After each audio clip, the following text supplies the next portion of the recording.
Chapter 762.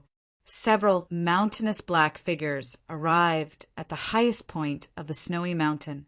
Beyond this point was the human world. Even though this place should have been desolate and uninhabited on the maps and military reports, the leader of the devil race only had one hand, and he raised it at this time, signaling for them to stop. The cold winds blew against his iron clothes and his black hair, revealing two demon horns that were impossible to tell if they were real or fake. His eyes were dark green and calloused to the extreme. His tall body exuded an incredibly powerful chi that would make anyone who saw him feel boundless fear. The second-ranked demon general, Haidi, whether in Shualao City or the snowy plains, whether it was the demons or the humans, they were all used to calling him Lord Haidi, out of respect or fear. As an important figure of the demon army, second only to the demon commander, he had killed countless human soldiers and cultivators, and his vicious reputation had spread far and wide. Several years ago, in the snowy plains when the demons ambushed Suli, he had been one of the main forces participating in the battle. At the time, Suli had chopped off one of his arms, and he had also left a deep wound on Suli's shoulder. To be able to wound Suli, one could imagine just how terrifying the strength of this powerful demon was. Haidi looked down at the estate in the snowy mountains, a rare chill appearing on his cold and green face. There were very few things in the world that could shock him. This estate was still very far from the highest point of the mountain, perhaps 10 samjang away. In the eyes of these demon experts, this estate was like a bonsai. The starlight fell on the bonsai. On the bridge by the lake was a young man, so small that he looked like a grain of sand. If not for Haidi, it would have been impossible to clearly make out the young man's appearance. He could clearly see him, so he was very shocked. At this moment, the young man raised his head and looked at the summit. Separated by a mountain of 10,000 jang, they silently stared at each other for a very long time. "I did not expect that it would be your majesty," Haidi expressionlessly said. He naturally spoke in the language of the demons, his voice deep and suffused with a strange charm. "Leave this place as quickly as possible. Something will happen in a little while, and when the time comes, I might not be able to protect you." After saying this, Chen Changxing sensed a ripple from the divine staff hidden extremely deep within him. This made him realize that the devil race had arrived, and the one who had come should be a terrifying expert that he couldn't deal with. He looked up to the highest point of the snow-capped peak, but he couldn't see clearly what was happening there. No matter how good his eyesight was, he could not see through the seemingly endless night. But he knew who was there, and Hua, the general, and the others were all shocked, because he was not saying that he could not protect them, but that he could not protect them. Not even the Pope could protect them. So just who was the enemy that was about to arrive? A gust of wind suddenly rose on a lake that was originally as beautiful as spring. The cold wind in the snowy mountains broke through the breath of the 4 seasons and swept back and forth on the surface of the lake, producing bursts of ear-piercing sounds. Amidst the whistling wind, there were also some other sounds, other than in Hua. Everyone else realized that this was the language of the demons, and the general himself even understood the words His Majesty. Everyone's complexion changed. Only now did they realize that the enemy was actually a demon, and it must be a powerhouse from the demon race. No one fled. They all pulled out the sabers and swords at their waists and rushed behind Qin Changxing. The general had Hua take care of the young array master on the stretcher in the back while he walked into the pavilion and knocked Sir Yang unconscious. The battle with the demon experts was about to begin. At a time like this, he would not permit any element of insecurity to exist in his camp. Zhu Sha glanced at the general with some admiration. Qin Changxing gazed at the distant peak and sighed. "I also didn't think that I would see you again tonight." A little more than a year ago, the last time he had appeared before the people of the world was on the battlefield between the humans and demons. At the time, he had taken Zhu Sha with him and concealed his identity in that army headquarters. As he worked as a medical officer to save people he also silently killed demons. On that day, when the situation of the human army was truly too dangerous, he was forced to reveal his identity.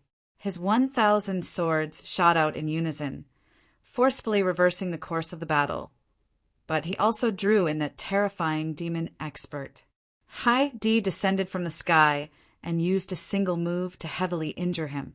Zhu Xia had taken the risk of having her soul wander and escape Hai-Di's senses, taking him underground and leaving the battlefield.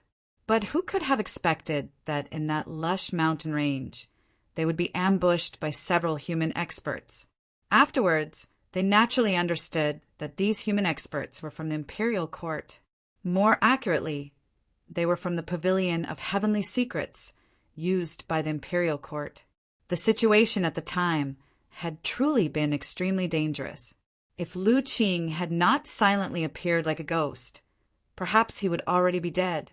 This was a rather bitter memory that made Chen Chongqing feel a little cold. Thus, he had chosen to live in seclusion in this desolate and uninhabited mountain range. And the source of all this was Hai-Di. Tonight, he had once more encountered him. Would those encounters from back then be repeated? On the frigid peak, Hai-Di looked down at the distant pearl-like lake, his face expressionless and callous to the extreme. I have come on the orders of the military advisor to take your life. Black Robe wanted to kill the master of the cinnabar pill. If he knew that the master of the cinnabar pill was Chen Chongsheng, he would naturally want to kill him even more.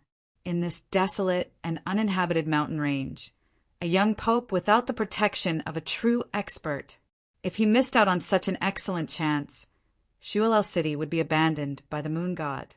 For some reason, Hai-Di was not worried that Qin Chongqing would escape. He did not rush down the mountain range, but stood on the peak to speak with him. What happened next gave him the answer. He did not need to rush down the mountain range. He was confident that Chen Chongqing would not be able to leave in time.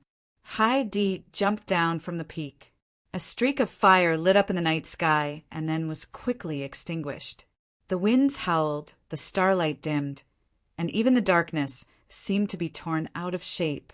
Not long ago, Ning Sherwei had shaken off a rock and broken the wooden bridge over the lake. Hai-Di, on the other hand, treated himself as a rock, no, a mountain. Compared to his momentum, Ning Sherwei's rock was laughably weak. With a shrill shriek, a mountainous shadow covered the surface of the lake. An unimaginably terrifying impact landed on the lake. Boom! With a dull and terrifying thunderous crash, the water in the lake instantly evaporated. Mist filled the air, shrouding half the mountain range. The courtyard had been destroyed, reduced to rubble. The wooden bridge was like a dead snake that had cracked inch by inch as it lay on the muddy bottom of the lake. The soldiers from the Mount Song Army headquarters were either dead, injured, or unconscious. A green leaf unfurled in front of Anhua, protecting her and the array master on the stretcher.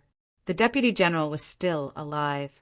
He lay in the rubble of the broken pavilion, constantly vomiting blood.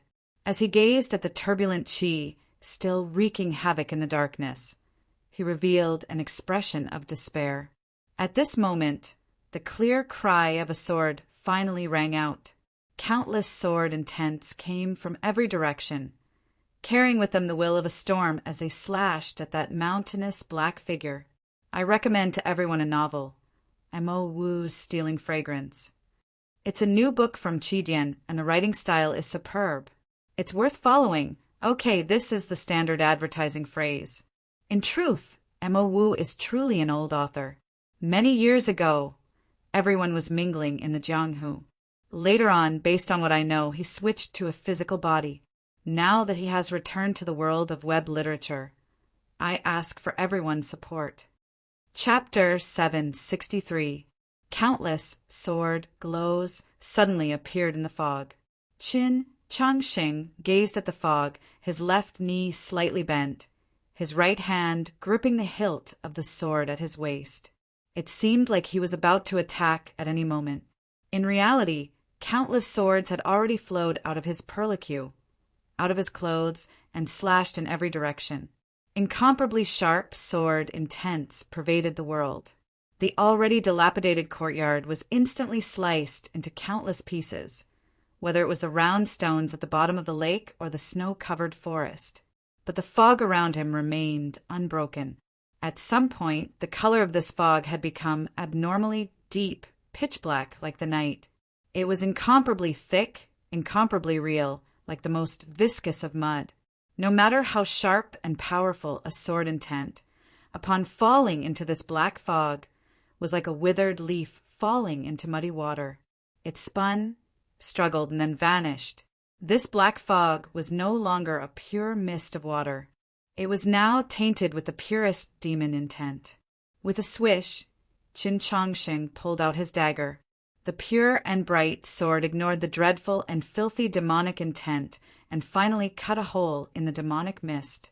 The black fog madly surged, especially the hole cut by the stainless sword. It seemed like black mud was gushing out of it. A hand reached out of the sputtering black fog, gripping a stone-like weapon. If one looked carefully, they would see that it was actually half a broken monolith. Compared to this weapon shaped like a broken monolith, the hand itself was even more terrifying. Not even the tearing space and Qin Chongsheng's supremely powerful sword intent could make that hand tremble in the slightest. The black fog surged even more violently, and that mountainous demon figure finally appeared in Qin Chongsheng's line of sight. The howling cold winds ruffled the hair of this demon personage, but they could not shake those two demon horns, nor could they shake him. The broken monolith fell from the sky. Qin Chongsheng seemed to see a massive black mountain collapse in front of him, crushing down on him. An indescribably berserk chi rumbled without the slightest deviation toward a spot an inch to the right between his eyebrows. This boundlessly tyrannical strength was directed at the smallest place, a symbol of Heidi's unstoppable strength. More than a year ago on the battlefield of the snowy plains, Qin Chongsheng had already experienced this almost suffocating experience. Even if he had 1,000 sword intents and 10,000 techniques, he would not be able to make up for the insurmountable gap between their strengths. There was nothing new, as if it was the same as last year. His eyes were still bright and clear without any fear. With a flick of his wrist, the dagger flew towards his eyebrows.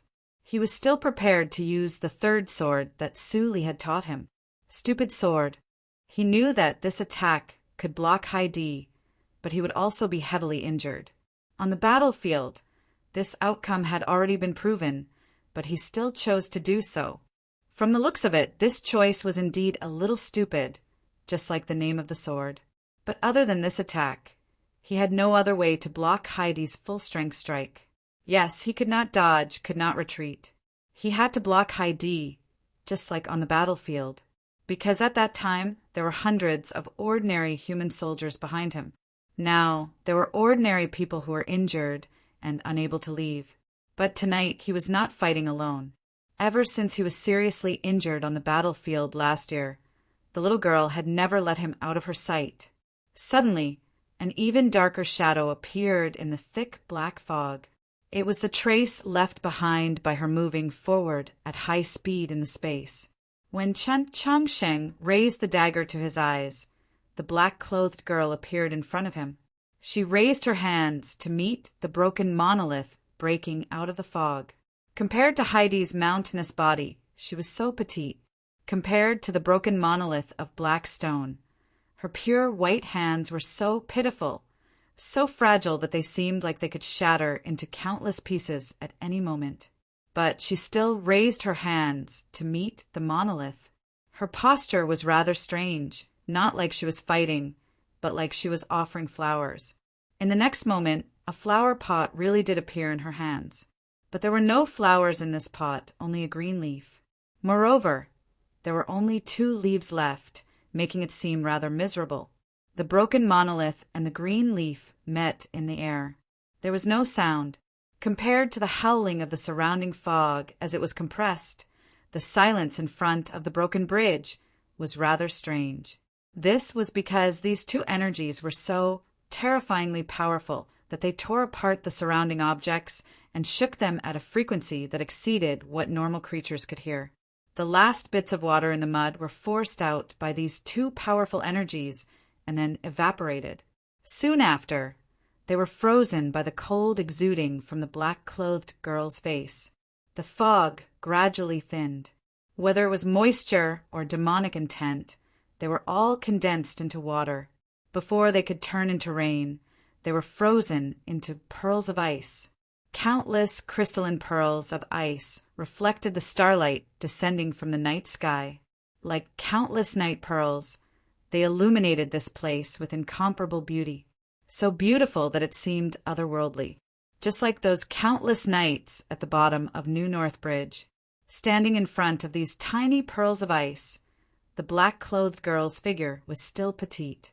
But at this moment, she no longer gave off any feeling of delicacy. Instead, she was incomparably powerful. An incomprehensible laugh rose from Heidi's lips. The fog suddenly became thicker again.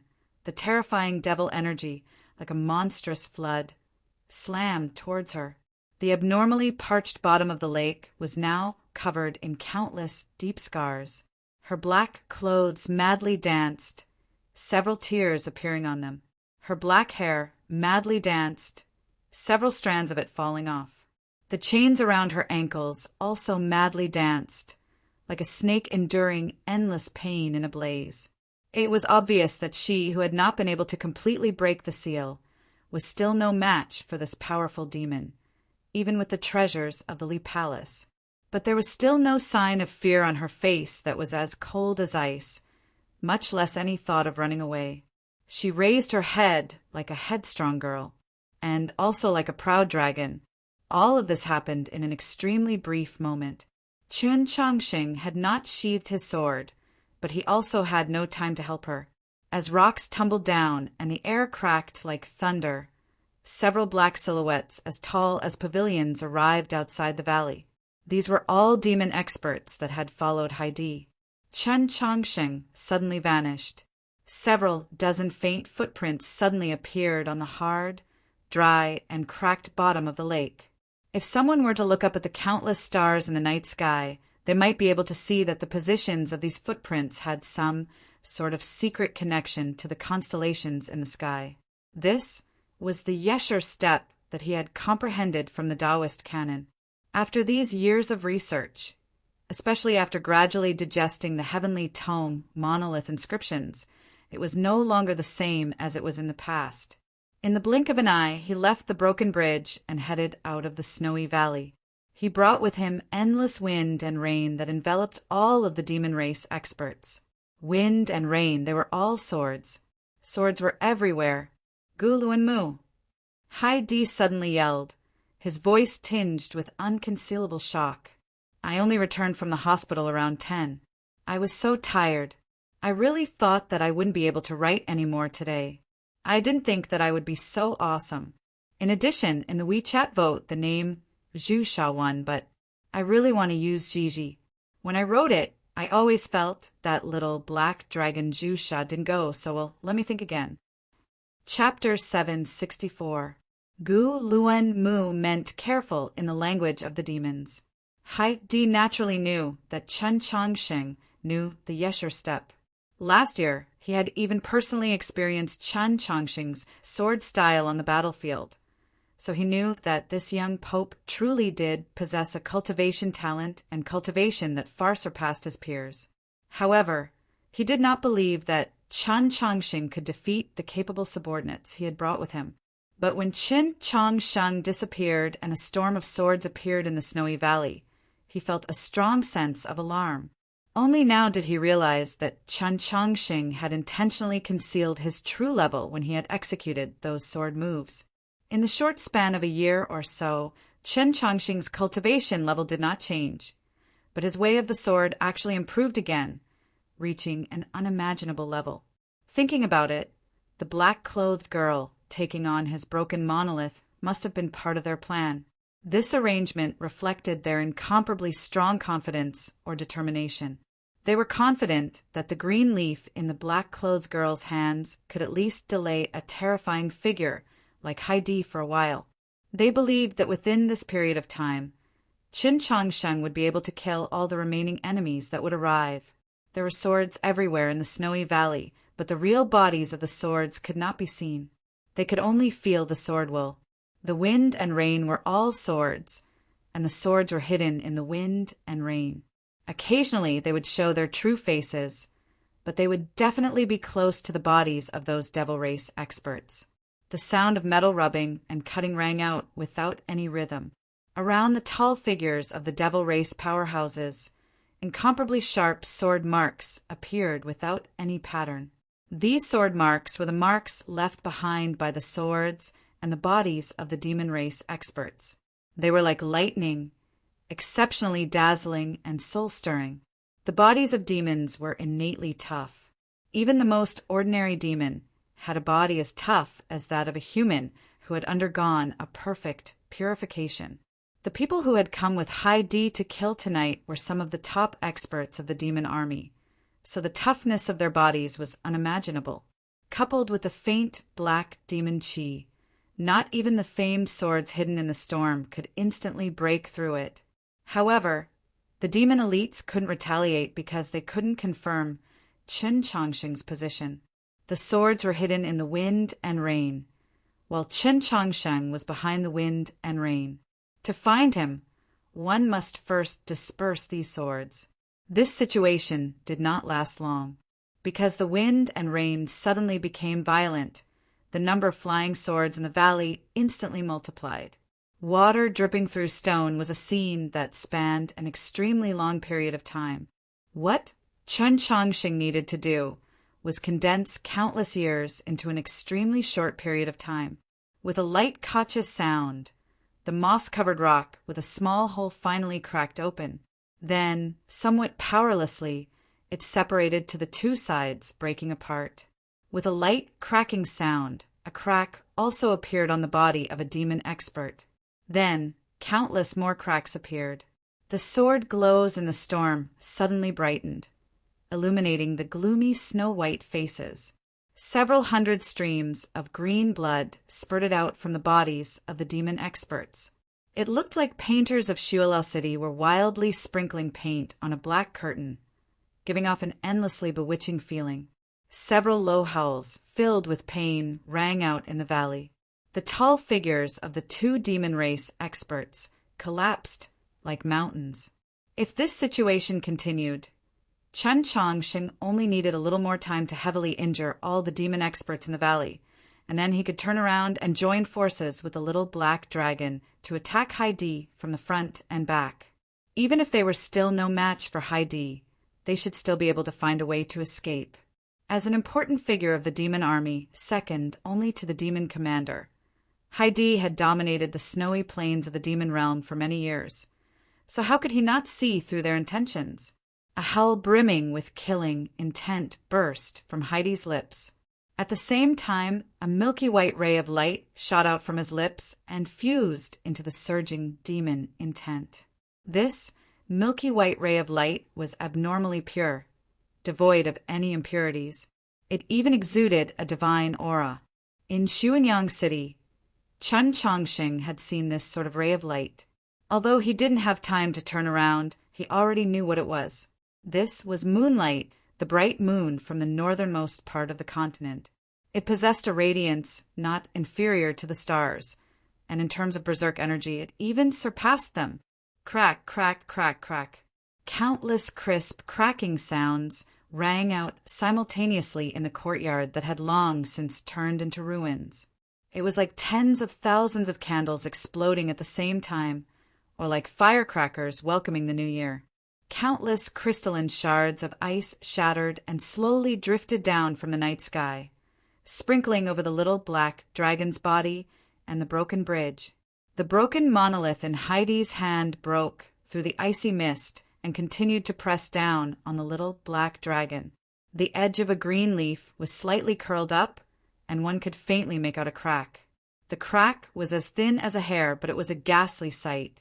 A hint of anger and fury appeared in the little black dragon's eyes. Her clothes were already riddled with countless holes, and even the corners of her eyes had split open.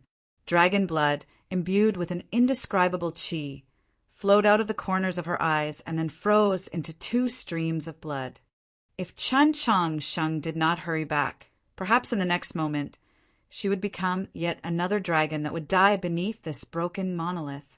The torrential rain in the snowy valley suddenly stopped, but the wind did not.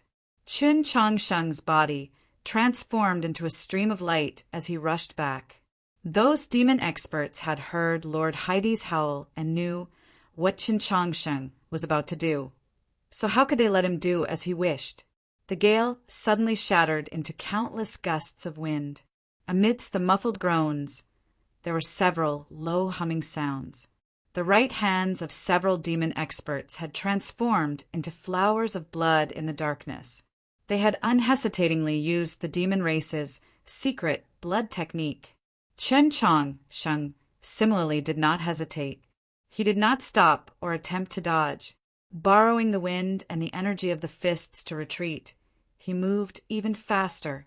Several muffled collisions resounded through the darkness and then slowly dissipated, leaving no echo. Chen Changsheng had already returned to the broken bridge and was standing in front of the little black dragon. Several holes had been ripped open on the front of his robe, revealing the skin underneath. Several deep fist marks had been left on it. The broken monolith was falling. A bright light illuminated the broken bridge and the ruined lake, like a bolt of lightning, but also so heavy, like a chain across a great river, but also so sturdy, more like the impregnable dikes of a great river. This was the stupid sword that only fools like Chen Changsheng and Wangpa could learn. Know the foolishness, defend the foolishness. Thus, this sword was the #1 defensive sword in the world. Even someone as terrifying as Heidi, even his full-strength attack, even this legendary monolith that no one knew about, could not break this sword.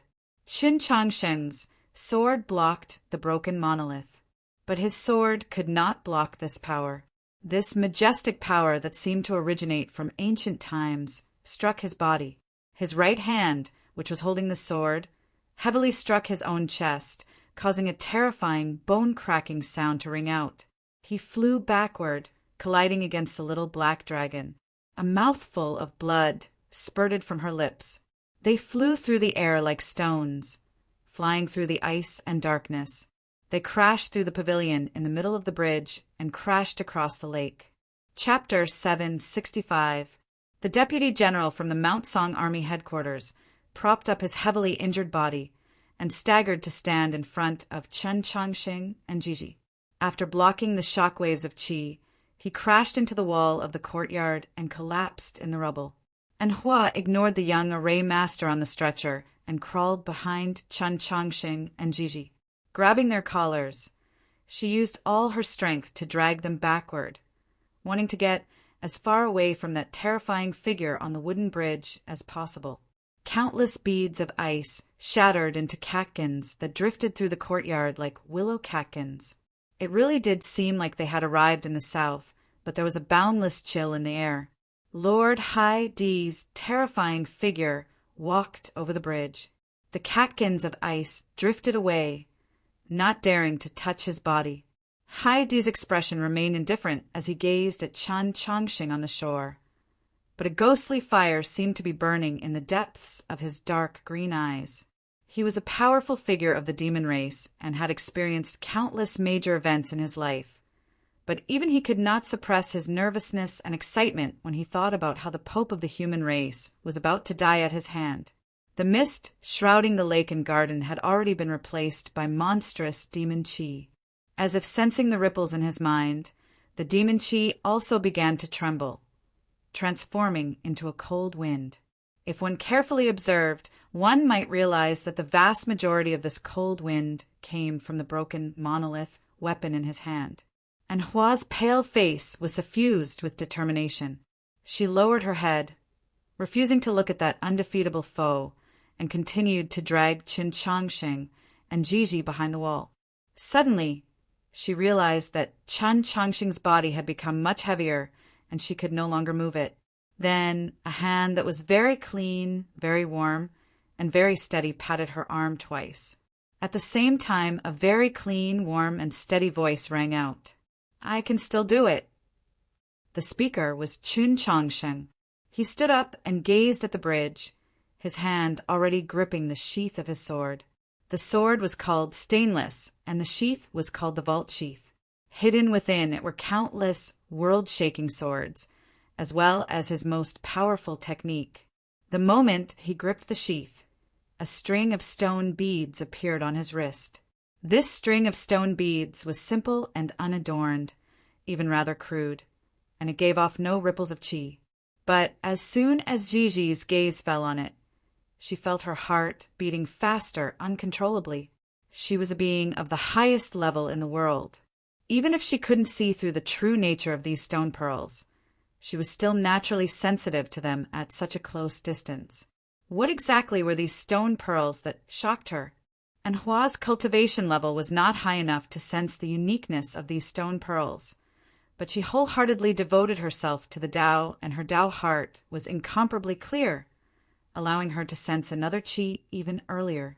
That aura also came from those stone pearls, but it wasn't the stone pearls themselves. Instead, it was hidden in another world very far away behind one of the stone pearls. Countless primitive, savage, barbaric, and even bloody auras seemed to be rushing over from there. Of the string of stone pearls on Chun Chongsheng's wrist, he had given one to Luoluo and then given half to Su Yurong. Now there were only a few left, strung together by a red string, but they did not seem sparse. This was because these stone pearls were the heavenly tome monoliths that he had obtained from the Garden of Zhou, so they had their own indescribable subtleties. The savage and bloody qi that in Hua had sensed also came from the Garden of Zhou, although he had still not been able to completely comprehend the secrets of the heavenly tome monoliths, and his companions in the Garden of Zhou might not be able to change the world. This was still his most powerful technique. Of course, besides this, he still had a letter that he had not opened. By relying on these techniques, he was confident that even if he could not defeat Haidi, he could at least hold out for a while. But if he used all these techniques and still could not change the course of the battle, what could he do? Before tonight, he had never thought about this problem. He had the experience of fighting Haidi, so he had been prepared. He had originally believed that these techniques would be enough to defeat him, but he had not expected that Haidi was even more powerful and terrifying than he had been in the last few years. His gaze fell on the broken monolith in Heidi's hand. The change had occurred because of this object. Otherwise, Gigi would have been able to hold out for a little longer, enough time for him to kill all the demon experts in the valley. This broken monolith was probably not a weapon that Haidi often used. At the very least, he had not seen it last year on the snowy plains. No matter how many techniques you have, you will definitely die at my hand tonight. Haidi stood on the bridge, indifferently saying, "With the divine object in hand, who can stop me?" Was he speaking of this broken monolith? Previously, this broken monolith had smashed a crack into the green leaf in Gigi's hand. Although it was very small, it still gave her and Chun Chongsheng an unprecedented shock, because the green leaf was a world, a weapon that could oppose a world, that could even faintly destroy the objective reality of this world. What else could it be if not a divine object? Chun Chongsheng very naturally recalled a certain scene from that night in the Mausoleum of Books.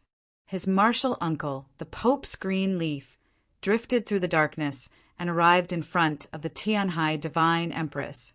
The Tianhai Divine Empress had extended her hand to take something out of the Mausoleum of Books and rudely smashed it. Although the power of the two battles tonight and that night had been very different, they were truly very similar. The more he thought about it, the more Chun Chongsheng found the broken monolith in Heidi's hand to be familiar, even feeling a sense of familiarity. Could this really be that heavenly tome monolith that had wandered about outside? This seemed to be the only conclusion, but there was still one thing that Chun Chongsheng did not understand. If Haidi really was holding that heavenly tome monolith that had vanished for so many years, given his terrifying level of cultivation, as long as he used all his strength, he and Gigi would be utterly powerless to resist. They wouldn't even have the chance to grasp their sheaths and prepare to use their final trump cards. Why had Heidi not done this? He was still talking on the bridge. Was he afraid of the Lee Palace's treasure? Or was he waiting for some sort of change? Just at this moment, the change truly did occur.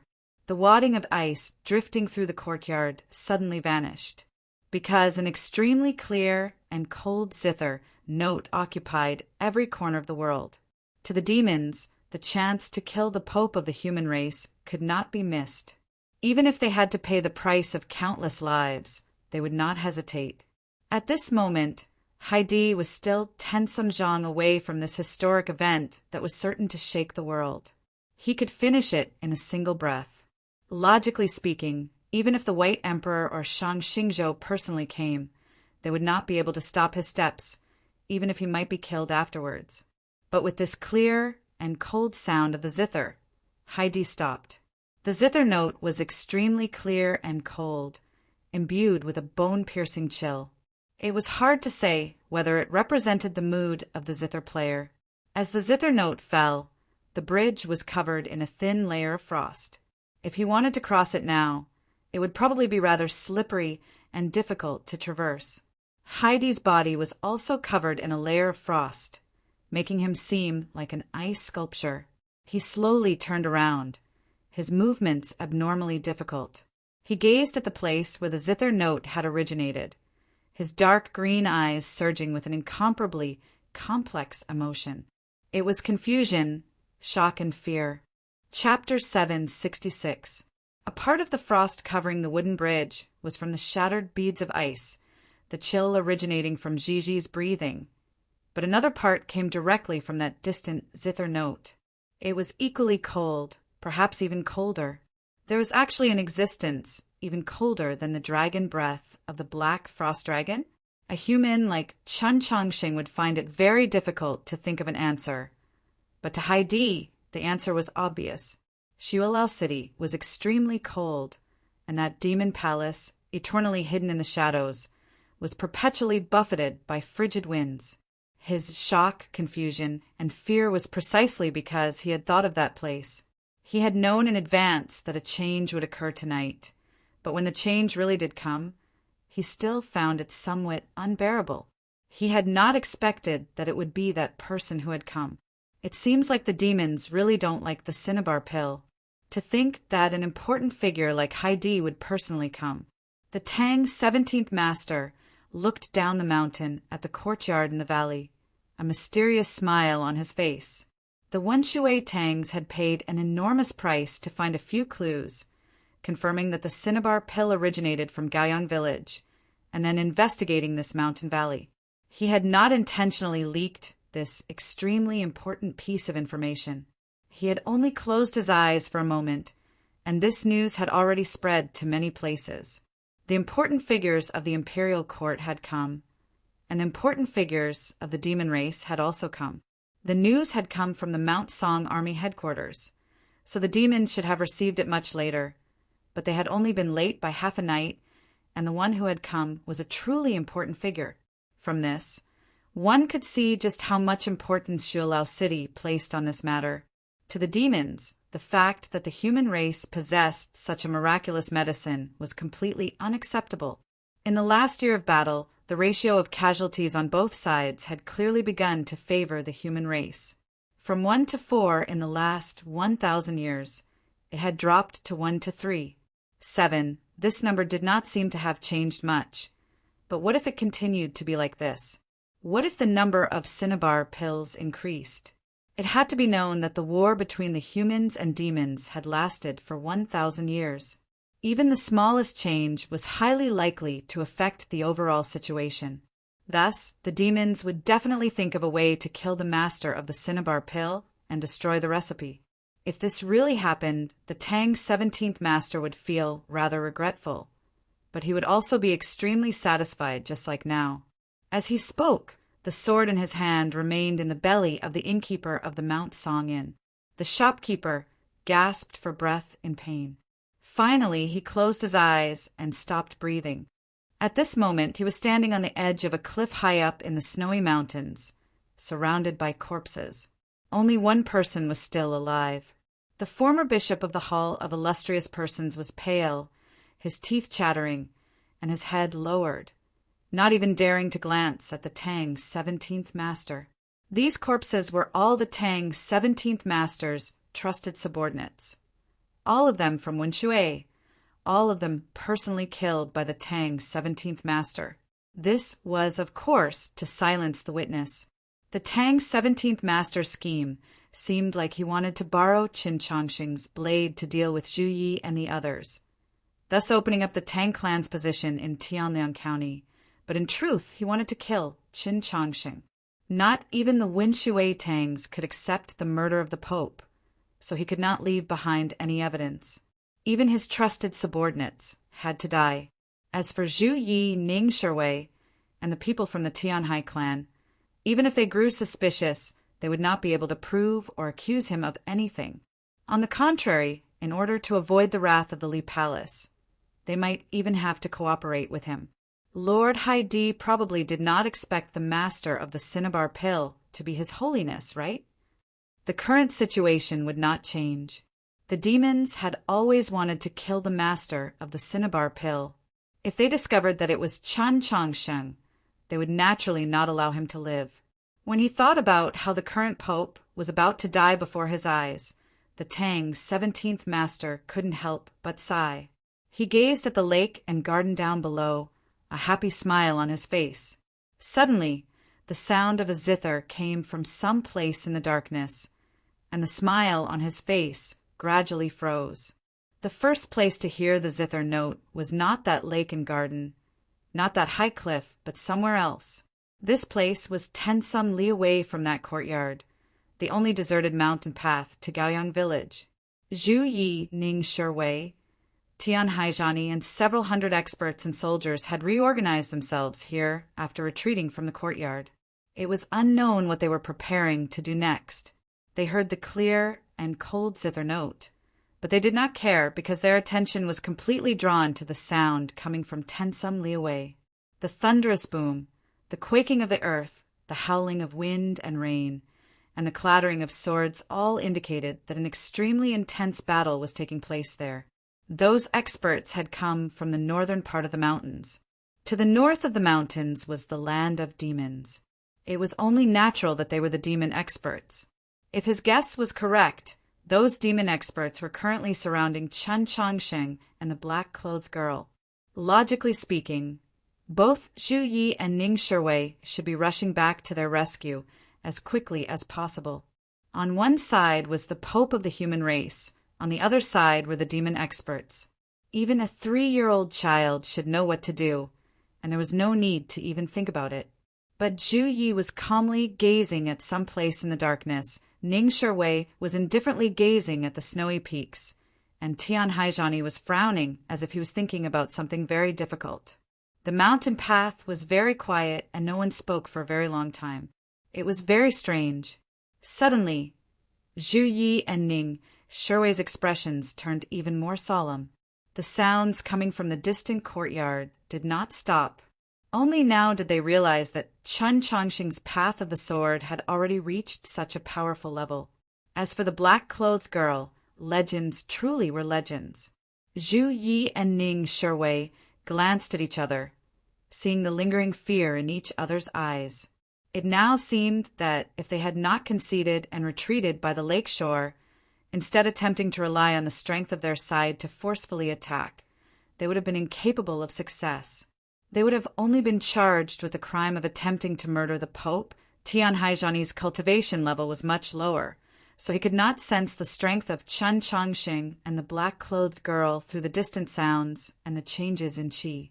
So even though he knew what the strange silence on the mountain path meant, he still felt rather bored. He thought of that zither note that had suddenly appeared and then vanished, and gazed into the darkness in front of him. The darkness was instantly broken by the zither note, broken by the sound of footsteps. A straw shoe broke through the frost on the surface of the mountain path as it slowly walked over. Like shattering autumn leaves, it gave off a crisp sound that was very pleasing to the ear.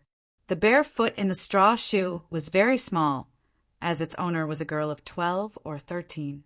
The girl had a picturesque appearance and was very beautiful, but the space between her eyes was rather wide and her pupils were slightly inclined towards the center of her brow, giving off a somewhat wooden feeling.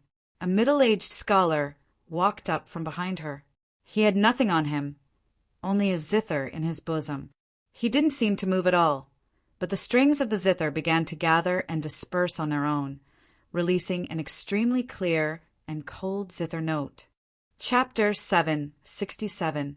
When the clear and cold zither music appeared a second time, Zhu Yi and Ning Sherwei were both alarmed.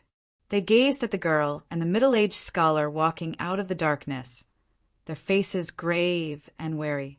For someone to appear in such a cold night in such a remote mountain range meant that they were no ordinary person. A subordinate had reported that the middle-aged scholar and the girl had once performed in an inn in Gaoyang village, and many people had seen them before. But Zhu Yi and Ning Sherwei knew that they were no ordinary zither players, no ordinary singing girls. Just like the zither music lingering in the mountain range, it was assuredly not ordinary. Tian Haizhani also knew that something was strange, but after encountering so many things tonight, he was already rather annoyed, numb, and unwilling to think too much about it. Moreover, in his view, given the strength of his side, even if they were forced to rest here, how could they not be able to do anything to them? No matter what scheme you have, this young master will not give you a chance to use it. I'll just use my formidable strength to kill you. Could you also be like Chen Changsheng, forcing all of us to sullenly kneel on the ground the moment you make an appearance, only able to leave? Is there a second pope in the human world? As Tian Haizhani thought this, he casually waved his hand, causing the experts of the Tianhai clan to attack the girl and the middle-aged scholar. The zither music was still echoing in the darkness when two streams of light suddenly appeared and entered the group of experts. Countless flowers of blood blossomed. Severed limbs and chunks of flesh rained down, smashing against the snow-covered mountain path and creating flowers of blood.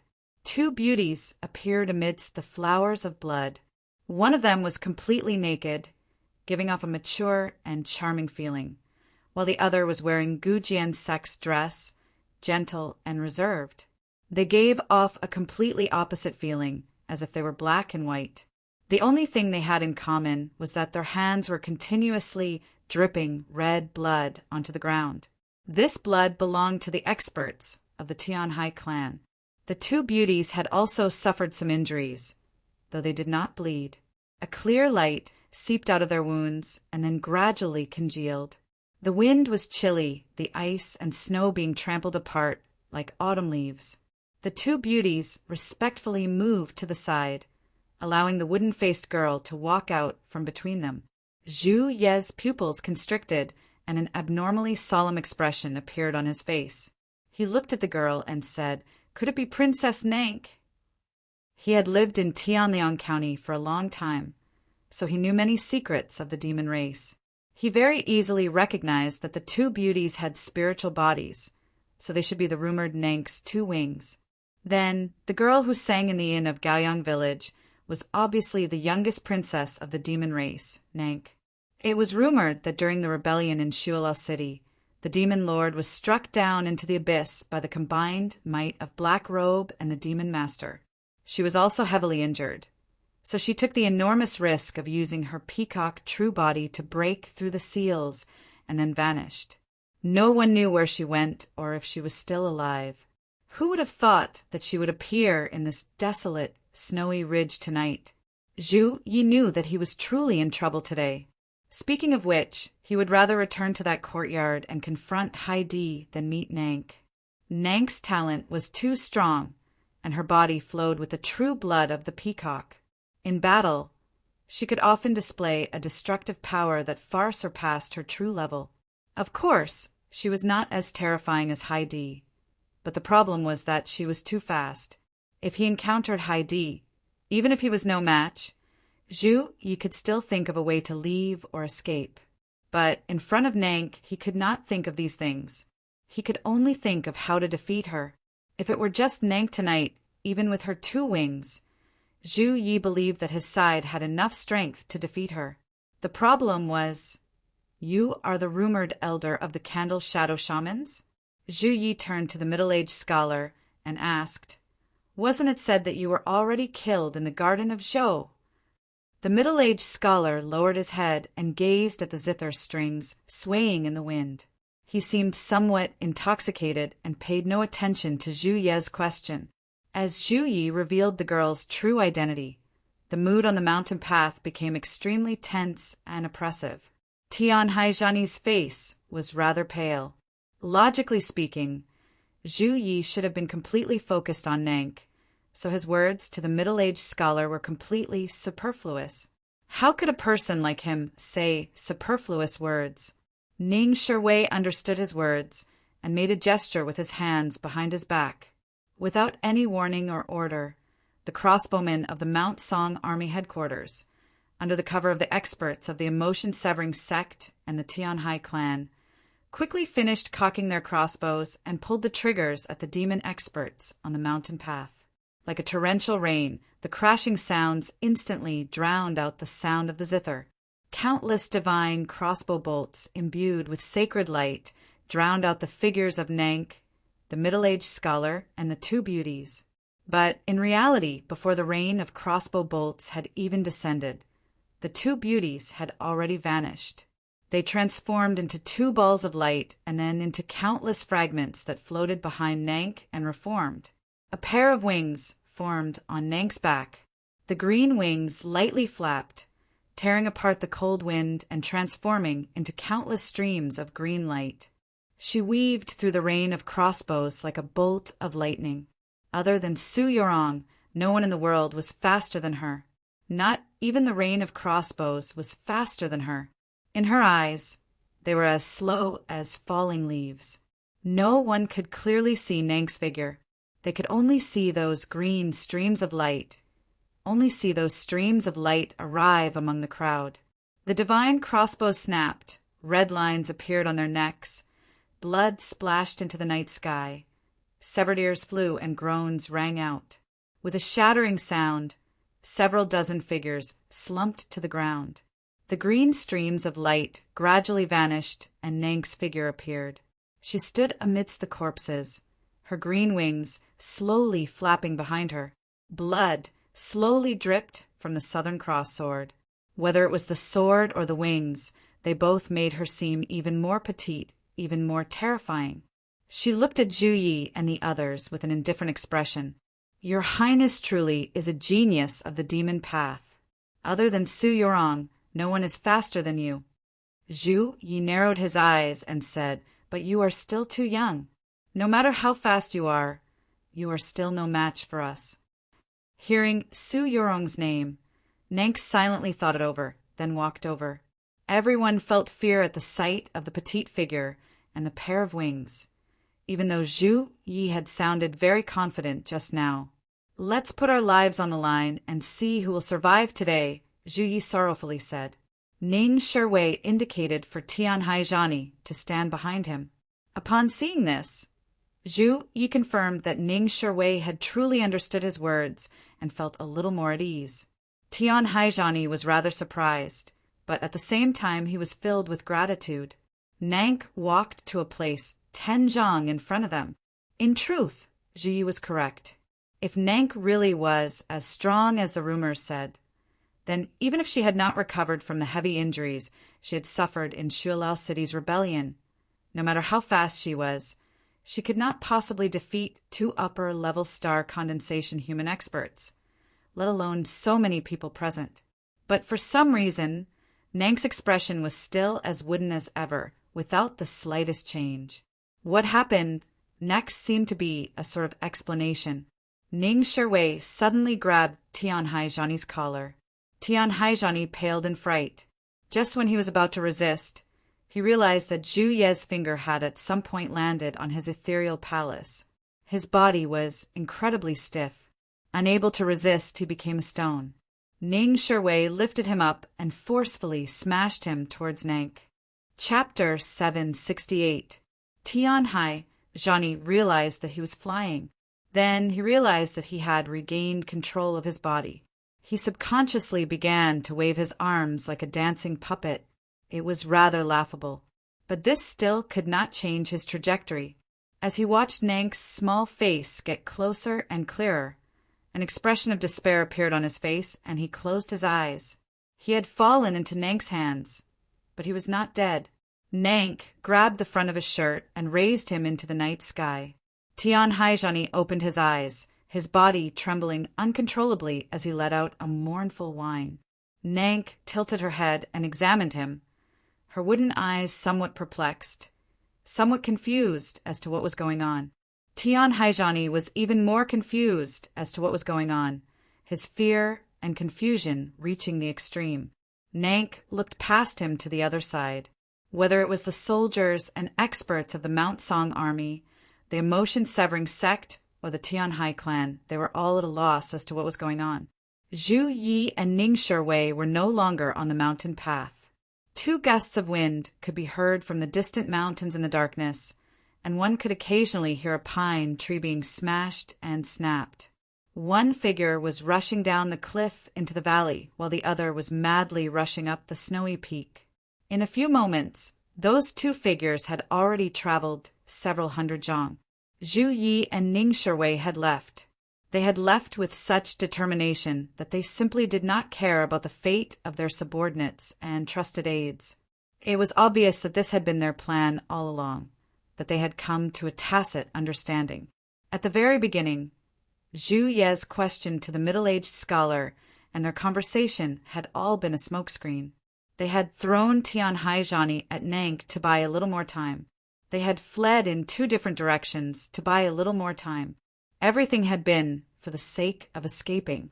Zhu Yi had never thought about staying and fighting with Nank.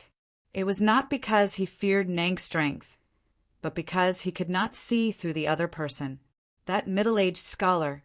It was rumored that the Candle Shadow Shaman Elder at Nank's side was truly skilled in using the zither to suppress enemies. But Zhu Yi was confident that this person had died long ago in the Garden of Zhou. Who was that middle-aged scholar who played the zither? Zhu Yi thought of a certain possibility, but this conjecture was far too shocking, so even he didn't dare believe it. When the sky full of crossbow bolts rained down on the other side of the mountain path, he did not pay any attention to Nank's response at all. Instead, he stared at the middle-aged scholar. The middle-aged scholar only lowered his head to look at the zither in his bosom. He did not move. Not even the zither strings moved, much less dodge. However, those divine crossbow bolts imbued with sacred light floated away as if they were afraid. Upon seeing this, Zhu Yi felt even more certain that his conjecture was correct. Even if there was only a 1 in 1,000 chance that the middle-aged scholar was the one he was thinking of, if he did not leave, he would definitely die here tonight. Therefore, he decided to escape without any hesitation, even if he appeared to be shameless and pitiful. Zhu Yi and Ning Shiwei vanished into the dark mountains like 2 stray dogs. The experts of the Mount Song Army headquarters and the emotion-severing sect were at a loss. They had no idea what was going on, much less what to do next. The members of the Tianhai clan watched as their young master fell into the hands of the demon princess, their nervousness reaching its peak. Tian Haijani looked into Nank's eyes, his fear reaching its peak. The shadow of death gave him an unimaginable courage. With a sobbing yell, he swung his hands at Nank's forehead. He seemed to be in a panic, his fists seemingly without any pattern, but no one knew that these 2 fists were the supreme technique of the Tianhai clan. Grasping the sparrow's tail, 2 streaks of light tore through the gloomy darkness. Tian Haijani's fists struck Nank like lightning bolts, accurately striking their target. 2 extremely clear and muffled thumps resounded through the mountain path. Nank did not dodge his fists, not even attempting to dodge. She continued to impassively stare at him. In the breeze, a strand of black hair drifted up from her temple. She had not been severed, so she was naturally uninjured. No one would avoid the waving forelimbs of a praying mantis on the road, and she would also ignore Tianhai Zhani's attack. Although the supreme technique of the Tianhai clan was very powerful, his fists were powerless. The insurmountable gap between cultivation levels would render all techniques meaningless. Tian Haijani was in utter despair. He wanted to say a few words to beg for her to spare his life, but he could not speak. Nank released her grip and put him down. She walked to the edge of the mountain path and gazed at the snowy mountains in the darkness, but the two wings on her back could not be seen. She gazed at the two figures rapidly departing from the peak and the bottom of the cliff, silently thinking, these two should be important figures of the human race, but they're both so shameless. It's no wonder that the divine race, which has ruled over the north of the continent for more than 1,000 years, has never been able to defeat the human race. If this is the case in the future, I have to kill them as soon as possible in such a situation. Tian Haijani gazed at her back, somewhat perplexed as to what was going on. Then he suddenly felt something sweet in his throat, and then his heart felt somewhat cold. He lowered his head and saw that one feather was stuck in his throat while the other was deeply embedded in his chest. The feather was green and seemed particularly bewitching in the inky darkness. It was grasped in the hands of the two demon beauties. With two soft sounds, the green feather vanished, and the two demon beauties dissipated into countless specks of light. They then reassembled on the side of the mountain path, transforming back into wings that lightly flapped. Tian Haijani knelt on the ground, his hands covering his throat and chest. He watched as the blood dyed green by poison seeped through his fingers as he gradually stopped breathing. Nank did not even glance at him. She continued to stare at the two figures in the mountain range. Zhu Yi and Ning Sherwei had fled in completely opposite directions. Even if she possessed the most inconceivable speed in the world, she could only catch up to one of them in these snowy mountains. Moreover, with her level of strength, she did not dare claim that she could win against just one of them. After all, those two were true human experts, not Tian Haijani. She very naturally turned to the middle-aged scholar, asking for instructions on what to do. The middle-aged scholar ignored her. His head was lowered, his eyes focused on the zither strings that trembled despite the lack of wind. Nank understood. Her wings madly flapped, and the wind and snow danced. She transformed into a green streak of light and vanished into the darkness. Everyone said that descending a mountain was more difficult than ascending a mountain, but when speed was truly required, everyone knew that ascending a mountain was not as fast as running down a cliff. But Zhu Yi still chose to ascend the mountain, not because he was giving way to Ning Sherwei, but because he knew that tonight's escape did not depend entirely on speed. The faster one went, the safer it would be. If he had to chase after two groups of fugitives, he would definitely go after the fastest one first. Sure enough, in the following period of time, he did not hear the sound of wind breaking behind him, nor did he see the green stream of light. He rejoiced, but he did not dare to relax. Circulating his true essence, he used the lightness technique of the emotion-severing sect to its fullest extent. In a few moments he had traveled 10 some li and arrived at the edge of the snowy peak. As long as he ran another several hundred zhang, he would be able to climb over the mountain, see the lights of Gaoyang village, and alarm the garrison there. His breathing was already very rapid, and he could even hear the heaviness hidden within it. The slightly illuminated night sky above the mountain appeared before his eyes, giving him new strength in his almost exhausted true essence and increasing his speed. At this moment, an extremely soft sound came from behind him. It was like a thin piece of ice falling on another piece of ice, like the wind cutting through a thread of ice, like someone plucking the strings of a zither. It was an illusion. It had to be an illusion. Zhu Yi said to himself. He did not turn around, continuing to madly run forward. His breathing grew more and more rapid, heavier and heavier, gradually tinged with despair. Chapter 769. The zither note that Zhu Yi had heard was naturally not an illusion. Although the zither note came from the distant mountain range and was rather ethereal, it possessed an objective truth that could not be denied. It was cold, clear, and fine, like hair, like a blade so sharp. The cold wind over the mountain range was severed. The dim light of the distant lanterns of Gaoyang village was also severed, and the most stubborn snow lotus in the snow was also severed. Several cracks appeared on Zhu Ye's shoes and then sank deep into them, breaking through his skin, flesh, and white bone. His feet were severed at the ankles. Carried by the remaining inertia, he flew toward the gap in the mountain range. He landed somewhere unknown, leaving behind 2 streams of blood in the darkness. Zhu Yi could no longer cross the mountain range and enter the human world. He fell into the snow, gasping for breath, his body heaving up and down. This fall had been very heavy, and a broken leg was an extremely serious injury. However, the reason he lay on the ground, motionless, was not because of this, but because of despair. The zither note had drifted over from 10-some li away. It was so faint, yet it had easily severed his legs. The identity of the middle-aged scholar was already on the verge of being revealed.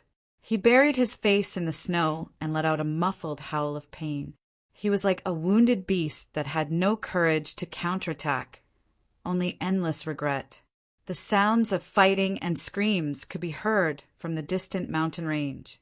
It was probably Nank casually harvesting the lives of those people on the mountain path. The sounds of fighting suddenly vanished, and the screams gradually grew softer until everything fell silent. Zhu Yi also fell silent. With some difficulty, he turned around and gazed at the starry sky that was so close to the snowy peaks that it was particularly clear. He sighed. If he had not been greedy for the cinnabar pill, given his status, how could he have come to such a remote mountain range? How could he have encountered such a terrifying enemy? Just how many people had already died because of greed? How many more would it kill?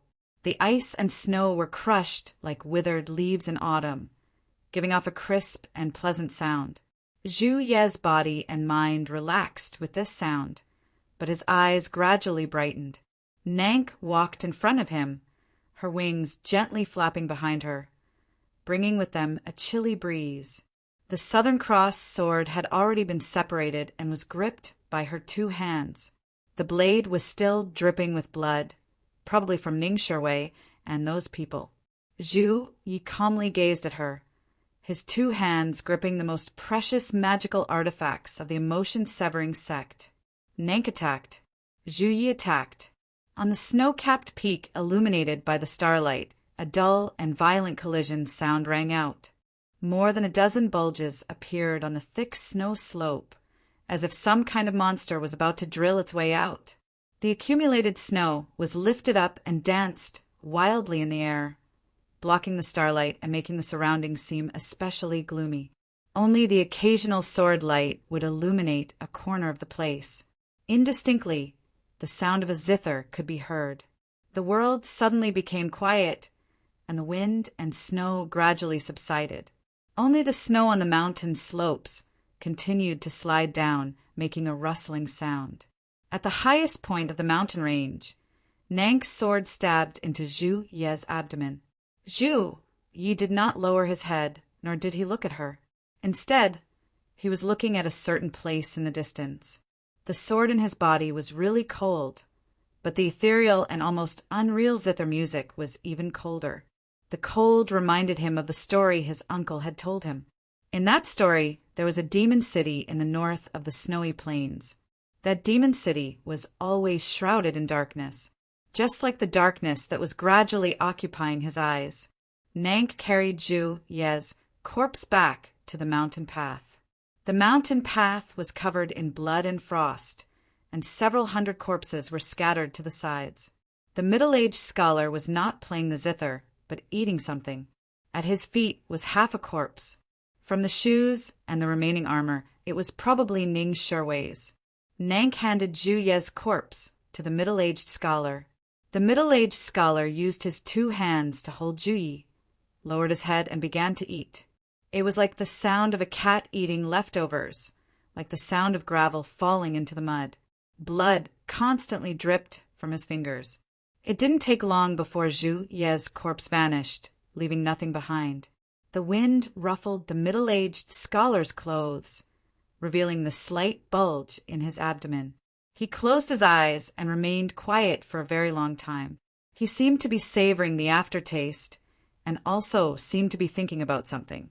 As expected of Zhu Luo's nephew, although his cultivation is lacking, he still has some essence of the moon. He can be considered a small supplement, much stronger than this general.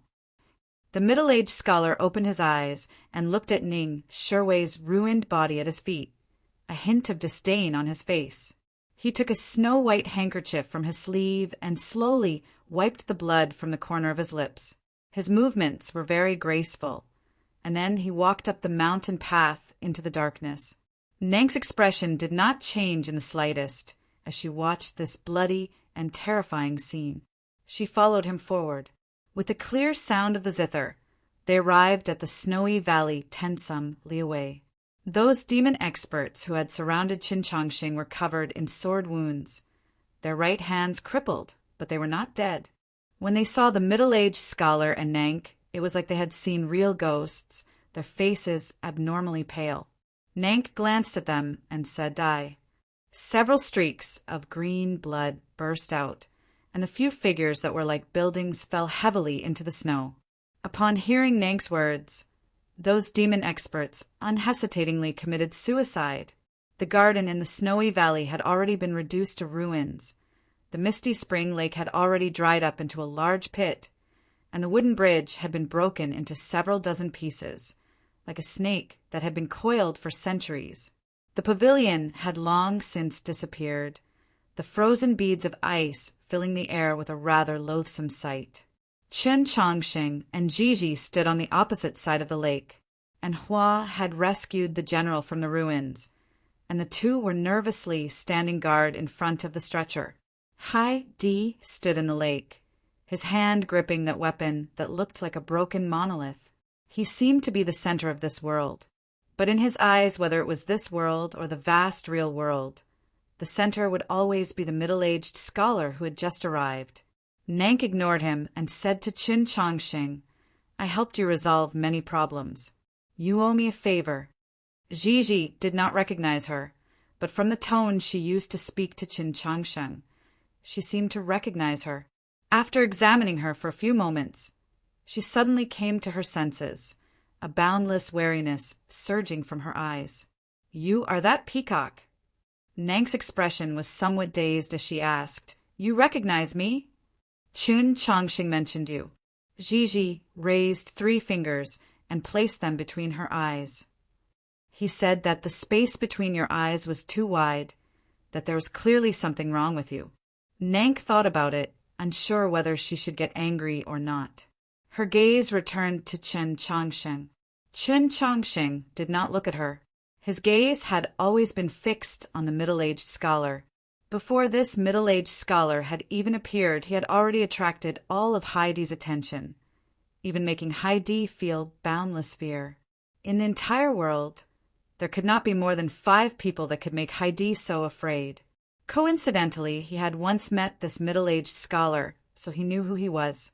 That meeting had been in Mount Han. Tonight, it was still in Mount Han, even though the 2 places were separated by 1,000 li. It truly was a very coincidental, truly not good. He sighed. Chapter 770. Tonight, this sort of situation had already occurred several times. When Zhu Yi and the others arrived by the lake and realized that the master of the cinnabar pill was Qin Chongqing, they had also let out a similar sigh. In the snowy mountains, Zhu Ye's feet had been severed by the zither music. As he gazed at the starry sky and waited for death, he gloomily sighed. At this moment, Qin Chongqing looked at the middle-aged scholar and couldn't help but sigh.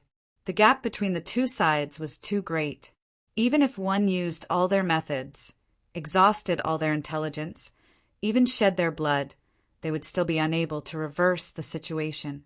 They would naturally be unwilling, but they would also be helpless to the extreme.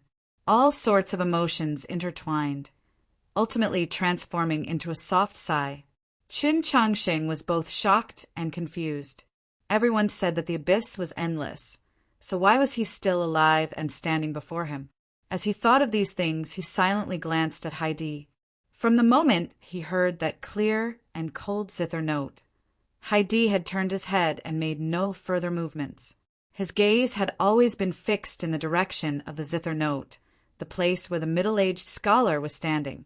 This demon personage was currently very stiff, both in body and mind, but Chen Changsheng was sure that he knew that Chen Changsheng had glanced at him.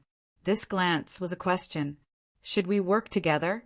The humans and demons had fought for many years, both sides suffering grievous casualties and a deep grudge. This was especially true after the agreement between Emperor Taizong and the Demon Lord was torn apart 1,000 years ago. Unless there were some extreme circumstances, like the unforgettable hatred of the Liang clan being slaughtered or the old matter of Zhou Dufu, the experts of the two sides never worked together again. Shang Xingzhou had secretly presided over the coup of the Mausoleum of Books and had only maintained a tacit agreement with important personages of Xuelao City not to interfere with each other. They would never directly borrow strength from each other. No one could endure 1,000 years of infamy. If Chen Changsheng wanted to work together with Haidi, he did not need to worry about this problem, because the identity of the middle-aged scholar would make the entire continent agree with his actions. Moreover, there was a certain possibility that Haidi would agree to work together with him. More than 2 years ago, after the rebellion in Xuelao City, the Demon Lord had died, Nank had disappeared, and countless imperial ministers loyal to the old government had been executed. But Haidi had survived, his reputation even greater than before. He now held the important authority of the demon army on the front lines. No matter how one looked at it, he was assuredly one of the rebels. If he wanted to survive tonight, he had to team up with Chen Changsheng. The allure of killing Chen Changsheng, the Pope of the human race, was truly immense, but to Haidi, killing the middle-aged scholar was clearly more important than anything else in the world. Haidi did not respond to Chen Changsheng's questioning gaze. He continued to stare at the middle-aged scholar, wary and fearful, his hand gripping the broken monolith very tightly. The dilapidated garden was very quiet. Everyone present knew very well what this silence meant. Nank's eyes became colder and colder. The color of the wings that slowly swayed in the night wind became darker and darker, appearing more and more bewitching. At this moment, the middle-aged scholar's voice rang out. "I'm dying." His voice was unusual. He was indifferent, dignified, and supreme. There was nothing special about him. But if one were to look closely at his face, one would notice something very unusual. The middle-aged scholar's face seemed to be forever shrouded in a faint layer of darkness. In the darkness, countless embroidered characters glowed with golden light, slowly fluttered in the air. Below the embroidered characters was a painting of mountains and rivers, at one moment a desert, at another a blue sea. As his brows and lips moved, the blue sea would surge and the desert would rush. The scenery was incomparably vivid, yet it was also abnormally cold and desolate, because there was not a single person in this myriad scenery. And when he said, "I'm dying," the great thousand worlds also grew much dimmer, as if they would soon return to silence. Thus, Chen Changsheng knew that he was speaking the truth. He recalled that many years ago in the Bureau of Ecclesiastic Education, in that room filled with all sorts of plum blossoms, he had heard Mei-Lisha say something similar. More than 2 years ago, he couldn't remember if it was in the Li Palace or the Orthodox Academy, but he had also heard his martial uncle, the Pope, say these words. He thought it over, then said to the middle-aged scholar, "As long as one lives, one will die." The middle-aged scholar replied, "The fourth wondrous sentence of the essay on the origin of the Tao." Chen Changsheng did not ask what the first 3 wondrous sentences were, because every person who studied the Taoist canon would have their own understanding and comprehension. Of course, he would also not be shocked that this scholar had so easily recognized that this sentence came from the essay on the origin of the Tao, because the entire world knew that this person was extremely knowledgeable, the most extraordinary scholar of Xuelao City after Tungus, but who would truly be willing to die, like Tian Hai or Yin, or those old friends from even earlier. No matter how calm they appeared, How could they be willing to obediently walk into that darkness? I was even less willing, so I crawled out from that terrifying darkness and came here to see you." As he slowly spoke, the darkness on the middle-aged scholar's face grew darker and darker, making it harder and harder for one to look directly at him. Gigi heard the tone of his voice and vaguely guessed at his identity. She did not dare to believe it, and her voice began to tremble. "You, just what does Sir want to do? Your father once said that you didn't like to study, that you had a simple and foolish personality. Tonight it seems to be true." The middle-aged scholar had a gentle expression as he spoke to her, like a senior. "Relax, for the sake of your father. I naturally won't make things difficult for you." Through these words, Gigi confirmed his identity. She was so shocked that she couldn't speak. She subconsciously turned to Qin Chongsheng, her eyes filled with confusion and helplessness. Countless years ago, a mighty black frost dragon did not want to inherit the position of leader of the dragon race and journeyed to the continent. On the continent, it encountered many equally mighty existences, and then it died in the garden of Zhou. That was her father.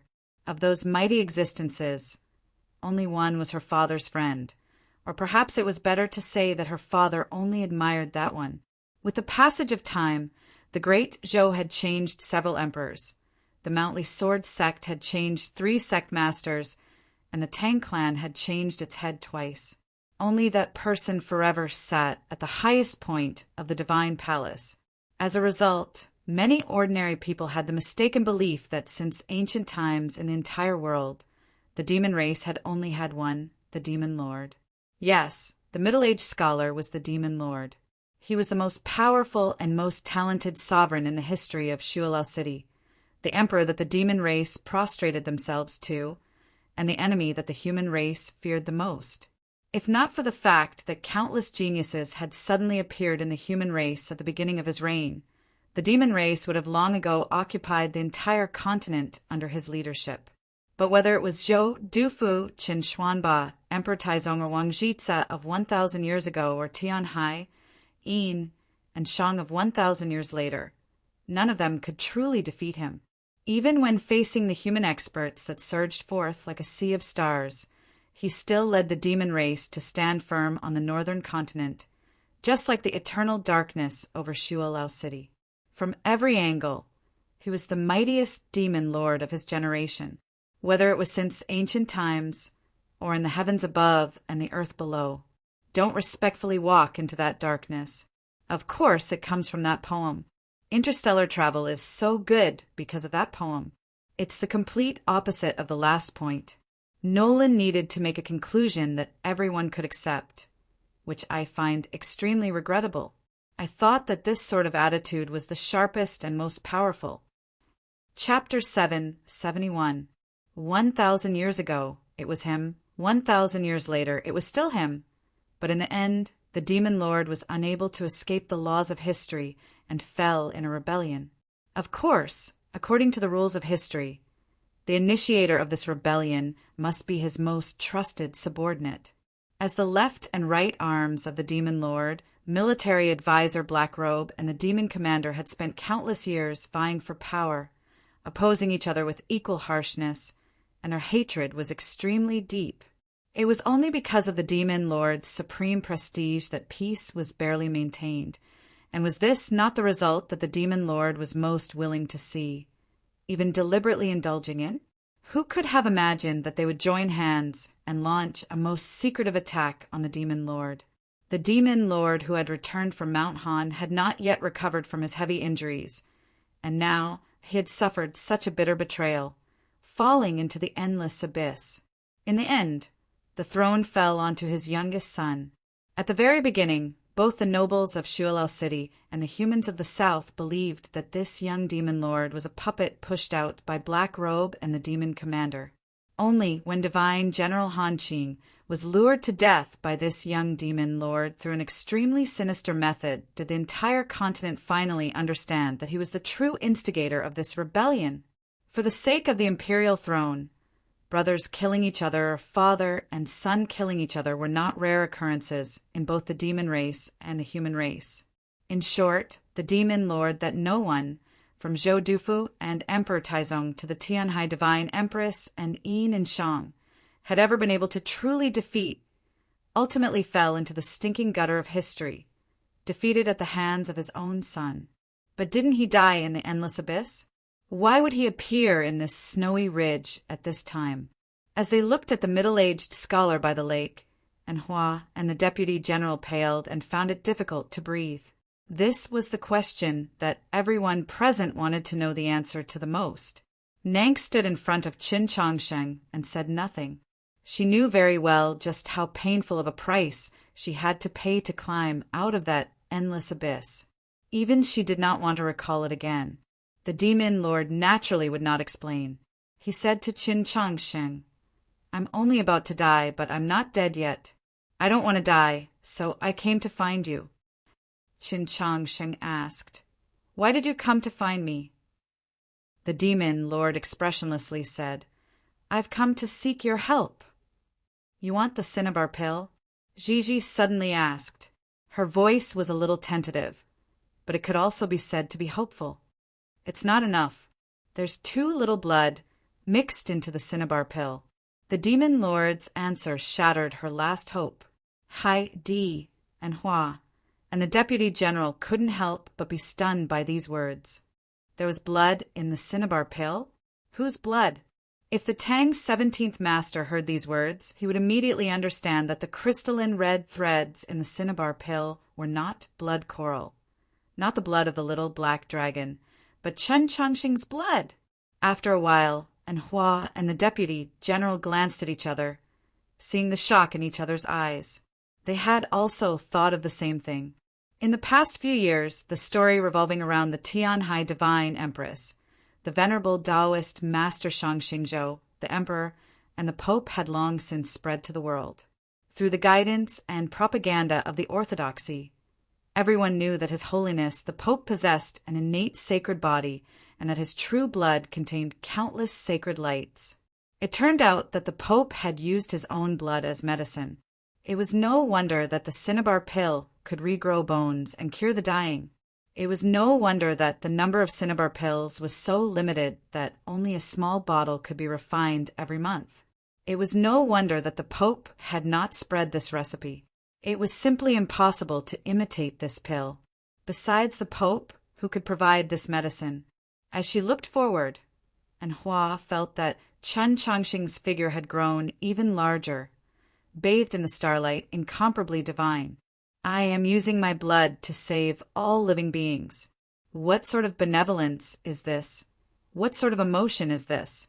When she thought about how she had been very dissatisfied with the master of the cinnabar pill in the Mount Song Army headquarters, and even how disappointed she had been earlier, and Hua felt deeply ashamed. Chen Changsheng said to the demon lord, "If I knew that Sir was still alive, I would have been a little more careful, because the cinnabar pill contains my blood. This cannot be hidden from you." Back then, the demon lord had taken an enormous risk to travel tens of thousands of li to Mount Han precisely to eat him.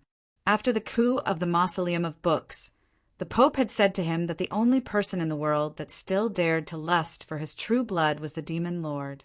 The demon lord had an intense desire, and he also had the means, the courage, to resolve the poison that might be hidden in his true blood. Gigi looked at Chen Changsheng, extremely worried and somewhat angry. In her view, if not for the fact that Chen Changsheng had lost too much of his true blood over the past year to refine that lousy pill, severely affecting his cultivation, Heidi would not have been able to keep them here.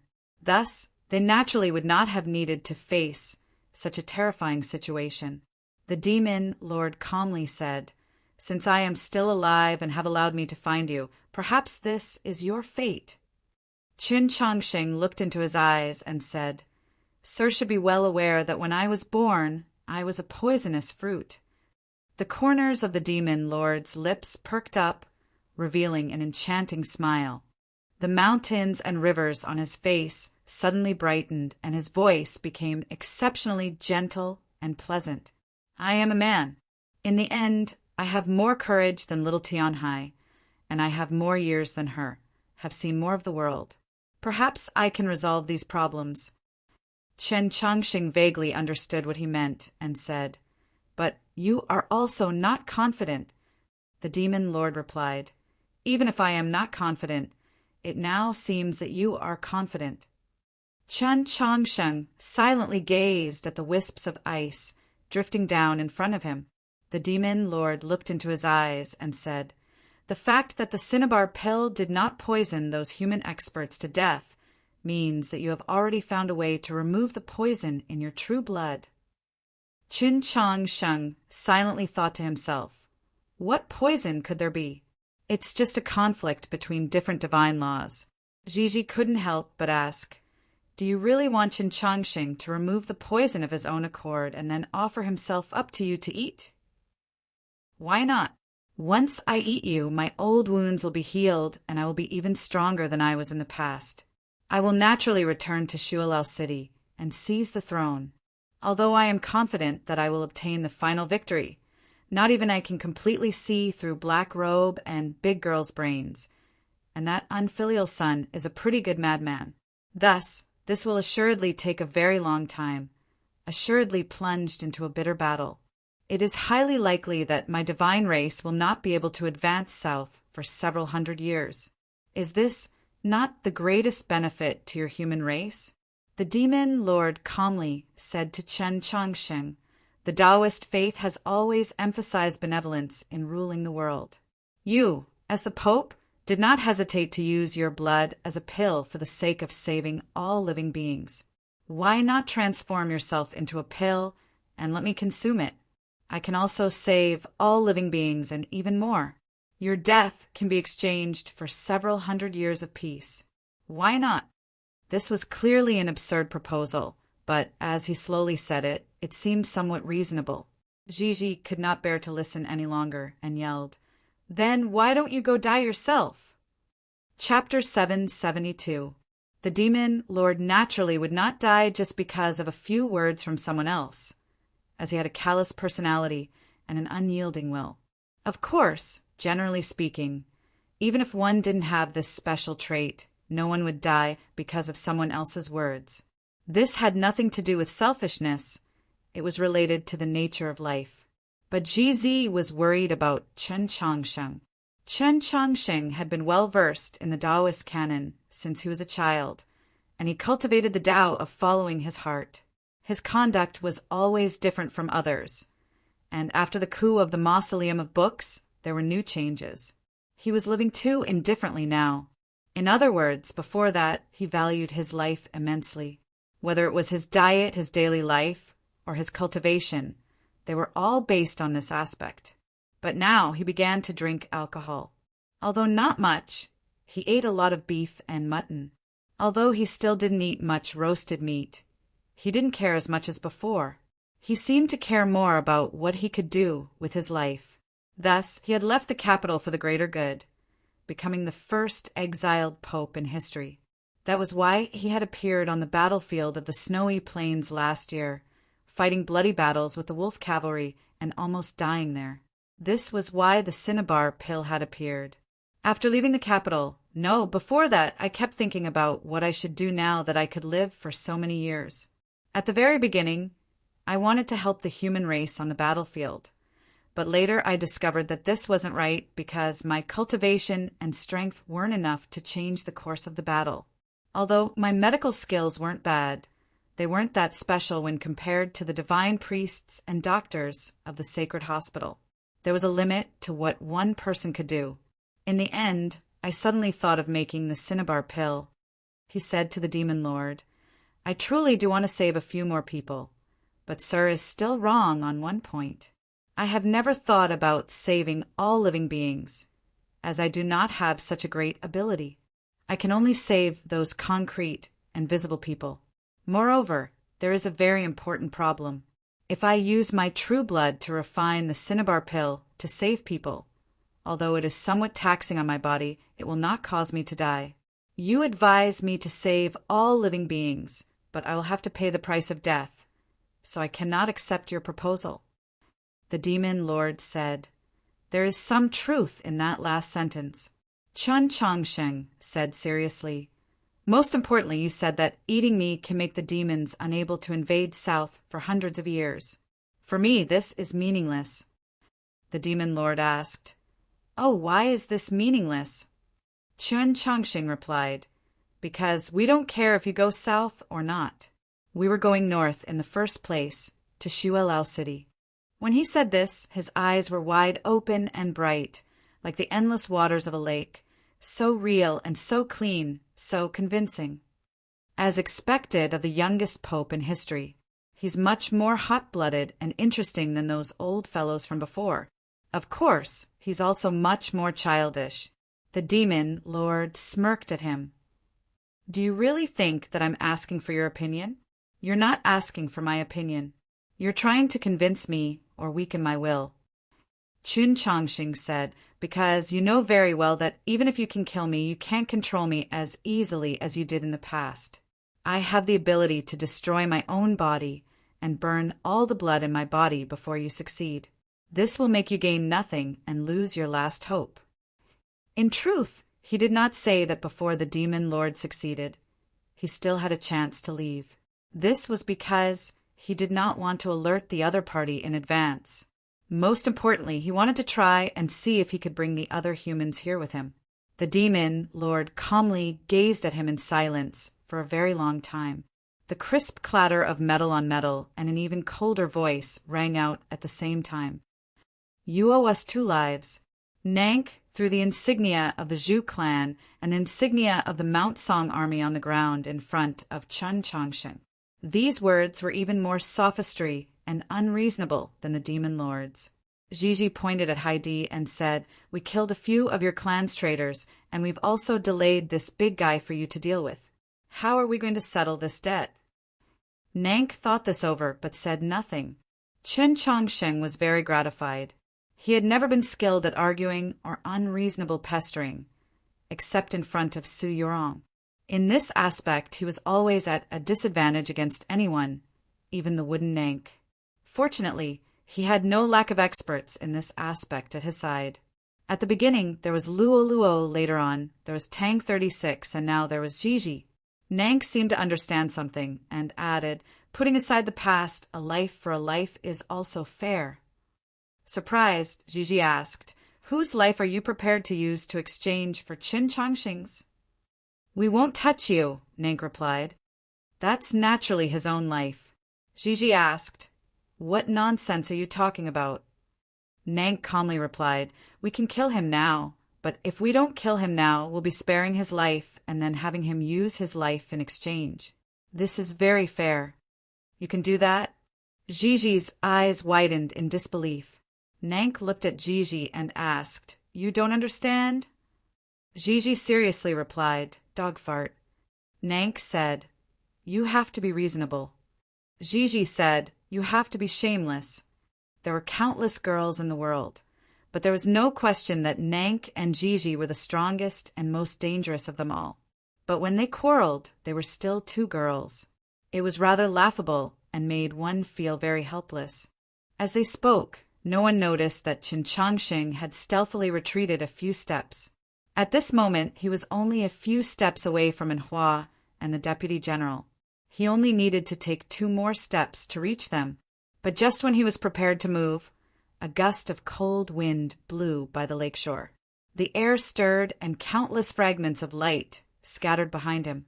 The fragments of light condensed in the wind, transforming into a naked beauty and a well-bred girl dressed in a sword gown.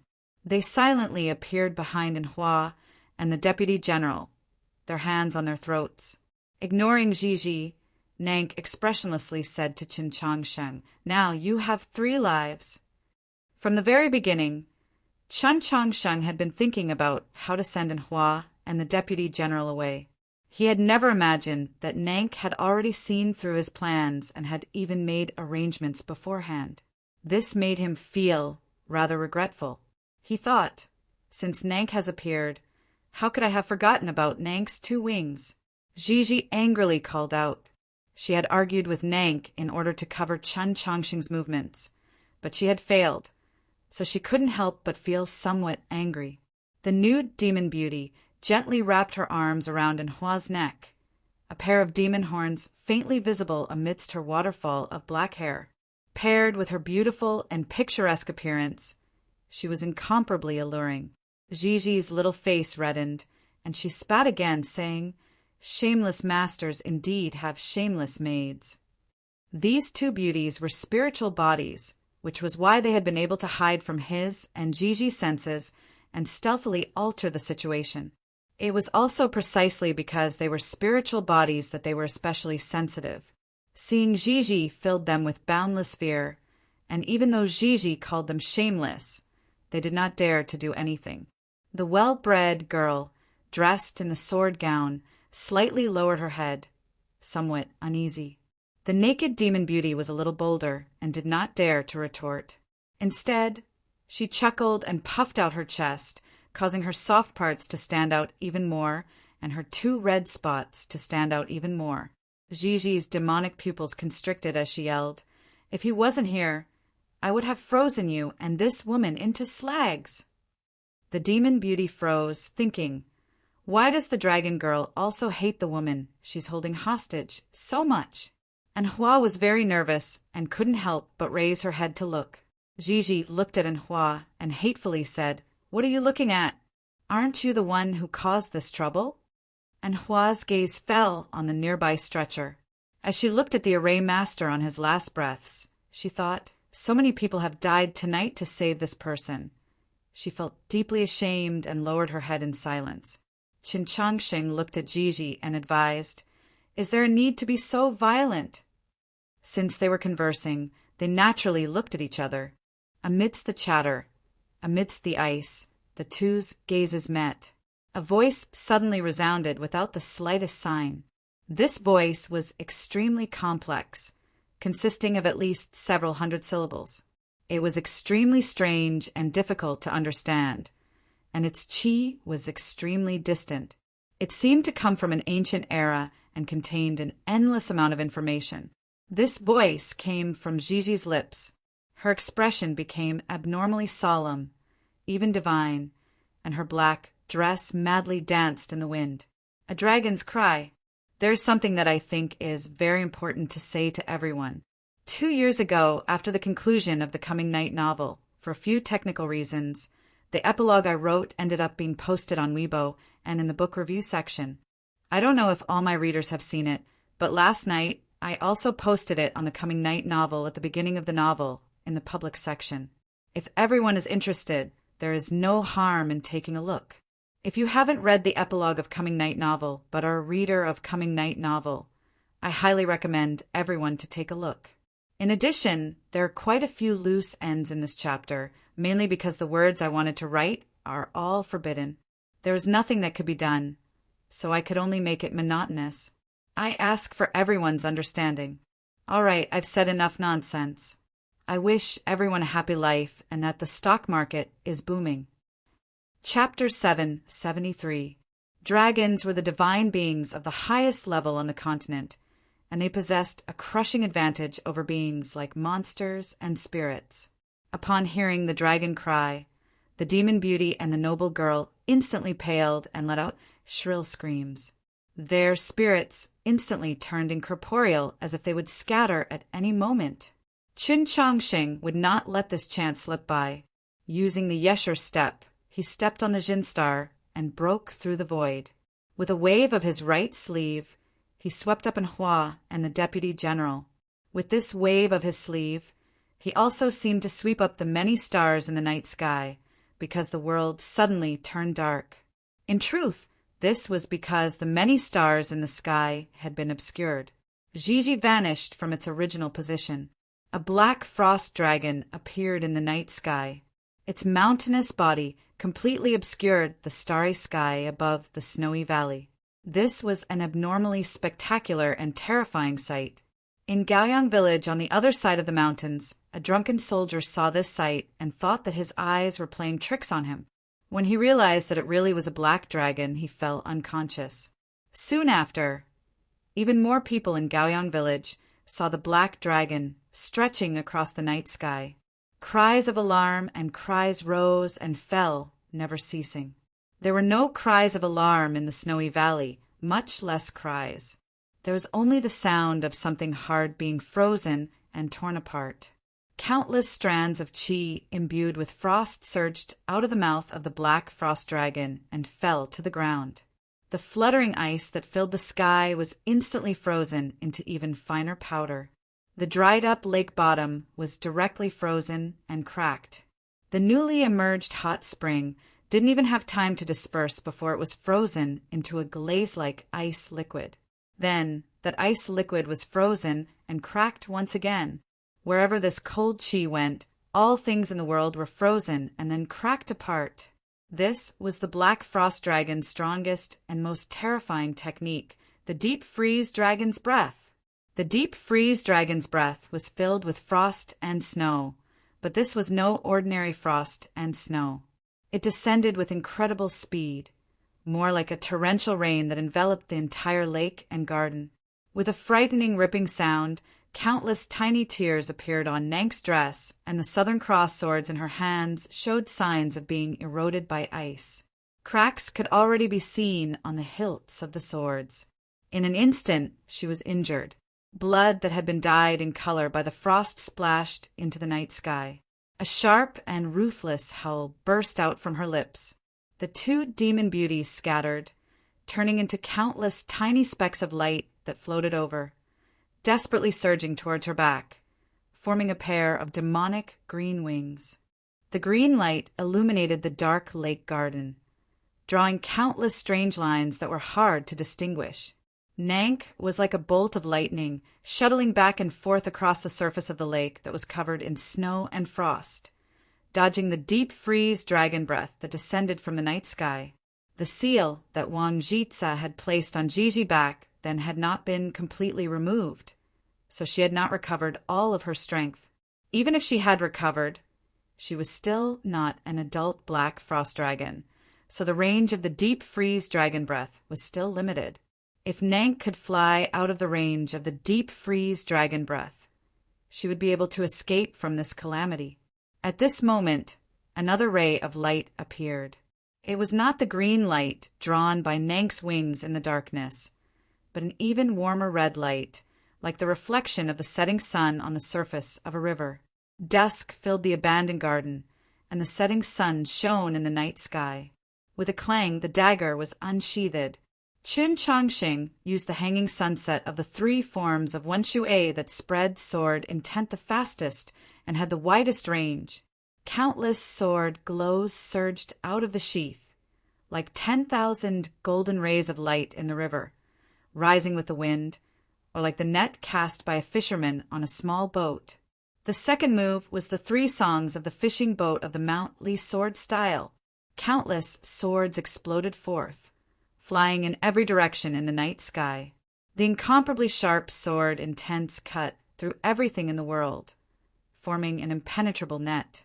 No matter how fast Nank was, she could not break through this net of swords in a short amount of time and fly out of the snow-covered lake garden. When she broke through the net of swords, the dragon breath pouring down from the night sky would freeze and crack her demon body, or when she directly clashed with the dragon breath, her heart would be pierced by 10,000 swords. If nothing unexpected happened, this seemed to be her fate, but the demon lord was still present. For some reason, Chun Chongsheng and Gigi paid no attention to the demon lord. From the very start, they had used all their strongest techniques on Nank. The reason for this was because Nank was the weakest link and also the link that was easiest for them to break through. As for the demon lord, with Chun Chongsheng and Gigi's strength, even if they used all their techniques, they would not be able to shake him in the slightest. So why bother? Moreover, Heidi was still present. Whether or not he was willing to work together with the humans, he should be well aware that this was his best chance tonight and also his last chance. The deep freeze dragon breath, imbued with frost, fell on the lake garden and also fell on Heidi's armor. Countless oval-shaped marks of frost instantly appeared on the black armor, at the same time somewhat concealing the ripples of energy in his demon body.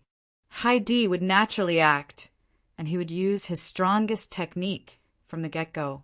The mountainous, broken monolith noiselessly smashed toward the demon lord. Heidi was well aware that even though the demon lord was heavily injured and his strength was far from his peak, he still could not defeat him. He had no intention of harming his opponent, only of holding him down for a few moments. As long as the demon lord could not save her, Chongqing might succeed in killing Nank.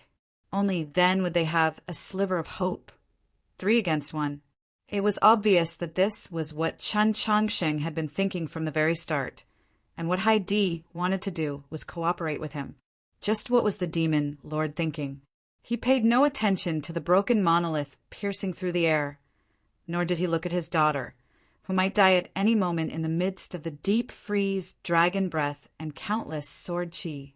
Instead, he lowered his head to the ancient zither in his bosom, his slender and steady fingers lightly plucking on the strings.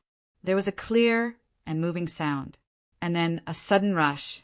A chaotic sound rose up like the rustling of 10,000 trees.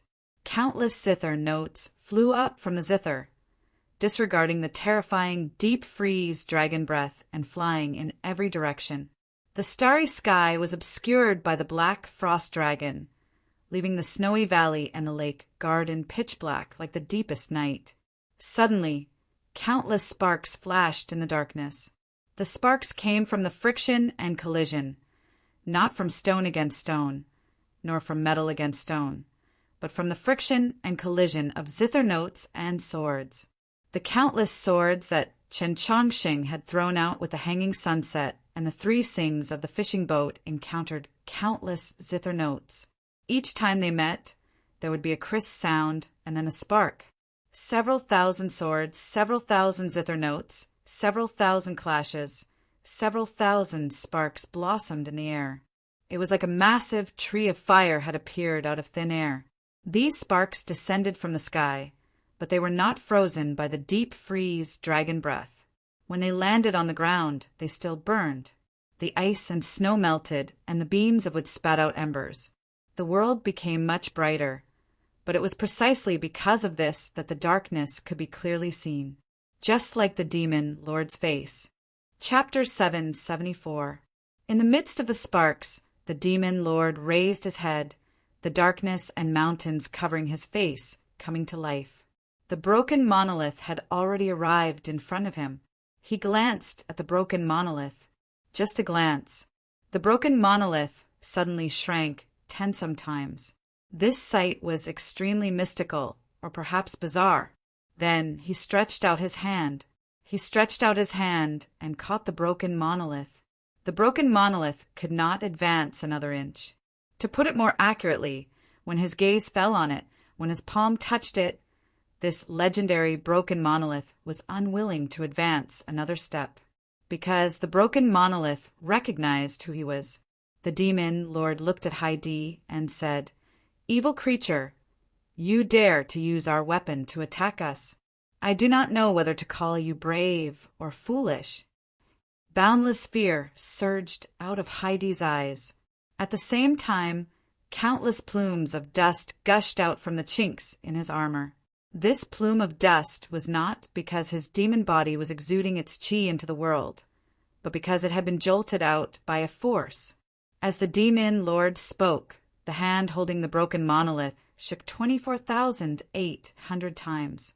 As one of the strongest experts of the demon race, Heidi's demon body was as tough as metal and stone, but he still could not endure such high-frequency vibrations. When the word foolish entered his sea of consciousness, Heidi's wrist holding the broken monolith shattered into gravel. Soon after, the bones in his arm also shattered, and then countless cracks appeared on his shoulder blade. It was like the bones of a cow or turtle that had been roasted for a very long time.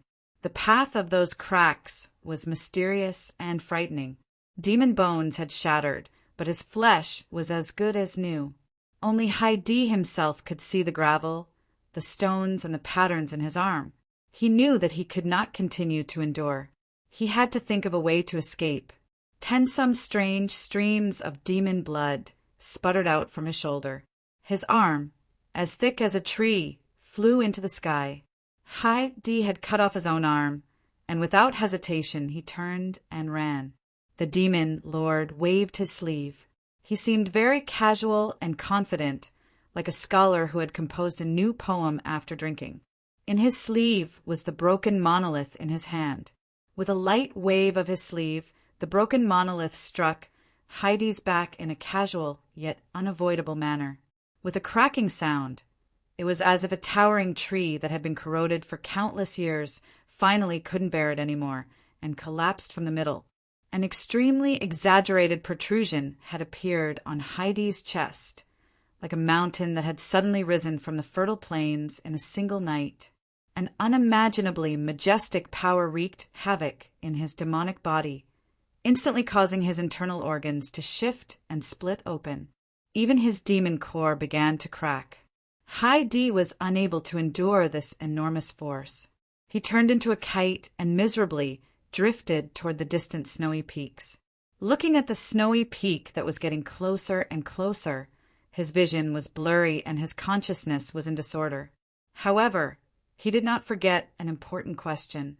Why was this happening? Where are the military counselors? Tonight, when he had come to receive an imperial edict, he had known beforehand that finding and killing the master of the cinnabar pill was not the entire mission. So when he saw Qin Changsheng, he was not too surprised. Even when he saw His Majesty, who should have died long ago, reappear in front of him, he was shocked, but he still had hope. Over the countless years, the demons had formed a certain psychological habit. Lord Black Robe must have calculated everything. Heidi believed that since the military advisor had sent him, he had assuredly calculated this point and would naturally have made arrangements. Thus, he had dared to attack His Majesty. He had always believed that something else would happen, but nothing. Reality was just like the snowy peak that was getting closer and closer, cold and hard. In his final moment, Heidi suddenly recalled that night 2 years ago. On that night, he saw that old friend he had not seen for several centuries, or more accurately, his former master. Heidi understood. He closed his eyes and mentally sighed. In the distant night sky, Heidi's mountainous demon body had already become a small black. Compared to a truly majestic snowy mountain, both man and demon seemed insignificant. That small black sank into the middle of the snowy peak, deep in the snow. A tremor traveled from the distant ground back to the valley, soon followed by a thunderous rumble. Countless years of accumulated snow began to collapse from the snowy mountain. It didn't take long for the snowy mountain to undergo a massive transformation, becoming completely different from before. The black hole created by Heidi also vanished, no trace of it to be found. Just like that, the commander of the front lines of the demon army had vanished. This was a major event that should have shaken the entire continent, but in this deep night it seemed so insignificant. Whether it was spectacular or bitter, no one saw it, no one cared. The demon lord did not look, because he did not care. When his gaze left the zither strings, the first thing he looked at was the broken monolith, and the second thing he looked at the sparks in the night sky. Then he once more stretched out his hand. This time, his hand pierced through the sparks and reached the highest point of the night sky. A dragon cry brimming with anger and unwillingness came from the sky and then came to a sudden stop. The deep freeze dragon breath, imbued with endless frost and killing intent, vanished. The black frost dragon that obscured the night sky rapidly shrank, becoming a small black. Then, waved by that invisible hand, it flew off into the distant horizon. The small black that rubbed against the air, bringing with it a dazzling light. It looked like a meteor, and no one knew where it would land in the end. The deep freeze dragon breath vanished, and the rain of swords also paused. 2 streams of green light abruptly vanished as Nank appeared behind the demon lord. Her petite body was covered in wounds. Blood had seeped into her clothes, making it impossible to see her original color. With a wave of his hand, the demon lord had killed Heidi, driven away Gigi, and broken this trap. The difference between the two was too great. The demon lord did not even need to use his full strength. His vision, techniques, and cultivation were enough to easily crush them. There was no longer any meaning in attacking Nank. So Chun Chongsheng called back all his swords. Several thousand swords whistled through the air above the valley. With a howl, they floated in the air around him, trembling and buzzing. He looked forward, his expression solemn and silent. Whether it was the remnant flames in the garden, the flying ash, or the light drifting down from the night sky, they were all sliced into pieces by the awe-inspiring sword intent. Seeing this scene, a hint of admiration appeared in the demon lord's eyes. He said, "Whether it's your cultivation in the way of the sword, the strength of your divine sense, or the amount of your true essence, you're very good. Let alone the younger generation. Even Chen Xuanba, Zhou Dufu, and I might not be stronger than you when we were your age." It was obvious that in the demon lord's eyes, he, Zhou Dufu, and Chen Xuanba were the strongest experts of the past 1,000 years. Unlike what was commonly understood, he did not place Emperor Taizong in this rank. Chun Chongsheng slightly leaned forward, expressing his gratitude for this admiration. The remnant flames in the garden illuminated his face. Although his expression was grave, it was still calm, without any panic or fear. Chapter 775. At this time, no one will disturb us. After the demon lord said this, he began to cough. His coughs were like the echoes of a waterfall in a deep valley, very deep and very distant. The mountains and rivers covering his face slightly warped as he coughed. Chun Chongsheng looked at him and said, "Sir's injuries are much more serious than they were in Mount Han. Countless years ago, the demon lord had lost to Zhou Dufu in one move and suffered heavy injuries that he had never fully recovered from. That year, he had infiltrated Mount Han precisely to drink Chun Chongsheng's blood to treat his injuries. In Mount Han, he had confronted the Elder of Heavenly Secrets, exhausting a great deal of his mental strength. On his way back to Shuilao City, he had encountered the White Emperor, who had been silently waiting on the snowy plains for some time. In that heaven-shaking battle, he and the White Emperor had both suffered heavy injuries, which had also indirectly led to the rebellion 2 years ago. Later on, he had been knocked into the abyss by the combined efforts of Black Robe and the demon commander. Although Nank had taken an enormous risk to save him, his injuries had been even more serious. For 1,000 years, he had always been the demon lord. In reality, for 1,000 years he had always been an injured person, or perhaps a sick person. His current strength was not even 1/5 of his peak. He had seemed confident and at ease when he had waved his sleeve to defeat Haidi. But in the past, would he have needed to use his hand? Crucially, his injuries were so severe that he could die at any moment, so he was in a hurry to find Chun Chongsheng and eat him. The demon lord indifferently said, "Even if my injuries are even more serious, I still have very few opponents in this world." Chun Chongsheng knew that this was the truth. Glancing at his sheath, he said, "But right now, you can no longer threaten me." He had already sent an Hua and the deputy general into the garden of Zhou. Even if he died now, the demon lord could not kill them. This fact allowed him to temporarily stop worrying about Gigi's safety and make his mind even calmer. Tonight, the demons had already lost an expert like Haidi.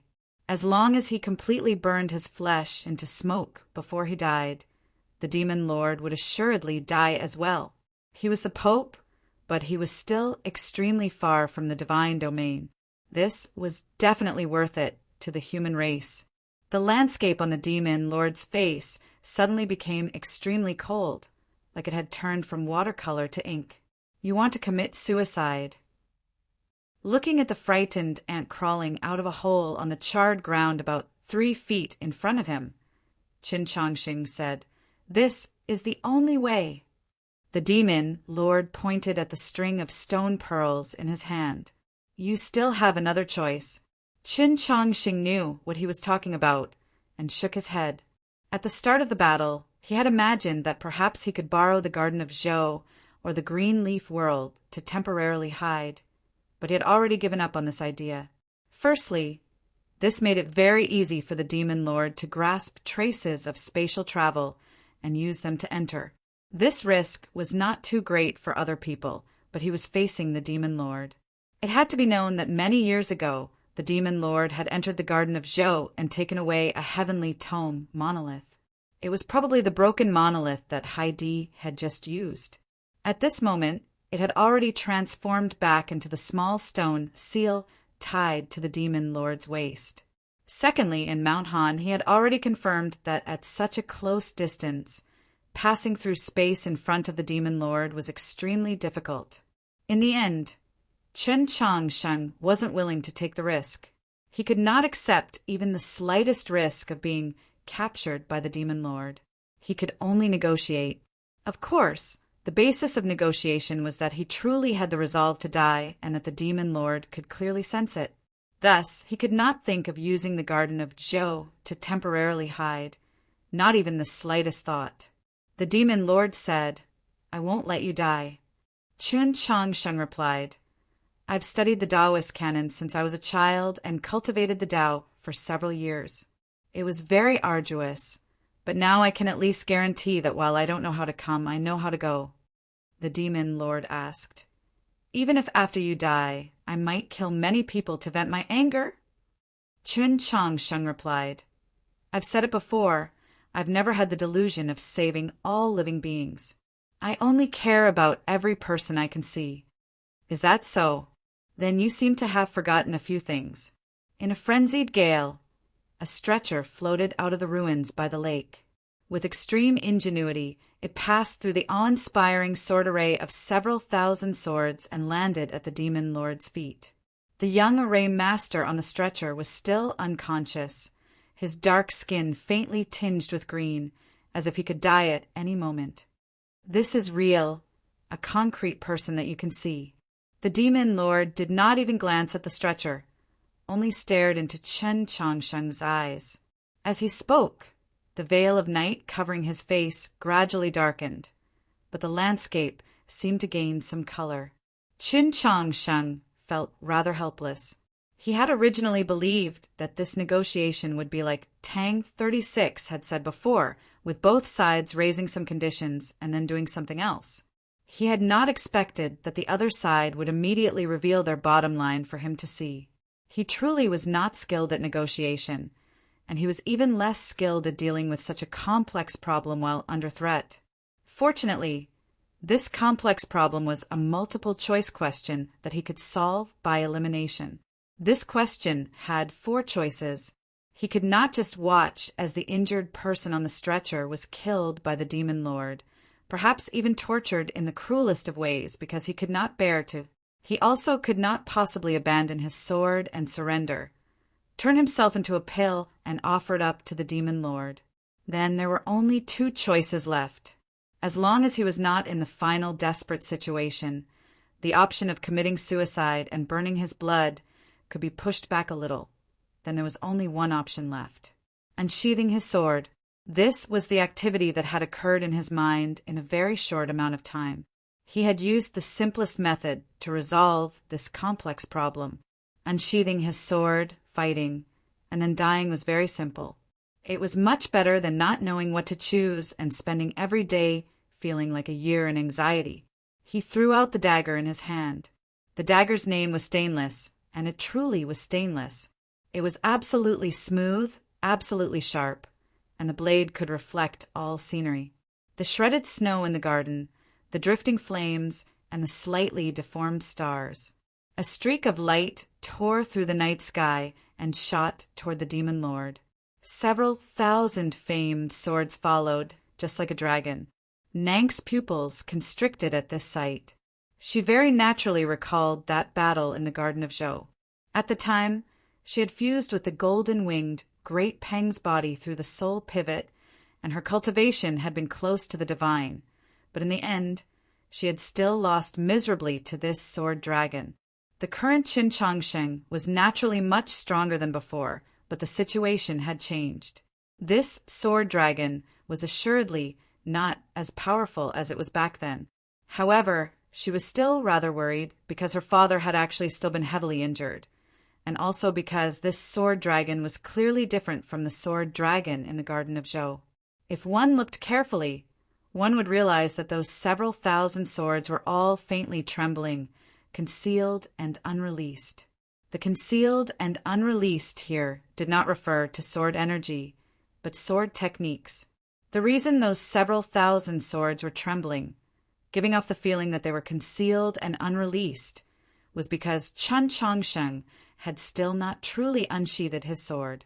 He had given each sword in the night sky a corresponding sword technique, and it was still in the process of gathering momentum.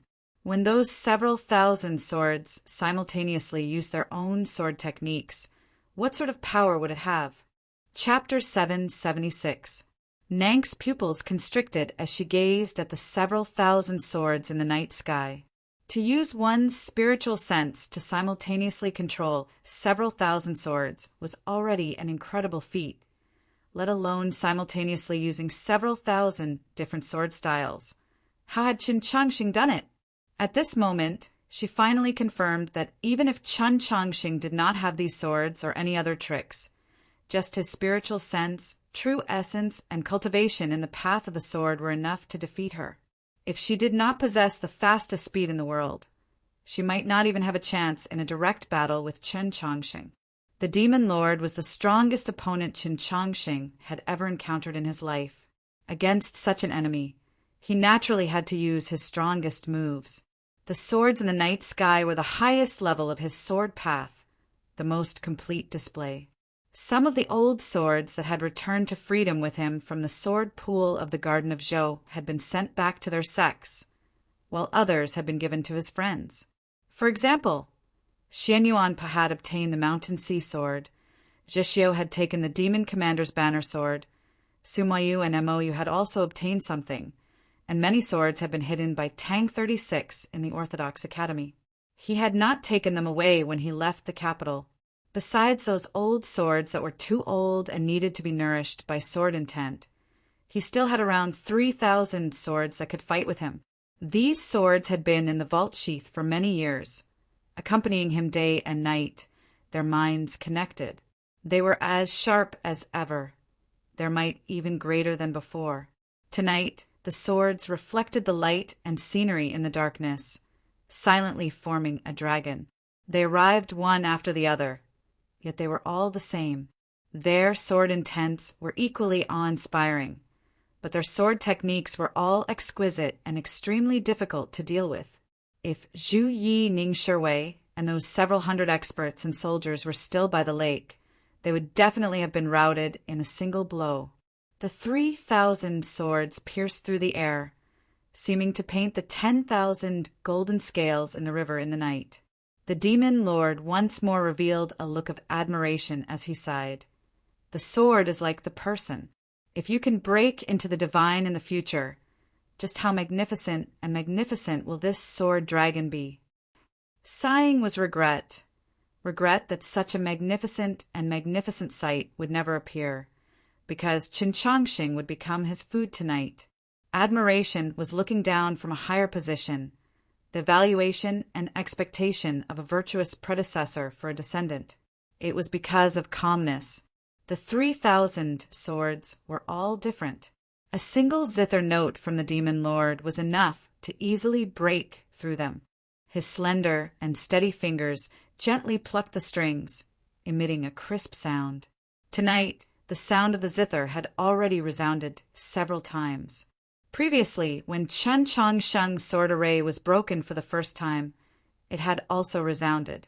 But those were all scattered and fragmented notes that could not form a song. It was more like a prelude or interlude.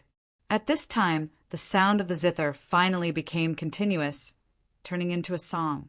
The song the Demon Lord played was a song to the delight of the autumn wind. What the autumn wind liked were the fallen leaves. The sound of the zither was even clearer than before, blowing in all directions in the night. It was like the autumn mountains, but also naturally scattered, like the fallen leaves themselves. The zither music was released to its heart's content. It was indescribably bleak and austere as it welcomed the sword dragon that was tearing through the night sky. Just like before, The shattered and bright sparks scattered everywhere, illuminating the world and making the sword dragon that spanned between heaven and earth even clearer. The 3,000 swords began to tremble violently. Some of them could not withstand the damage from the zither music and fell down. Some of them could not withstand the force of the autumn wind and flew to the side. The fierce wind stirred, and the zither music suddenly fell into disarray. The sword dragon slightly scattered, as if its scales had been stripped off by an invisible force. Occasionally a sword would leave. Those swords that were still persisting began to tremble even more fiercely. Some of the weaker swords had even begun to crack. Based on the current situation, before Chun Changsheng's 3,000 swords could reach them, they would be destroyed by the zither music. But for some reason, the demon lord's expression suddenly became rather grave. This was the first time he had revealed a sense of wariness tonight. At this moment, the sword dragon formed from the 3,000 swords was constantly spitting out sparks in the night sky. He was looking at a certain place. That place was very unremarkable, and the sparks produced by the collision of the zither music and the swords were also very small. However, when they landed in his eyes, they seemed to burn slightly. The trajectory of the sparks had deviated by an extremely small amount from its original trajectory. This deviation was extremely small, almost indiscernible. An ordinary person, perhaps even Chun Changsheng himself, would never have been able to see it, but it could not escape the demon lord's gaze. The demon lord's indifferent gaze could see through the supreme principles of this world. The deviation in the trajectory of the sparks signified that the space in that place had slightly deformed. The distortion of space was because there was an extremely heavy object hidden behind that spark. Everyone knew that the sparks were the friction between the zither music and the swords. Logically speaking, an object that could deform space had to be extremely large, like the entirety of Mount Han. But for that object to be able to hide behind the sparks, it had to be extremely small. Just what object in the world could be so small and yet so heavy? Perhaps this was Chun Changsheng's true trump card that he had been hiding? The demon lord suddenly waved his hand. The zither string snapped. The sound disorderly exploded. The ancient zither was instantly destroyed, transforming into countless splinters and broken threads.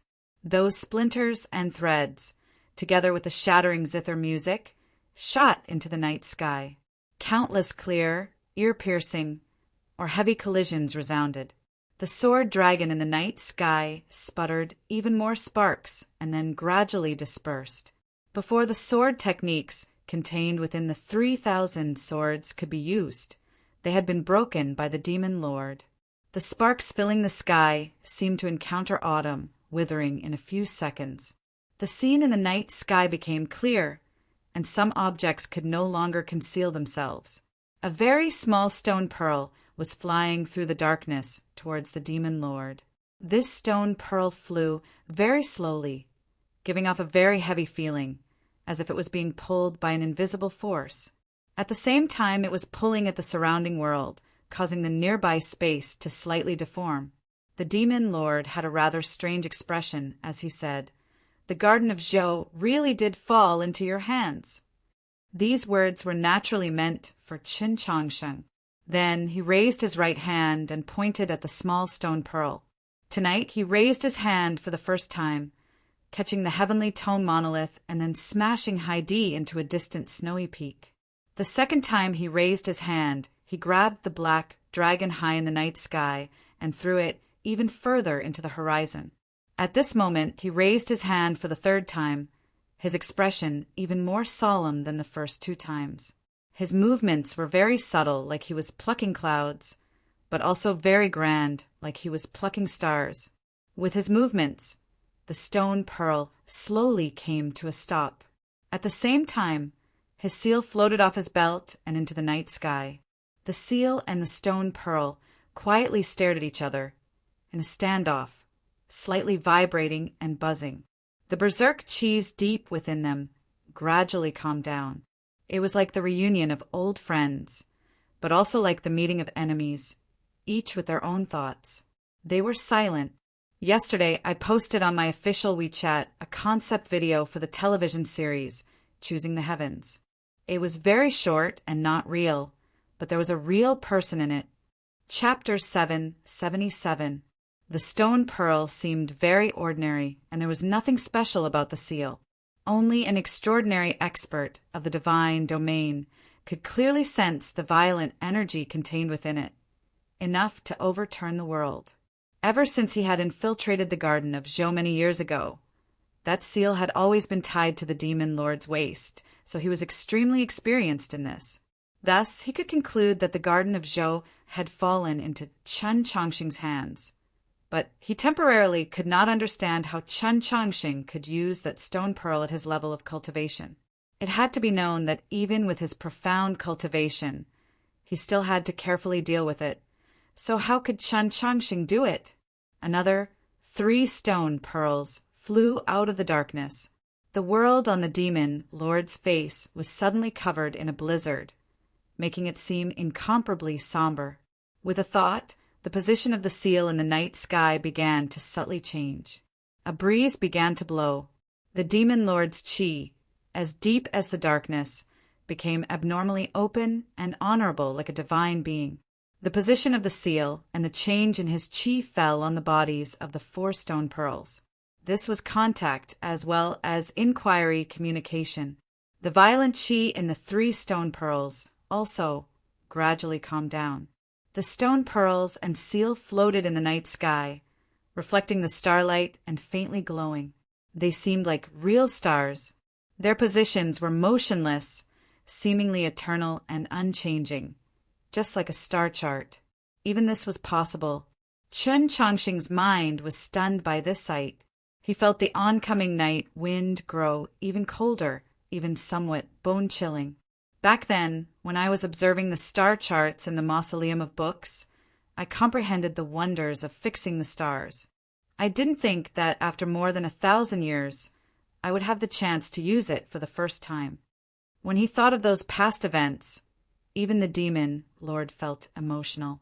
As he gazed at the stone pearls and seal in the night sky, he seemed to see the future. The heavenly tome monoliths that Chen Chongqing had obtained in the Garden of Zhou were unquestionably his strongest and final trump card, but they had now been broken. In a little while he would drink all of Chen Chongqing's true blood and obtain so many heavenly tome monoliths. He was confident that the injuries that had entangled him for 1,000 years would be healed in a single day, and he might even break through in cultivation. Then he would return to Shualao City, kill all those traitors, strike his unfilial son into the abyss, and then ascend to the throne. He would lead the army south, pass through Tianliang, enter the capital, break Mount Li, and reach the southern sea.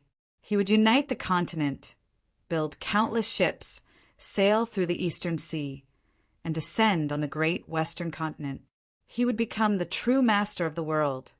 Finally, he would lead the allied forces of the 3 races on an expedition, sweeping through the entire Saint Great Light continent with a mighty momentum, accomplishing an unprecedented feat. Countless scenes flitted through the demon lord's eyes. His tyrannical aura gradually grew. The corners of his lips perked up in extreme delight. He waved his sleeves at the other side of the darkness and easily struck down the last dozens of swords. At this moment he thought he was about to see the best ending, but he never thought he would see a pair of eyes first. It was Chen Chongqing's eyes, bright and calm, serious and focused. There was no despair to be seen, not even a hint of defeat. Chen Chongqing did not remain where he was and wait for his defeat. From the moment he attacked, he had already left the ground and was charging at the demon lord. Behind the 3,000 swords piercing through the heavens and earth was the heavenly tome monolith, and behind the heavenly tome monolith was his person. He held no sword in his hand, but a letter. A tear had already been torn in the letter. Upon seeing this letter, the demon lord's pupils constricted as an intense wariness welled up in his heart. Tonight, his strength was not at its peak. He was not invincible, but he was still powerful. His level of cultivation and awareness had always been at the highest level of the world. There were only a handful of people that could make him instinctively wary. The great western continent had one. White Emperor City had two. The capital now only had one. Where had this letter come from? And whose hand was it? The most famous letter in the history of the continent was the one between the demon grand scholar Tungus and the Pope of the human race countless years ago. These two most intelligent figures in the world disregarded the blood feud and enmity between the human race and the demon race. In these letters, they discussed many important questions and then published them to the world. Whether it was the Council of Elders in Shula City or the imperial household in the capital, they were all deeply concerned and wanted to object, but no one dared to show it, as their statuses were too high. At the time, there was no great Zhou dynasty, and the Taoist faith was still the orthodoxy. The Pope possessed immense prestige and authority, and Tungus was the teacher of several generations of demon lords. What followed was that declaration demanding the heavenly see that had spread far and wide in the world after the bloody incident of the Orthodox Academy 20 years ago. Although it was a declaration, it could also be considered a letter written to the world by the Chun imperial clan and the Orthodoxy's conservative faction. In the last few years, the most famous were naturally the letters Su Li had left behind before taking the Holy Maiden to the other continent. A letter had killed and heavily injured several elders of the longevity sect, broken the sect's great array, and severed a secret path of retreat. A letter had severed Zhu Luo's arm in the Myriad Willows garden outside Hanzhou City. A letter had spread through the Orthodox Academy about Chen Chongqing's sword intent, had forced back another storms of the Eight Directions, Wu Qiongbai, and had even fought a battle with the Tianhai Divine Empress Wooden Hairpin Little Phoenix in the night sky of the capital. Other than Su Li, who had written the letter, Suyurong, who had delivered the letter, and a few people from the Orthodox Academy, no one knew that Su Li had actually left 4 letters to the world. 3 of the letters had already been torn open and used, while the last letter had always been hidden in Chen Chongqing's bosom. He had not used it in the mausoleum of books because between the Divine Empress and the Pope, he did not know what to do. Moreover, even if he had used it, he would not have been able to change the situation. He had not used it in killing Zhou Tong because he was confident. Moreover, this letter was far too important and unique. Using it on Zhou Tong was far too wasteful. The only time he had almost used this letter was when eunuch Lin had entered the Orthodox Academy determined to kill, and on that night, his teacher Shang Xingzhou had arrived in the snowstorm. Tonight, his opponent was no ordinary person, but the demon lord. Against this legend, even legend, Chen Chongqing did not have any hopes of getting lucky. Without hesitation, he used all his techniques. The sword in the garden of Zhou, the monolith in the mausoleum of books, and this letter from Mount Li. The letter suddenly tore to shreds. An invisible sword intent soared up and penetrated the stars. The starlight was suddenly severed, and the sword intent returned to its true form, stabbing straight at the demon lord. A soft crack resounded through the night sky. It was like water had been cut in two, like clouds had been cut in two, like the sky had been cut in two. That landscape had been cut in two. That world had been cut in two. That part of the darkness had been cut in two. The layers of mist that had shrouded the demon lord's face for countless years had been forcefully cut apart by that fierce sword intent. It truly appeared between the heavens and the earth. His iron brows that suddenly rose like inky mountains. His eagle eyes that were as cold as a deep pool. The demon lord brought his palms together. It was like 2 mountains that had sat on opposite sides of a river for countless years had come together. The sword intent that Su Li had left behind had been caught in between. A straight and distinct wound had appeared on the demon lord's face. It was between the inky mountains, between the deep pools. So tired just now I saw that I've already been updating for 9 days. I hope that I can also hold on tomorrow and break through. But I've never done it half-heartedly, and I've even written it more seriously than I did in the past few years. Just like I said to everyone last year, before I upload it, I'll edit it whenever I have time. Yesterday, I looked at the plot of the Grand Examination and realized that there were many broken words and passages that could have been deleted. Now, I've written it much cleaner. No matter what, progress is always a good thing. Everyone work hard. Chapter 778. Just what was Qin Chongqing's strongest move? Logically speaking, it was naturally the heavenly tome monoliths. Whether it was the black stone he had obtained from the portrait of Wang Jitze in the Lingyan Pavilion, or the stone pearl from the garden of Zhou that had been tied around his wrist for several years, they were both the most important objects in the world, the most irreplaceable and supreme existences.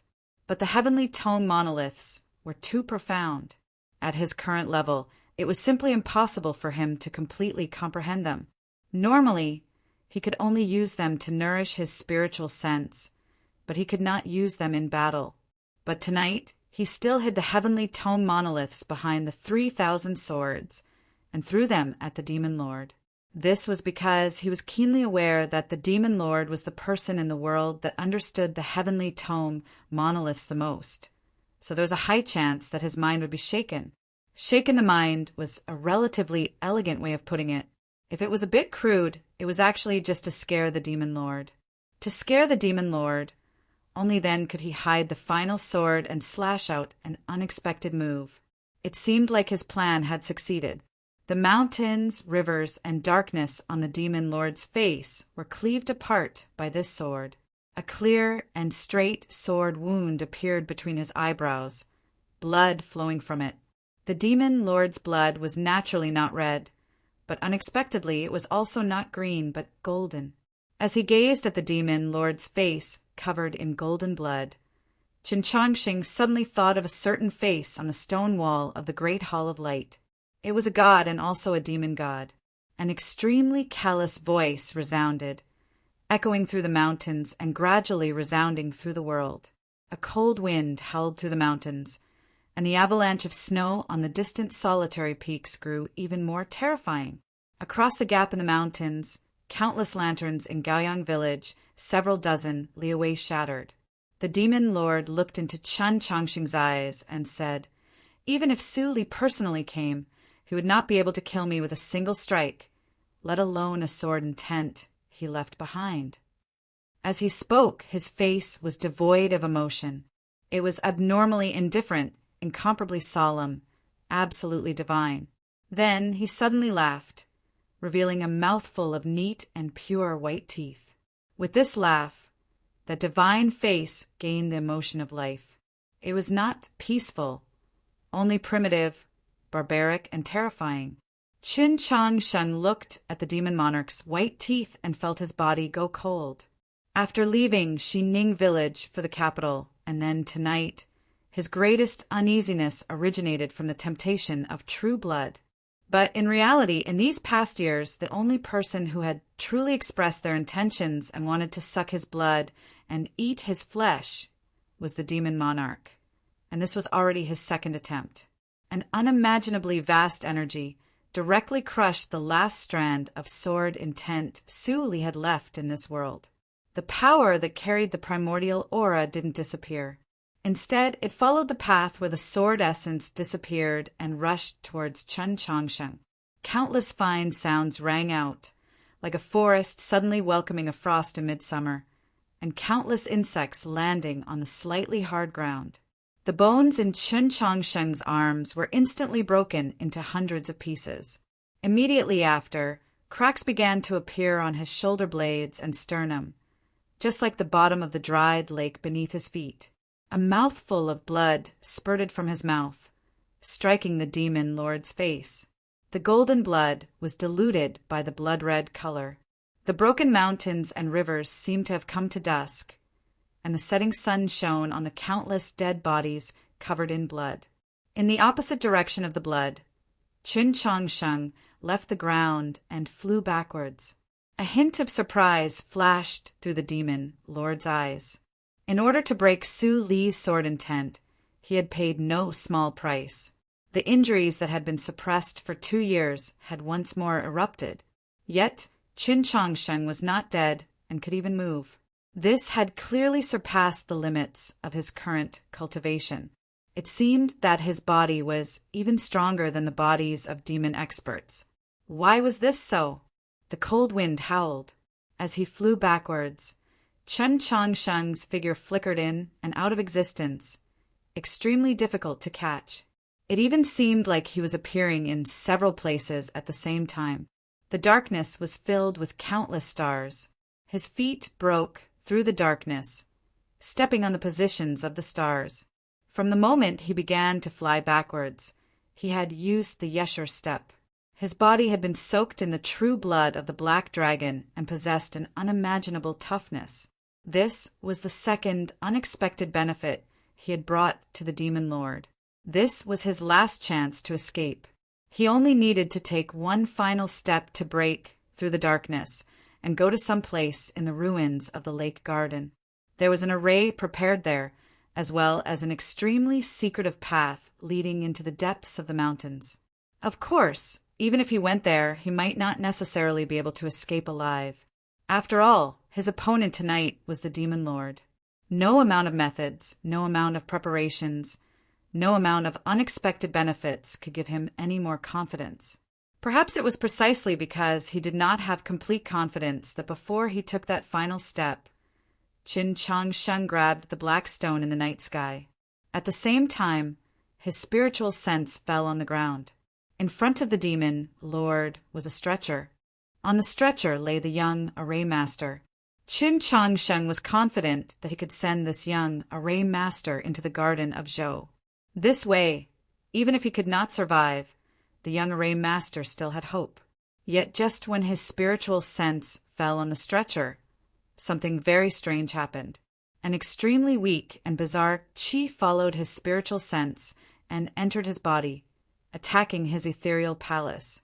This attack was very secretive and not very powerful, but it very exquisitely affected the circulation of his true essence. Crucially, he was currently using the Yeshur step. The slightest difference was a mistake. Going south in the opposite direction was a mistake. His next step was supposed to be next to an old plum tree, several dozen zhang away. But now he had stepped on empty air. His foot landed in the night sky. This place was even colder and the wind even stronger because he was several dozen zhang above the ground. The cold wind howled and a shadow obscured the starlight. At the same time, a ruthless and callous cry arrived. Intense pain came from his shoulder and neck. Nank appeared behind him, her sharp and dark green fingers grabbing onto his shoulders, flying him even higher into the night sky. Even more terrifying was that an invisible thread seemed to appear between her two wings, constantly cutting at his throat. In an instant, it had already entered his flesh and blood began to drip down. The demon lord looked at the scene in the night sky and licked the blood at the corner of his lips, calm and expectant. With his daughter, who was the fastest in the world, he had no need to worry about Chen Changsheng escaping. Chen Changsheng had been restrained by Nank, seemingly without the slightest strength to resist, only waiting to be killed or eaten. It was just like how his body was high and cold in the night sky, with no place to borrow strength from. But he would not surrender like this. Not even fate could make him submit, let alone a true enemy or predicament. Back in the wilderness, he had learned 3 swords from Su Li. Now, without hesitation, he used the most powerful of them, the blazing sword. There were 3 sword techniques in this one strike. The true sword of the orthodoxy was also known as the sword of killing and stabbing. In the final battle of the grand examination, he had relied on this sword to force back Go Hanshi. It was the final move of the Mount Li sword style. In the garden of Zhou, Liang Xiaoxiao had used this sword to commit suicide, forcing him into a rather sorry state, and he had also used it. Tonight, he displayed the 2 most decisive swords at the same time. He did not believe that Nank had the ability to stop him from dying. As for the final sword, it naturally had to be Mount Li's secret sword of the Golden Crow. Burn the world and the people clean. What else could you do? Nank did not understand his sword intent, but she sensed his intent. Even someone as cold and detached as her felt a tinge of fear. These 3 swords were too decisive, too ruthless. The demon lord's callous voice rang out once more. You want to die? It's not that easy. Qin Changsheng's flesh and blood were his final hope. He would not permit it to be taken away by anyone, including Qin Changsheng himself. He extended his hand towards the sky, and a patch of darkness descended upon Qin Changsheng. He wanted to use his most tyrannical and strongest demon technique to forcefully swallow up Qin Changsheng's final 3 swords. His expression was so grave, so focused, that he did not notice right in front of him, right under his feet, right on that stretcher. The young array master suddenly opened his eyes, celebrating the achievement of 10 days of constant improvement and also writing to my satisfaction. Very happy. Good night, everyone. Chapter 779. From the battlefield to the disorderly mountains to the Mount Song Army headquarters to this snowy mountain range. No one had ever seen the young array master on the stretcher open his eyes. In everyone's view, he was already on his last breaths, certain to die from his heavy injuries. At this moment, his eyes opened. The shallowest layer of his eyes was a clean and bright innocence. But if one looked deeper, one would see a cruelty suffused with a savage aura.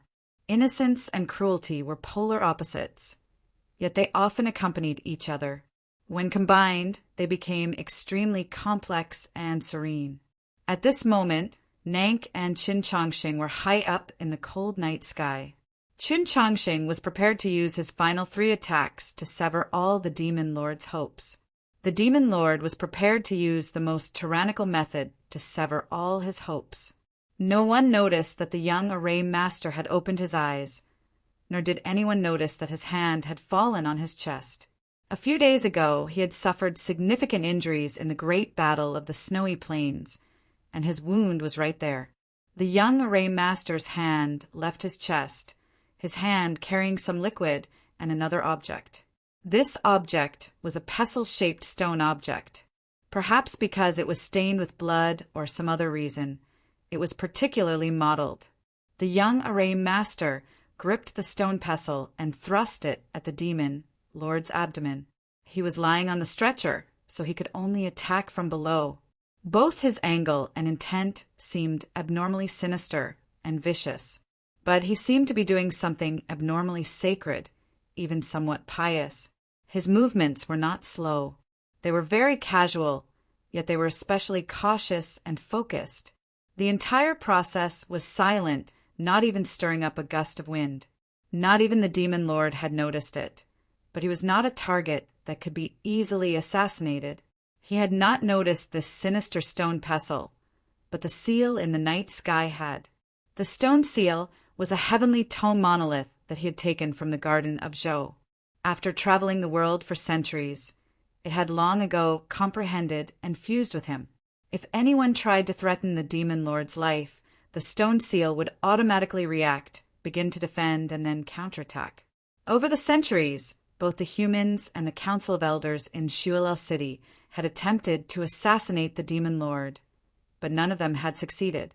In that battle just now, Heidi had suffered such a miserable defeat for this very reason. The stone seal ignored the other stone pearls and vanished into the darkness. A moment later, it appeared in front of the demon lord's abdomen to meet the stone pestle. Logically speaking, no matter what material this stone pestle was made of, it could not be stronger than a heavenly tome monolith. In the next moment, it would be smashed into powder. However, the most unbelievable thing happened in the next moment. The stone seal stood still in the night wind, no longer attempting to destroy the stone pestle. It was as if it had known him for tens of thousands of years, and had even taken the initiative to make way for him.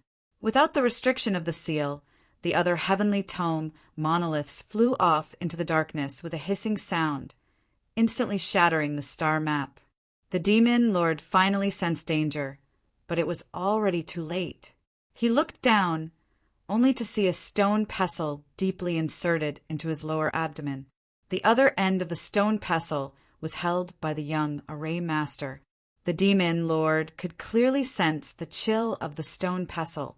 Of course, what made him feel even colder was the young array master's face, as well as the slight aura fluctuations emitted by the stone pestle.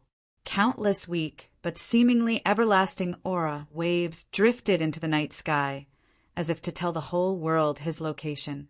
Whether it was this world, or any other world, or any other world. Just what was this mysterious stone pestle?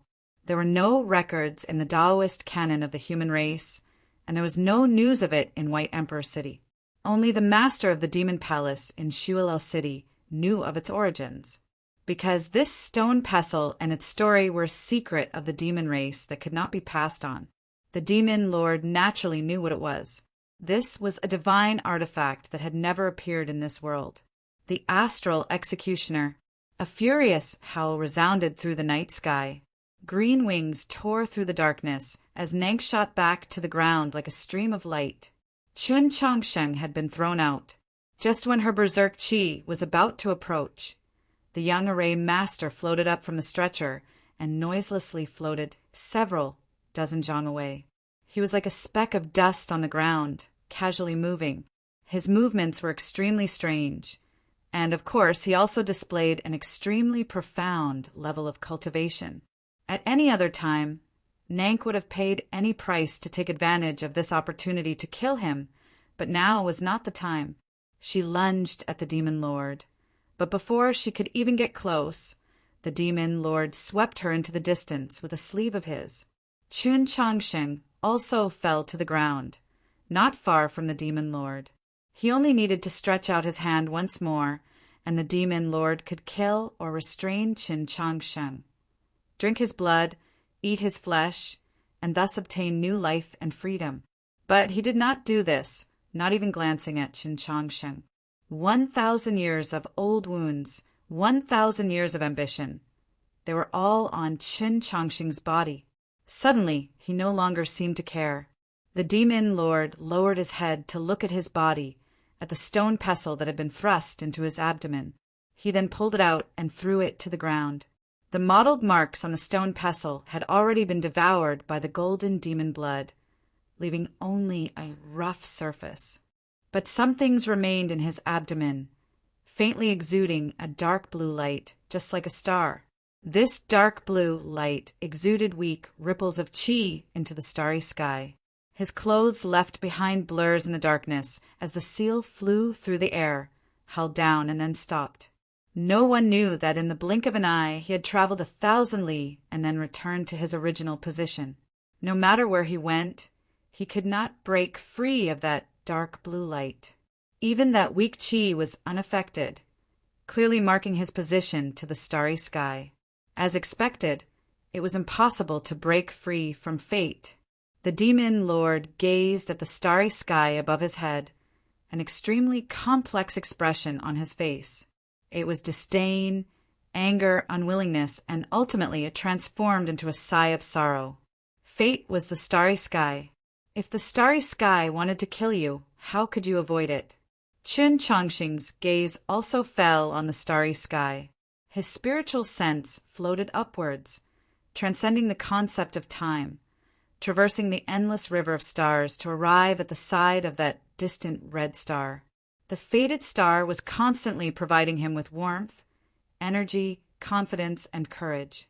This place was extremely far from the ground, as if he had reached the other shore of the river of stars. It was vast and empty with only a few stars. He gazed even further, even deeper, and suddenly felt a tinge of fear. In that endless darkness, there seemed to be countless stars, faintly discernible, unknown, mysterious, and terrifying.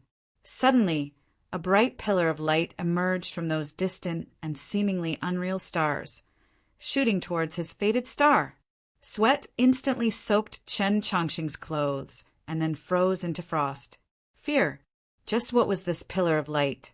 Where had it come from? And where was it going? Fortunately, the pillar of light did not strike his fated star, only brushing past it. Behind it, the pillar of light continued to travel through the river of stars towards this world. Chun Changsheng's body was incredibly stiff. He could not move, could not make a sound. The demon lord raised his head to the starry sky, his expression indifferent, his thoughts inscrutable.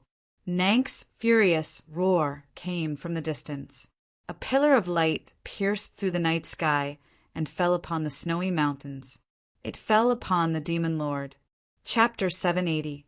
This pillar of light did not originate from the stars, but from an even more distant and unknown world. When it landed on the ground, it was only 3 meters in radius. One could imagine how condensed it was. Only the purest and most powerful energy, or even the legendary gods, could create such a condensed beam of light. This light seemed very similar to the sacred light of the orthodoxy, but the demon lord knew that it was not, and Chen Chongqing knew even better. They both knew where this light came from. In the sacred pillar of light, the demon lord's clothes fluttered in the wind. The broken landscape on his face was washed away, and his appearance rapidly aged.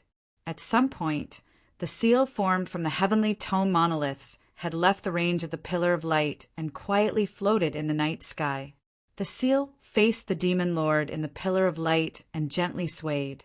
It seemed to be filled with many emotions, thousands of memories, and also like it was bidding farewell to an old friend. The next moment, the beam of light disappeared. There were no changes in the Snow Ridge Lake Garden. There were no avalanches, no strange changes in the world, no abyss descending. Everything was the same as before, as if nothing had happened. The demon lord stood where he was. Nank was rushing over. The young array master had a very complicated expression on his face. He looked at the demon lord, wanting to speak but hesitating. This happened 3 times, and in the end he fell silent. The demon lord drew back his gaze from the starry sky and gazed at the young array master. He said nothing, a pensive look on his face. Nank also fell silent as she watched the scene unfold before her. No matter how long the silence was, it would eventually be broken by the sound. "Are you going to die soon?" The young array master softly asked the demon lord, seeming very cautious and even a little timid. The demon lord replied, "If you can't even be sure of this and still take the risk of coming to the south, then you are a fool." The young array master was very sure that he was not stupid, so he smiled. He laughed heartily. In the next moment, the complacent smile on his face vanished without a trace and was replaced by sorrowful tears. He burst into tears. He laughed and cried, happy yet sad, painful yet happy, humble yet arrogant.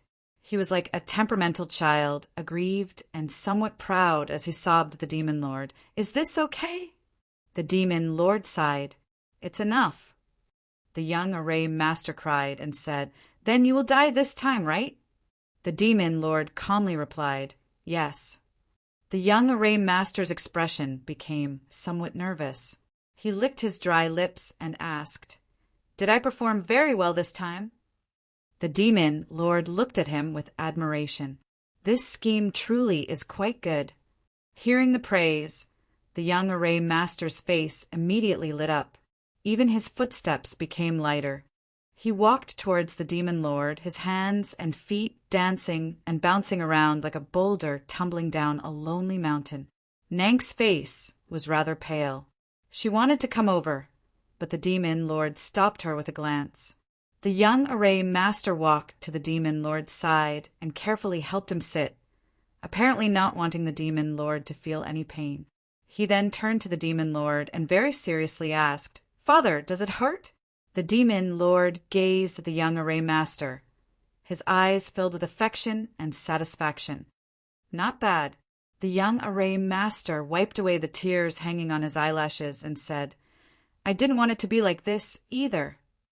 As he spoke, his right hand struck the demon lord's chest like a black bolt of lightning. It was a pitch-black dagger that could not reflect any light. The dagger stabbed deeply into the demon lord's chest, golden blood gushing out of the dagger's hilt. It seemed that this dagger was hollow. The demon lord painfully coughed. "You shouldn't have used this sword, because this is a relic of Sir's friend." The young array master pulled the black dagger out of the demon lord's chest. glanced at the nearby ground, and said in a fit of pique, "Even that fellow can use a dragon's beard as a sword. So why can't I, Sir's son, use it?" Chun Chongsheng was lying there. The young array master pulled out the demon lord's hand, strenuously broke off the demon lord's fingers one by one, and took something out. The demon lord's expression remained calm, as if he could not feel the pain of losing his fingers. It was an object shaped like a ram's horn comb. It was hard to tell what it was, but it was probably his final life-saving measure. If the young array master had not promptly used his sword to sever the demon lord's last chance of survival, perhaps the demon lord really might have found a chance to counterattack. Big Aunt reminded me that when facing Sir, I had to be careful, careful, careful. The young array master looked at the ram's horn comb and said with lingering fear, "But no matter how careful I was, I could never have imagined that the heavenly demon horn was on Sir's person." He very carefully put away the ram's horn comb, then turned to the demon lord and smiled. "Didn't Sir say that 20-some years ago, when little Aunt left Shuilao City, she stole this sacred object away? Father, Sir is truly crafty." "We all thought that it was in Mount Li," the demon lord smiled.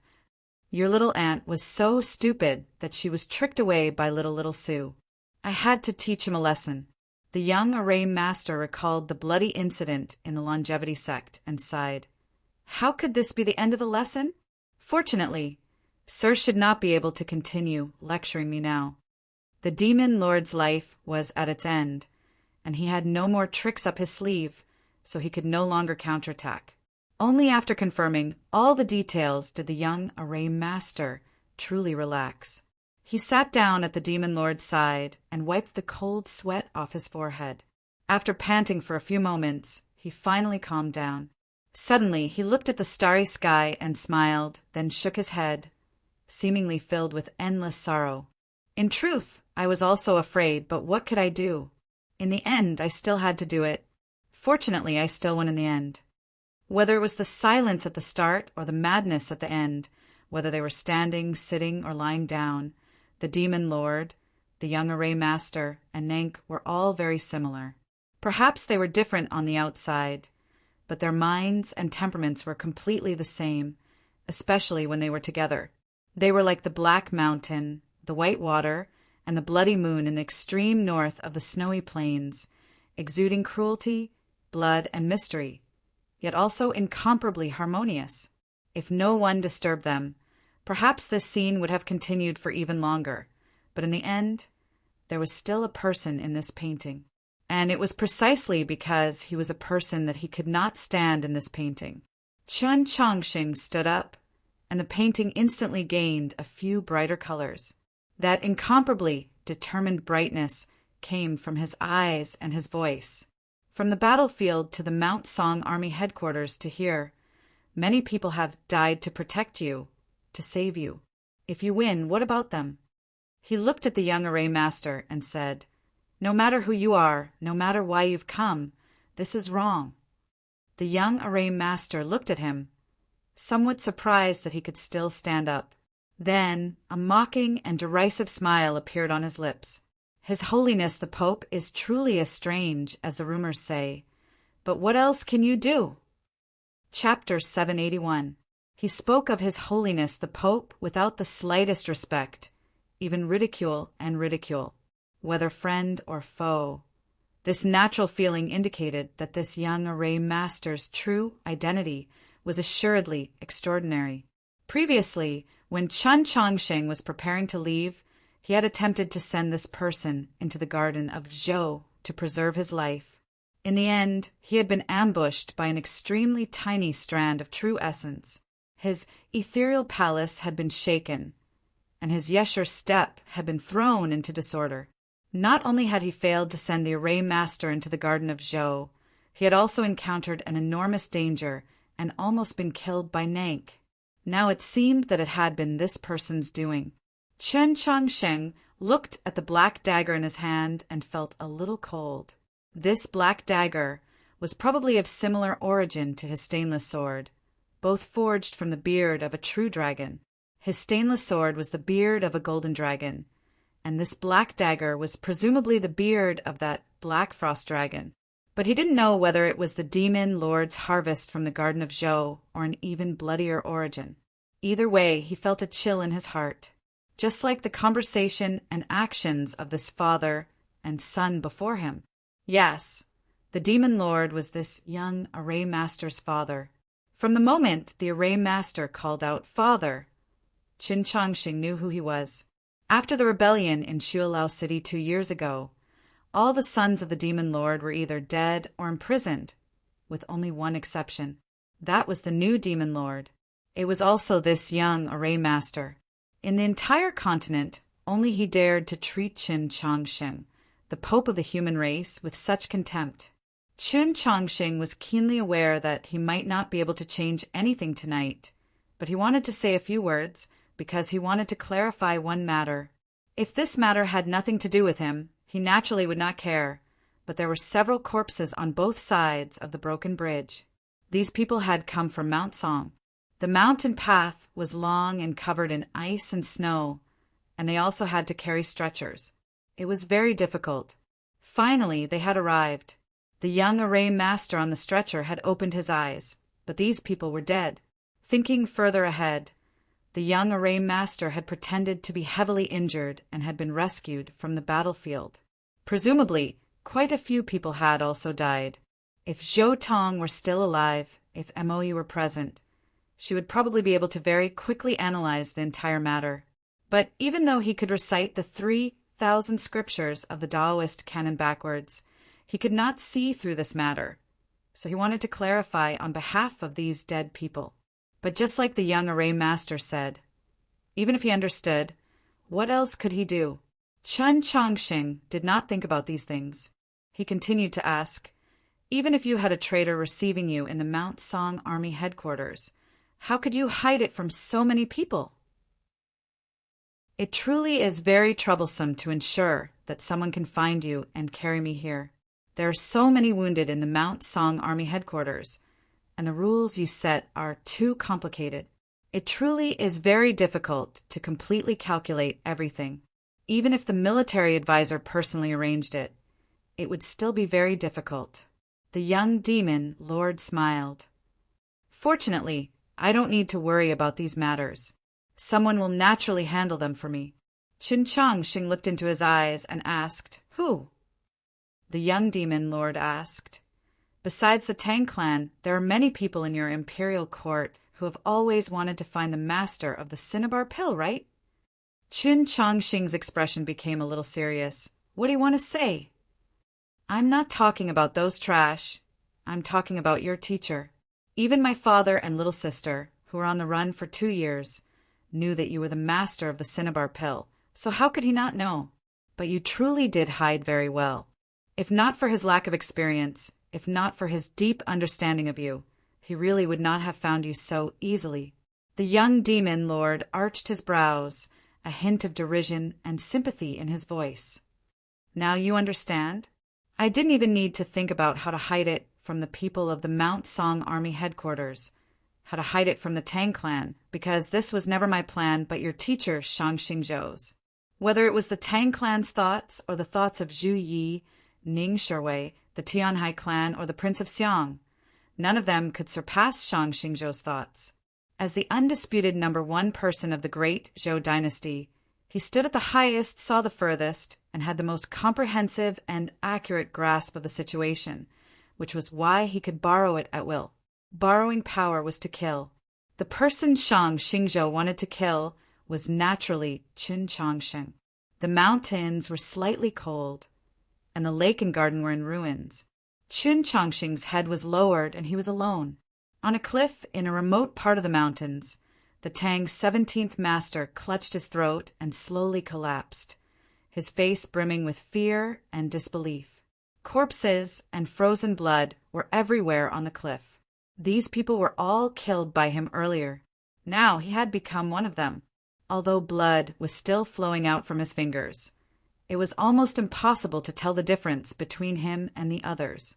The former bishop of the Hall of Illustrious Persons walked up to the Tang's 17th master, the caution, unease, and fear on his face long ago vanishing, replaced by indifference. Second master's meaning is very simple. You also know that killing the Pope is naturally a great merit, but it is also a great crime. Our Winshui Tang clan cannot bear this, so you killed all these people. But the problem is, you were the one who personally arranged this matter. So how could you possibly live normally? After your death, no one will be able to link the Pope's death to my Winshui city.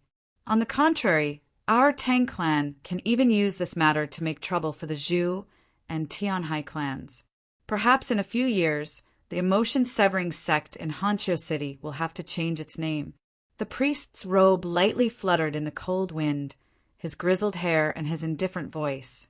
The Tang 17th master was already dead, so he naturally could not speak, but he still very seriously explained, giving off the feeling that after tonight he would never have another chance to speak. He seemed to cherish this moment, even somewhat avaricious. This is what it means to die a worthy death, to die for a purpose. Otherwise, you would just be a piece of trash. The bishop gazed at the terrifying wound on the Tang 17th master's neck and indifferently said, "Why don't you think, if the second master had not let you know, just how could you have possibly found his holiness?" After saying this, he gazed down at the lake and garden. Because it was too far away, he could not clearly see what was happening, but he could already see the future.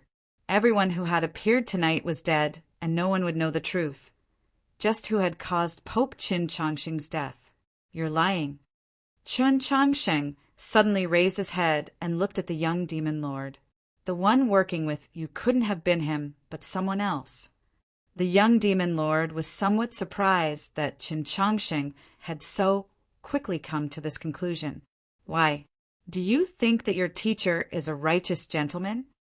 Qin Changsheng replied, "He naturally isn't a righteous gentleman.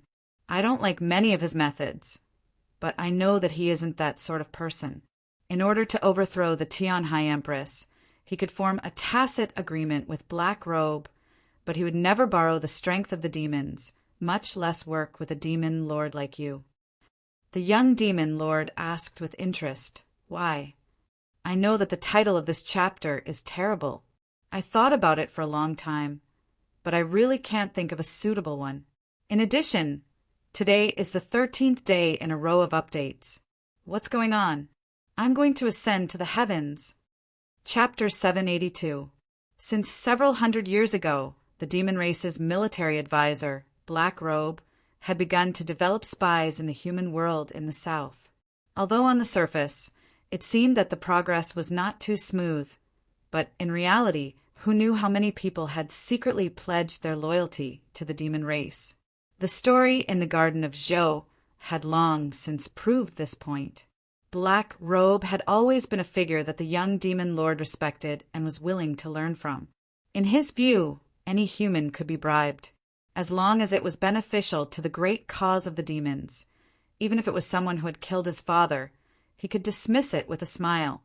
If the other party was truly very important, he was even willing to pay an even greater price.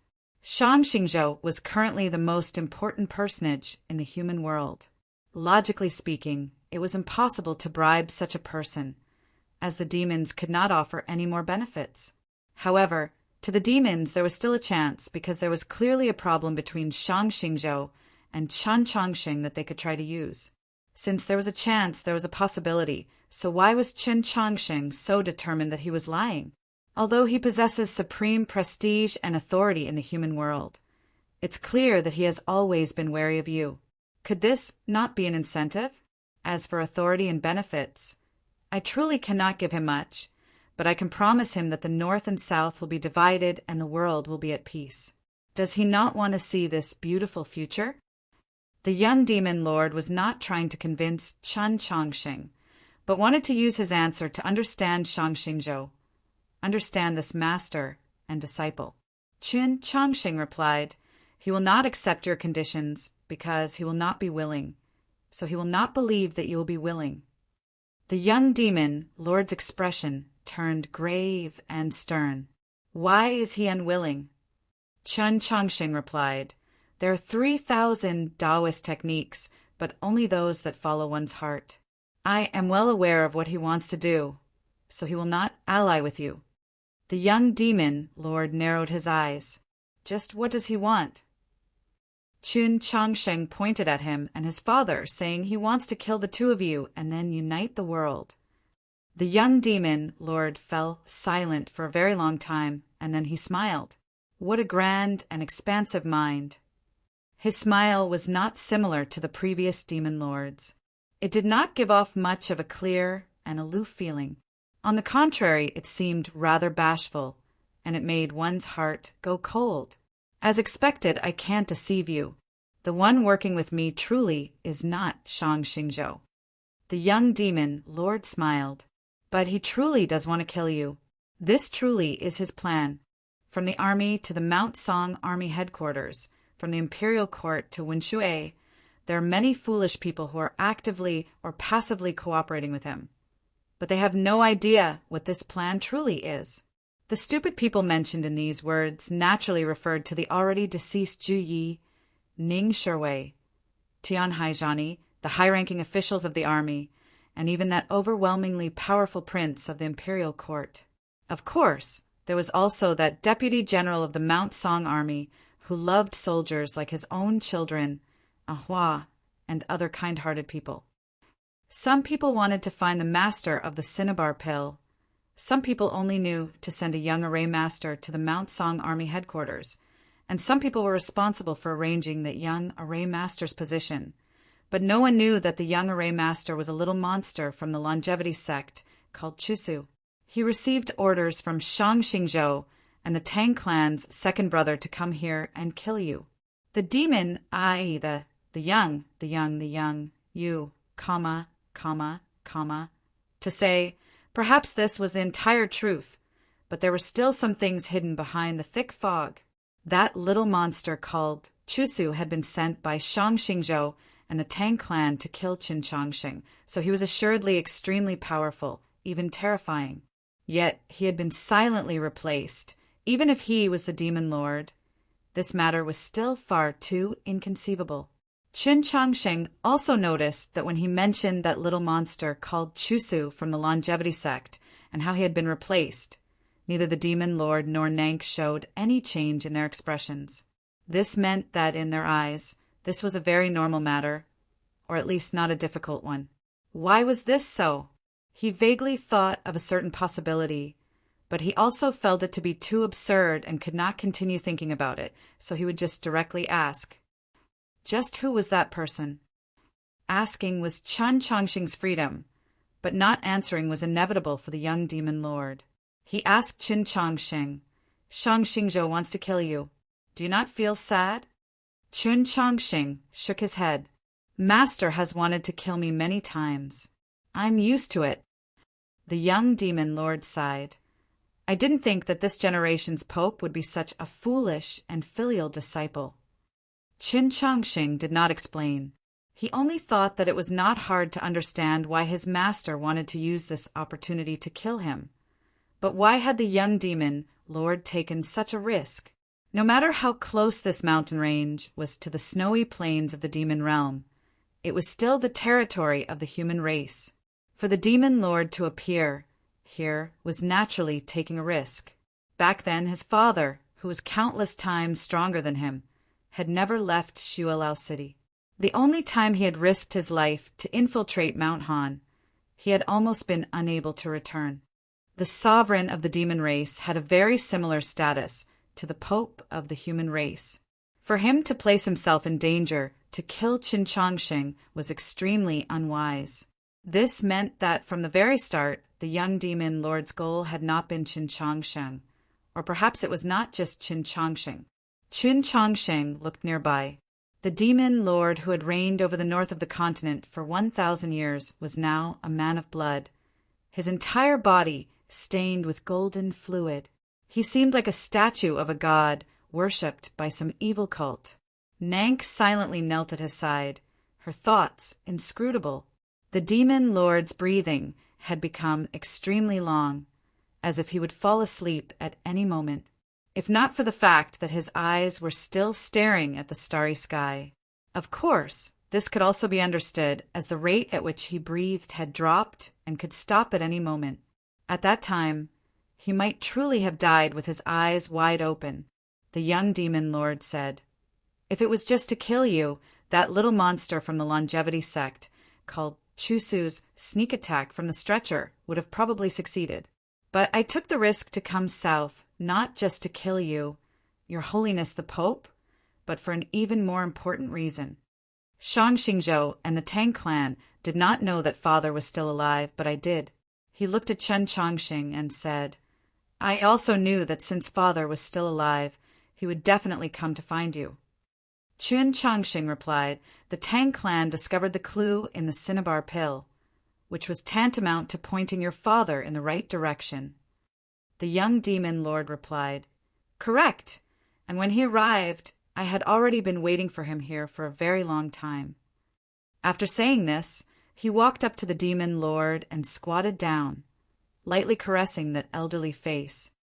"From the moment I learned of Shang Xingzhou's plans, I knew that this was my best chance to kill Sir, perhaps even my only chance. Of course, I was afraid of Sir, and I definitely did not want to meet Sir. But to kill Sir, neither the Southerners nor the military advisor could do it. Only I could do it myself. Sir, the entire matter is just that simple." Chapter 783. The demon lord's eyes had been open the entire time, but the vitality within them was gradually fading, making them seem rather dim. At this moment, his eyes suddenly brightened for a moment. Perhaps it was because of a shooting star streaking across the night sky. That shooting star came from the northern star domain, possibly even from the heavenly sovereign star in the extreme north. What did this mean? There was no need to give any advance warning to kill in the starry sky.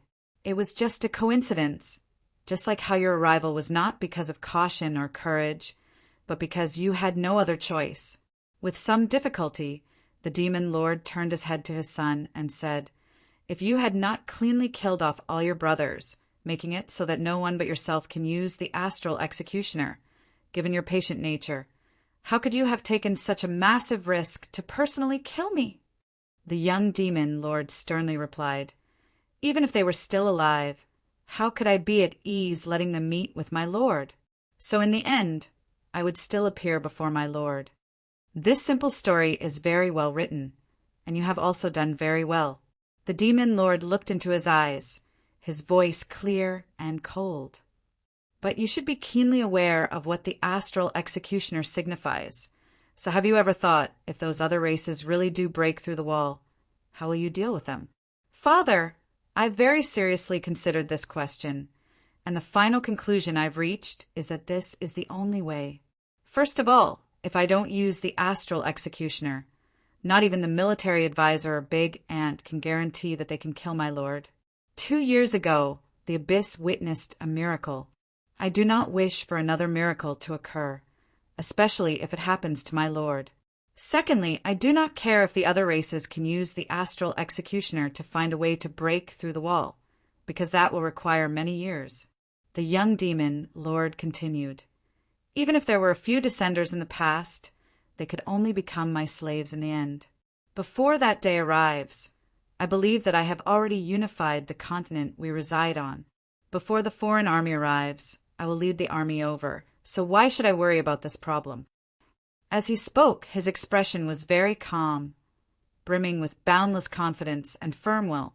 The demon lord gazed at this young face and thought of the scene that had flitted across his eyes when he saw Chen Chongqing stones. He vaguely understood, and then he felt gratified. Grand plans, grand ambitions, hegemony, peerless achievements. It turned out that he did not need to personally accomplish them. He could also hand them over to his descendants. The demon lord smiled. "Since you're prepared, it's fine." The young demon lord bent down and lightly kissed his forehead. He sadly said, "I can't bear for Sir to leave. No, in fact, I should have left long ago." The demon lord looked into his eyes and said, "Only tonight, when I once again witnessed your brilliance, did I realize that my greatest mistake was that my ambition had been thwarted 1,000 years ago.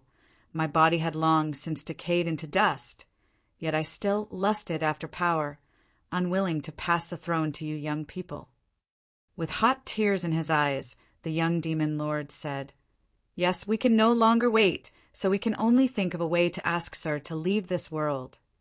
It was very difficult to understand the relationship between the demon lord and his son. If there was sorrow and reluctance, then what was all this treachery and callousness? Chen Changsheng also found it incomprehensible, but he understood the very incomprehensible conversation between the demon lord father and son. On that night, in the Mausoleum of Books, he had been at the Tianhai Divine Empress's side.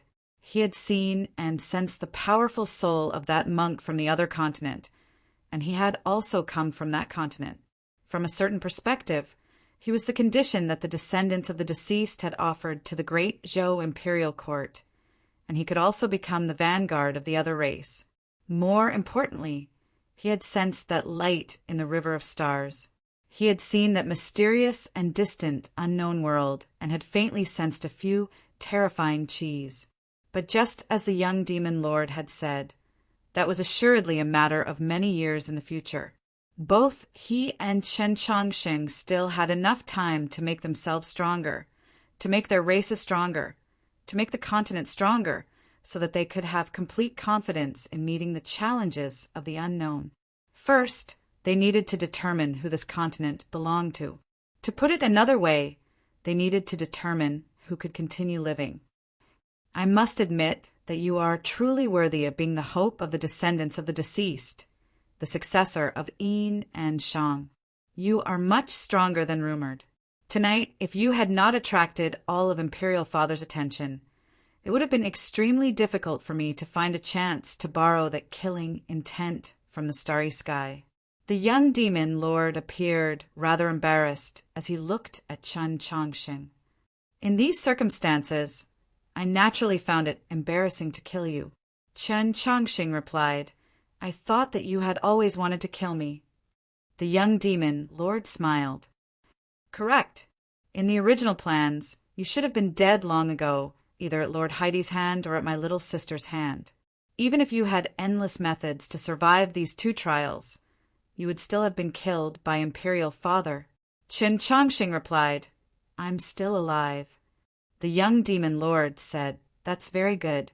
Bringing a living pope back to Shuilao City can help me resolve many problems."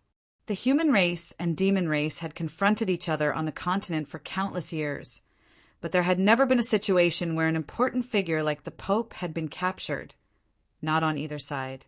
If the young demon lord really did bring Chen Changsheng back to Shuilao City, it would assuredly become the most glorious moment in the history of the demon race, and it would assuredly stabilize his position as demon lord. Chen Changsheng only said one sentence, "Do you think there's hope?" The young demon lord recalled the scene he saw in the sky when he opened his eyes and arched his brows. At that moment, Chen Changsheng had fused two of the most resolute sword techniques of the human race into the blazing sword precisely to kill him.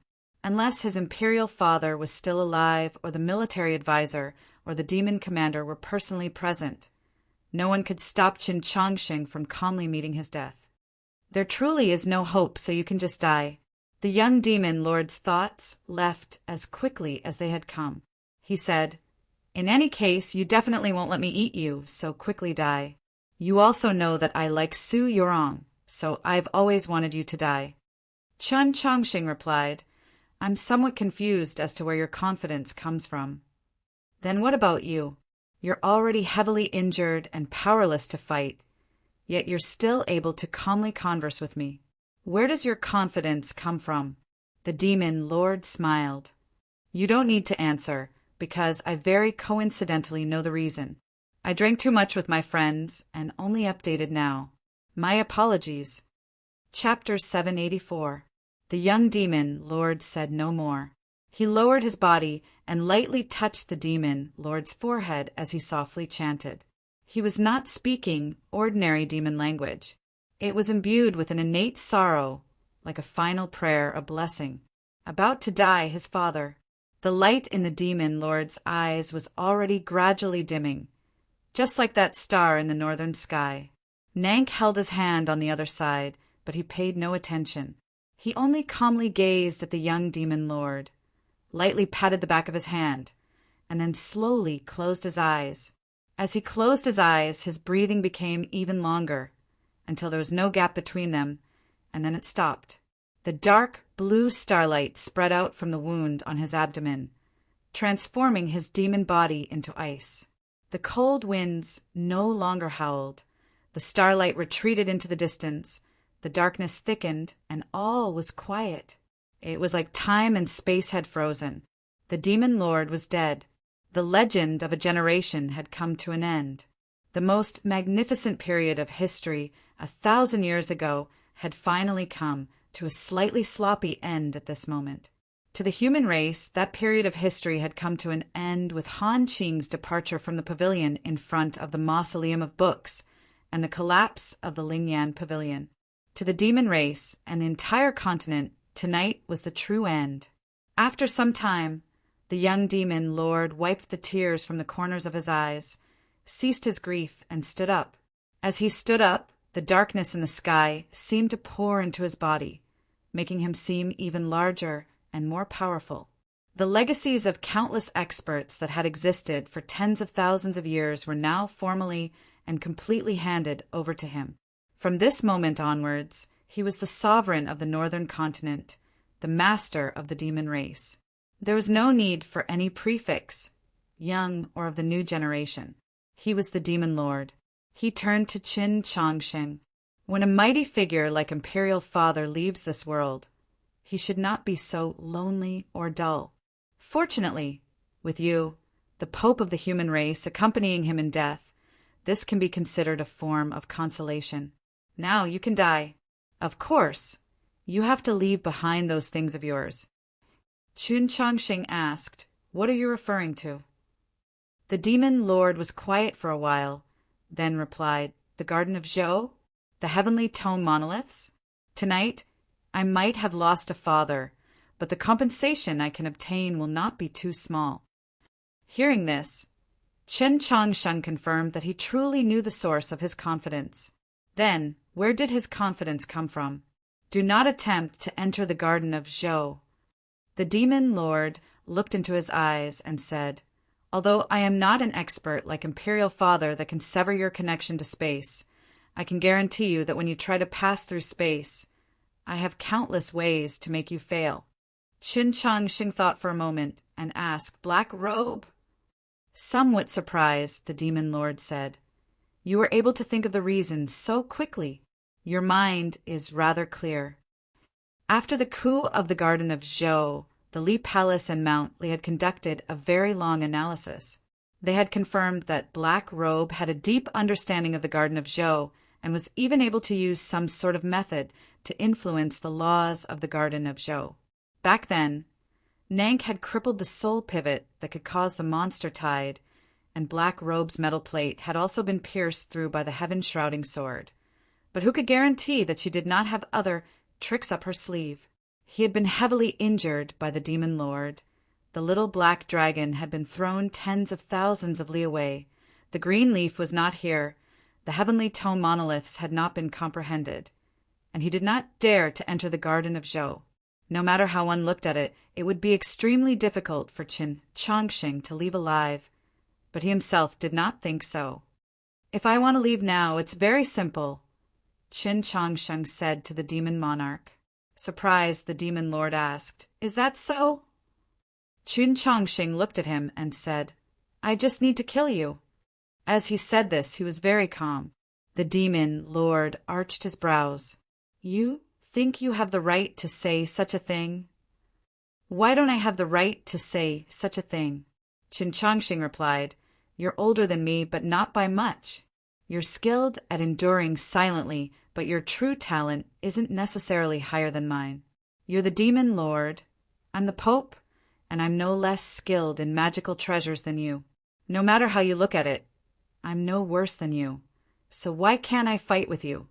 Strength, cultivation talent, fortuitous encounters, good fortune, status, authority. The young demon lord was naturally second to none in all of these aspects.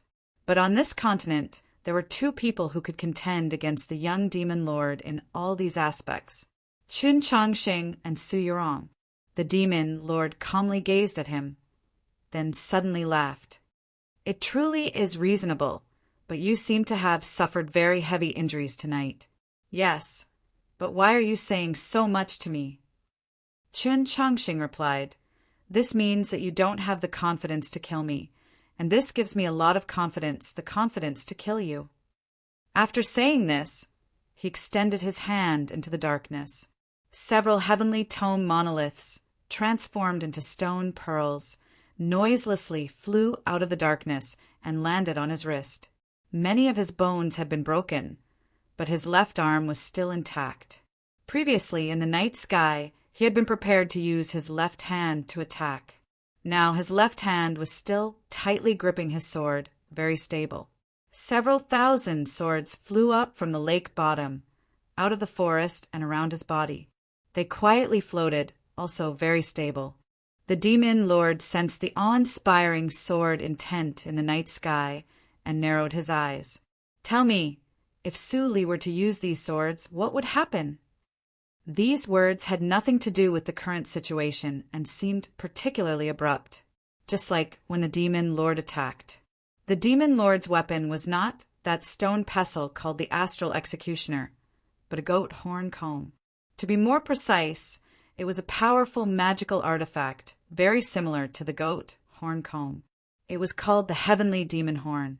The heavenly demon horn brought with it countless streams of dense black qi as it descended towards Chun Changxing. Black pervaded the snowy valley, obscuring the starry sky.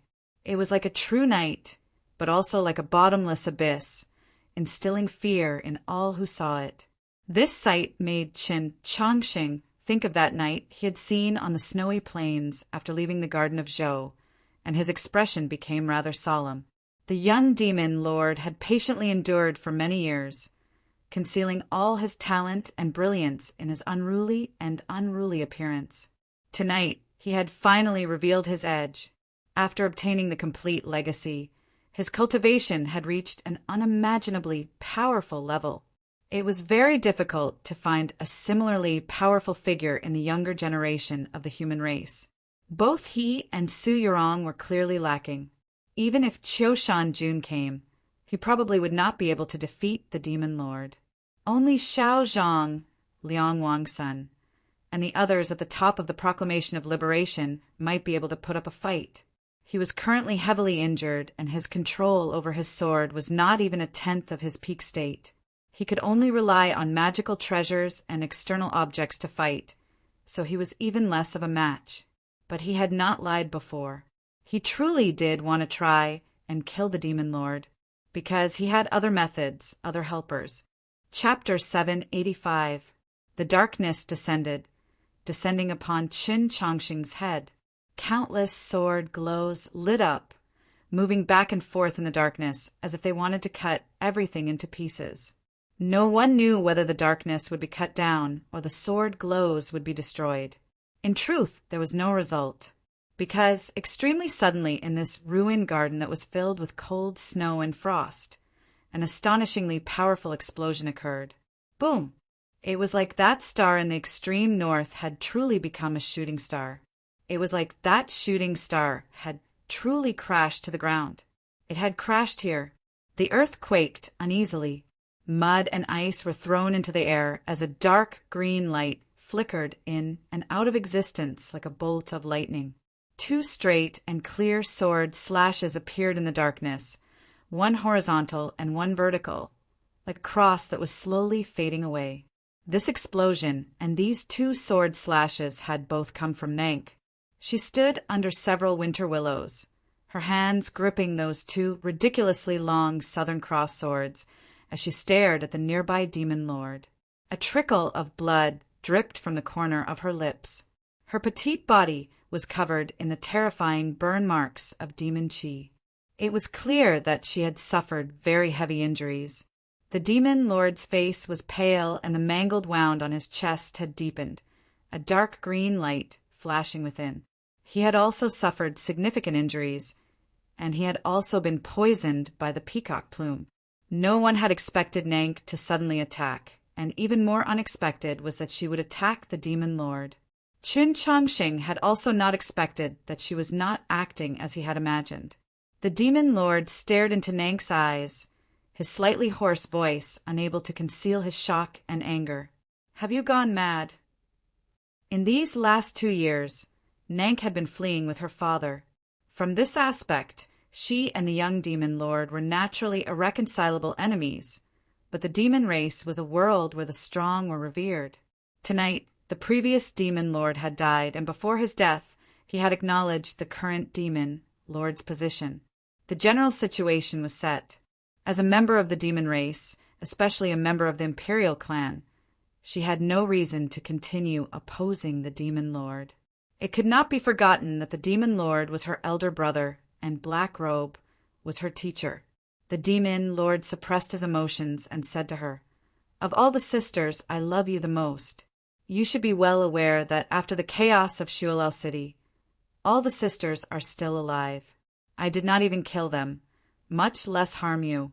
But why must you oppose me?" Nank's expression was still wooden, as if she was not the one who had acted, but the words she spoke were extremely like the snow of Shuelao City, cold and firm. "My sisters are still alive, but you killed all the men. In your eyes, this is benevolence and love, but in my eyes, this is pity and contempt, because in your eyes we women are very weak and we pose no threat to your throne. That's what I hate the most about you." Nank said these words to the demon lord, and also to her father on the snowy ground. She gazed at her father's crystal-like corpse and said with an extremely complex emotion, "Father, so you never thought about letting me lead the divine race." The gap between her eyes was still a little wide, and her gaze was still a little dull, but it was able to show incomparably complex emotions. This was because her voice was trembling slightly, her lips were also trembling slightly, and perhaps her demonic heart was also trembling slightly. "When I was very young, I revealed the talent of the surpassing bird bloodline. You were very happy at the time and would bring me to every banquet. Later on, Su Yurong proved that her talent was better than mine.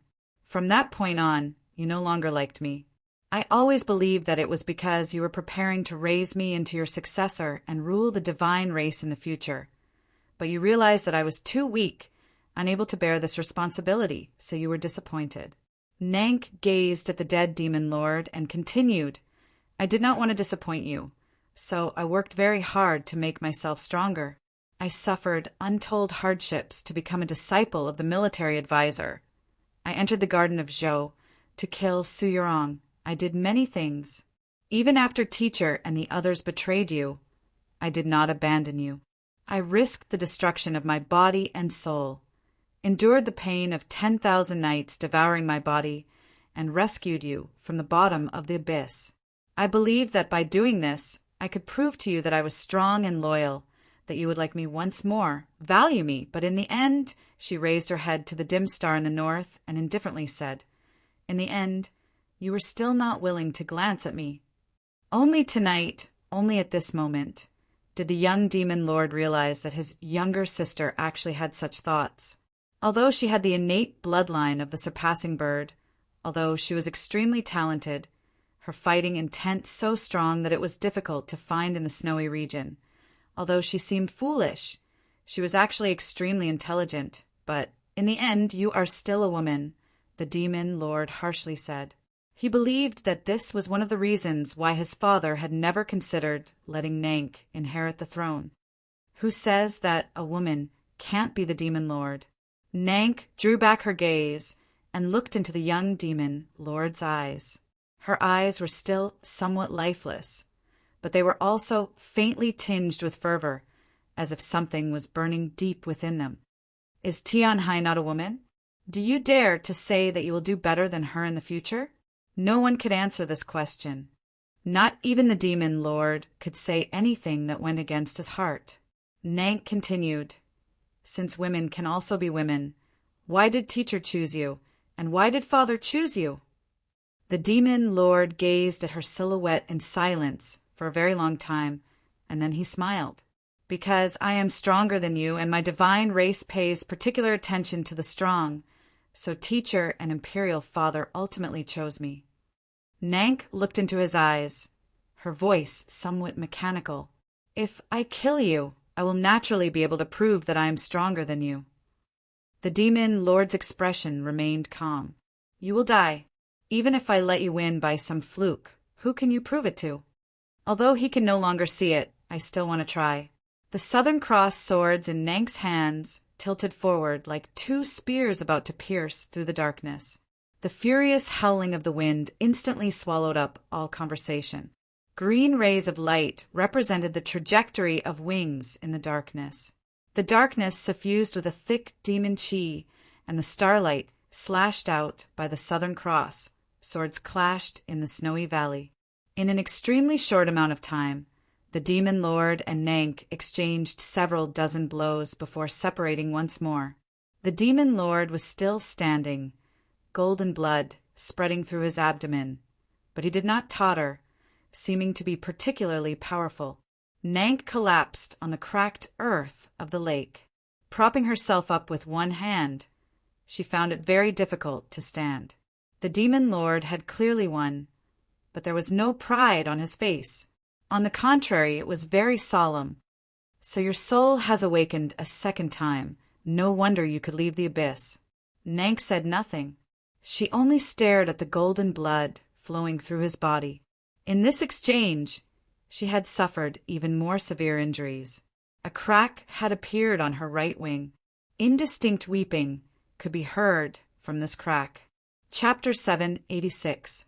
As she gazed at the golden blood on the demon lord's body, Nank's eyes dimmed. This meant that he had already obtained the demon lord's true legacy. When she thought of those soul-tearing winds in the abyss and those flesh-devouring maggots, she was unwilling, even despairing. A pained and angry cry burst out from her lips. The cry echoed through the valley. She used the massive Southern Cross sword to support her body and stand. The sorrowful weeping from the gap in her wings suddenly stopped. The two wings once more began to flap as if they wanted to tear apart the darkness. Her eyes were no longer dim, but as indifferent as ice and snow. The speed at which her wings flapped grew faster and faster, so fast that they seemed like blurs. An indescribably powerful chi exuded from her petite body. This chi was incomparably noble, yet it disdained to command all living beings. It danced alone on the other side of the lofty mountains, exuding an indescribable coldness. This was the peacock, this was Nank, this was the surpassing bird, this was the most unique existence amongst all birds. Not even the phoenix could make her lower her head. The demon lord's expression grew graver and graver, his voice as cold as ice and as sharp as a blade. Do you want to die? Nank silently stared at him. The faint green in the depths of her eyes had long ago ignited into flames, giving off an aura of madness. Don't forget what the military advisor said back then. If you really did allow your soul to completely awaken a second time, you would become an idiot. The demon lord looked at her and said, Little sister, don't be muddle-headed. Return with me to Shuelao City. You want to prove father wrong? No. Why did father never think of passing the throne to you? It's because you're sick. You were born sick. He spoke these words very harshly, but they were also very derisive, brimming with contempt and pity. Nank was most unwilling to accept this sort of attitude, but she was forced to accept the fact that the demon lord spoke the truth. When she was very young, the soul of the peacock had awakened in her body, announcing to all of Shuela City that she possessed the noblest and most powerful bloodline. No one could have imagined that this also meant that she began to fall ill from that day. Her comprehension ability was too strong, so the soul of the peacock had awakened too early, far surpassing the speed at which her body matured. The peacock's soul continued to grow between her eyes. The distance between her eyes grew wider, and she looked more and more wooden. If the peacock soul was allowed to continue to grow and complete the second awakening process, and she still had not grown up, then she would really become an idiot, and there was a high chance that her body would explode and she would die. The demon lord's words had exposed all truths, given all explanations, and also severed all her hopes. Nank stood at the bottom of the lake. Her dress was covered in mud, and her hair was slightly messy. She looked like a little girl who had just returned from cutting pigweed. She was very pitiful. Even if she completed the second awakening of her soul that she had started in the abyss, so what? Even if she could defeat him now, so what? She would die or become an idiot. In the end, she could not become her father's successor, could not become the master of the demon race. In this world, no one could cure her illness. Her omnipotent father couldn't do it, and her omniscient teacher couldn't do it.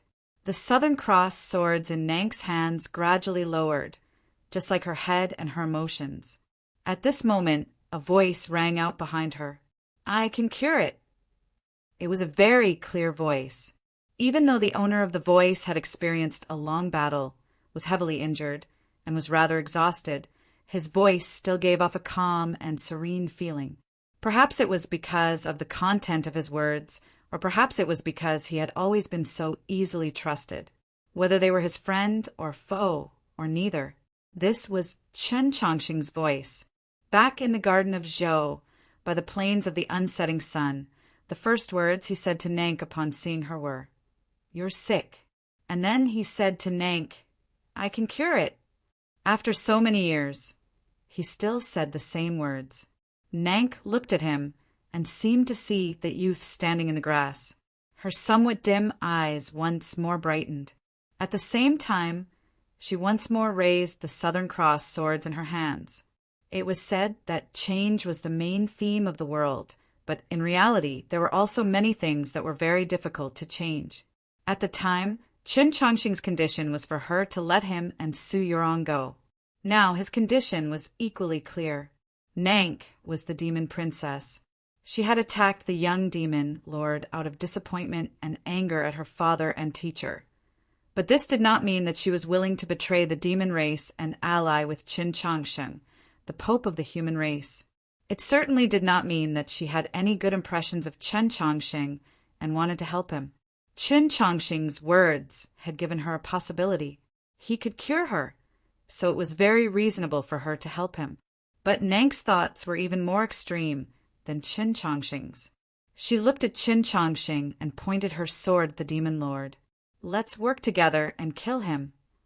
It was very straightforward, very cold, and somewhat foolish. This was Nank. "My injuries are too severe," Chen Chongqing said. "There's not much hope."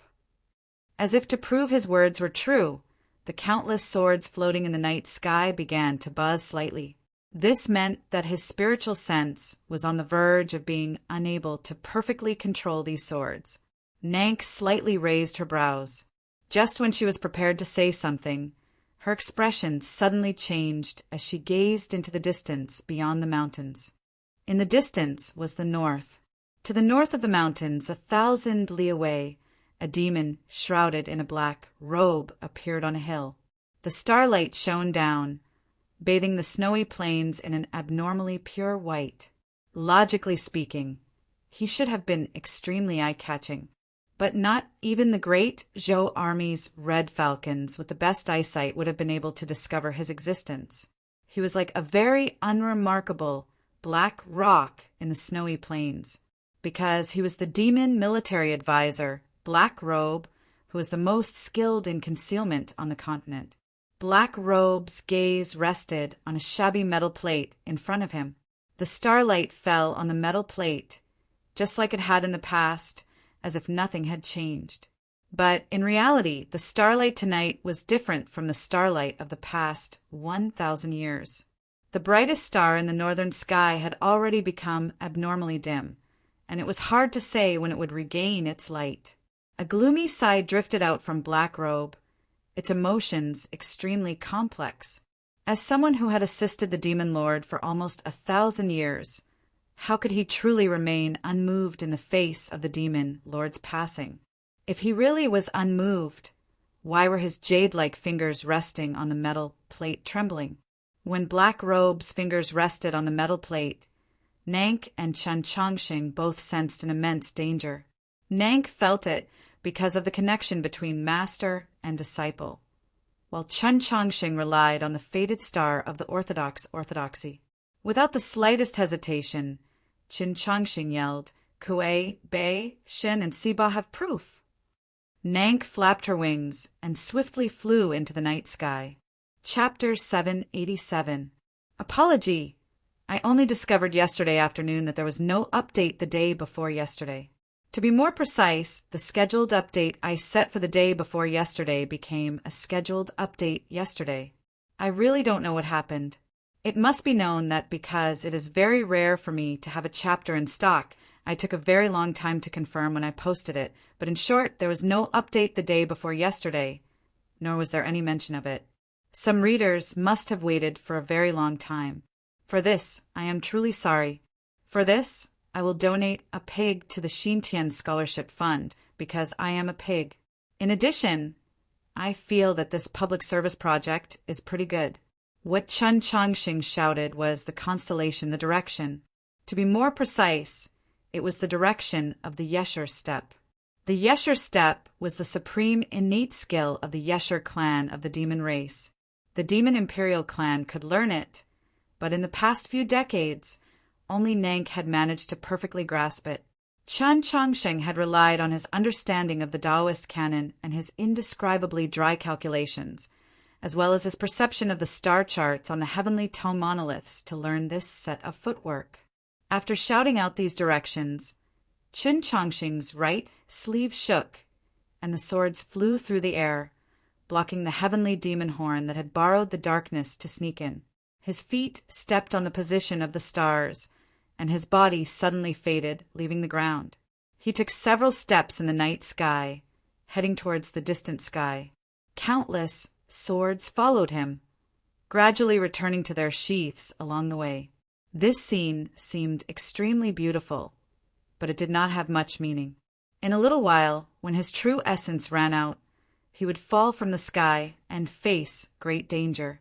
Not to mention that the dense darkness brought about by the heavenly demon horn was closely following him from behind.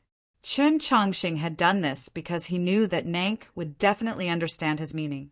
As expected, when he appeared in the night sky filled with cold winds, almost as high as the snowy mountain range, Nank was already there. In the night sky behind her, there were 2 traces of green light fragments. It was very beautiful.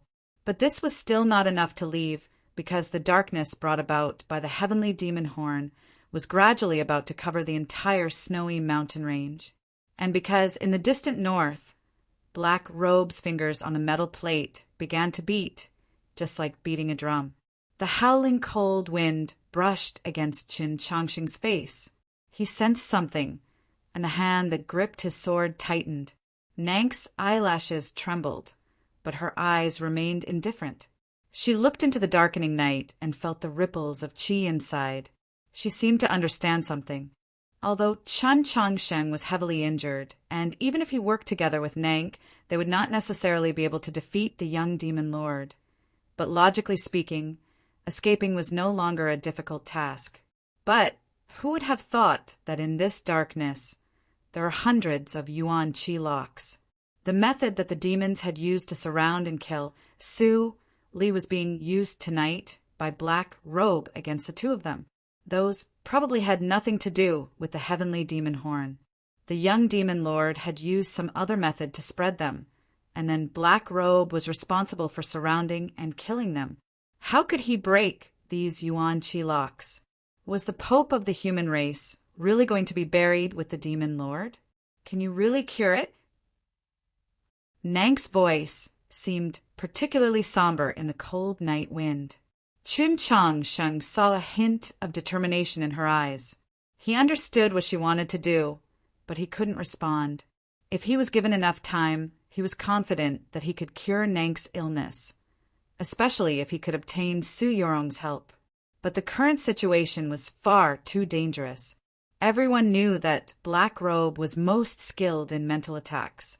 If Nank completed the second awakening of her soul, There was a high chance that she would be heavily injured by her teacher from 1,000 li away. The result would be disastrous. Qin Chongsheng was not confident. Although she did not hear his answer, Nang's qi continued to rise. Perhaps she had only asked this question to comfort herself.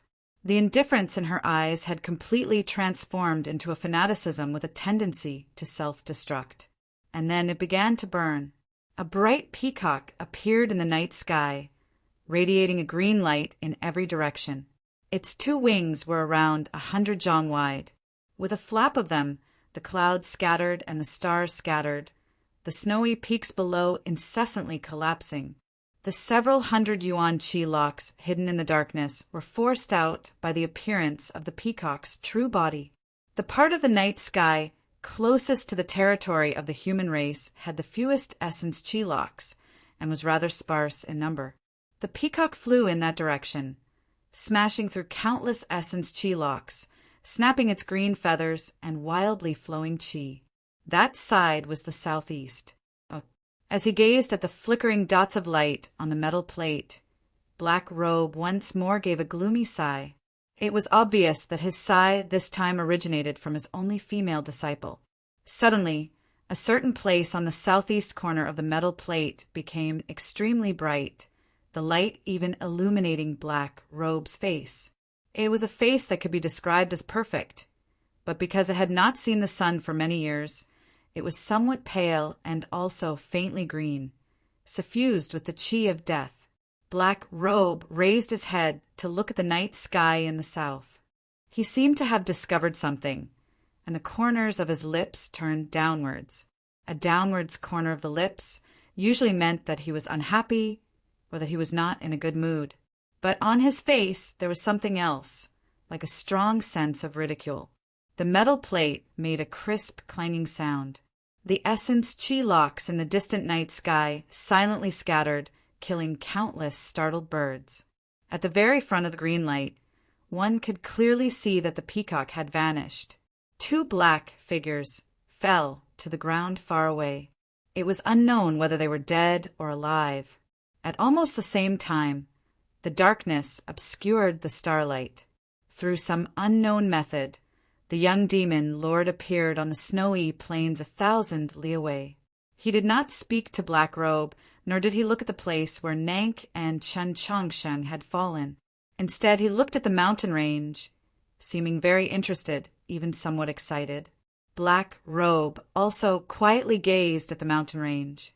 The wind lifted up a corner of his black cloth, revealing half of his face. One could see that his thoughts were rather complicated. He seemed to be looking at his homeland. Perhaps it was because there were old friends there. When the young demon lord thrust the stone pestle into his father's abdomen, when that mysterious pillar of light pierced through the river of stars and landed on the mountain range, many places on the continent sensed it. The Li Palace and the Dew Platform, Holy Maiden Peak and White Emperor City, and even the distant Great Western Continent and the Dragon Islands of the Southern Sea all knew that something major had happened. And when the heavenly sovereign star in the northern region of the stars suddenly dimmed, all the star observation platforms noticed this strange phenomenon. Based on the results of calculations, the great Zhou army stationed on the front line of Mount Han received a military order to investigate. Gaoyang village, which should have reacted the fastest, was thrown into chaos by one upheaval after another. No one thought of crossing the mountain range to find out what was going on. Bi Yanghong appeared on the mountain range. 2 years had passed. In the coup of the Mausoleum of Books, he had been heavily injured and on the verge of death, but he was still alive. Moreover, his injuries had been completely healed, and his strength had taken another step forward. He was now faintly on the verge of taking first place amongst the storms of the 8 directions.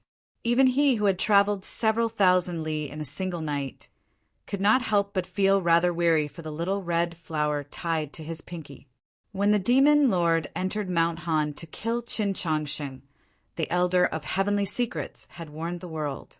Bi Yanghong had not needed much time to travel from Jiangnan to Mount Han. Even White Emperor City's Jinyalu was far inferior to him in traveling, such a long distance. Yet tonight, he was not the first person to arrive. The first person to arrive was a scholar. Bian Hong had studied in the famous 10,000 years pavilion of Shilling for many years, so he had a scholarly air, but he did not dare to call himself a scholar in front of this person. The demon lord often dressed as a scholar as he traversed the world, but even he found it embarrassing to call himself a scholar in front of this person. This person had truly read far too many books. He had read in his hometown, in Luoyang, in the capital, in the Li Palace, in the Imperial Palace, in the Mausoleum of Books, in the snowy plains, in his dreams by blowing the horn, in his drunken stupor by the lamp. Before Go Hanqi, Chun Chongsheng, and Yurin, only he had read all 3,000 Taoist canons. Later on, he even began to teach, teaching for several decades at Star Caesar Academy. He taught countless famous generals until the demon lord's hair turned white. He was the most famous scholar of the last 1,000 years, Wang Jitsa.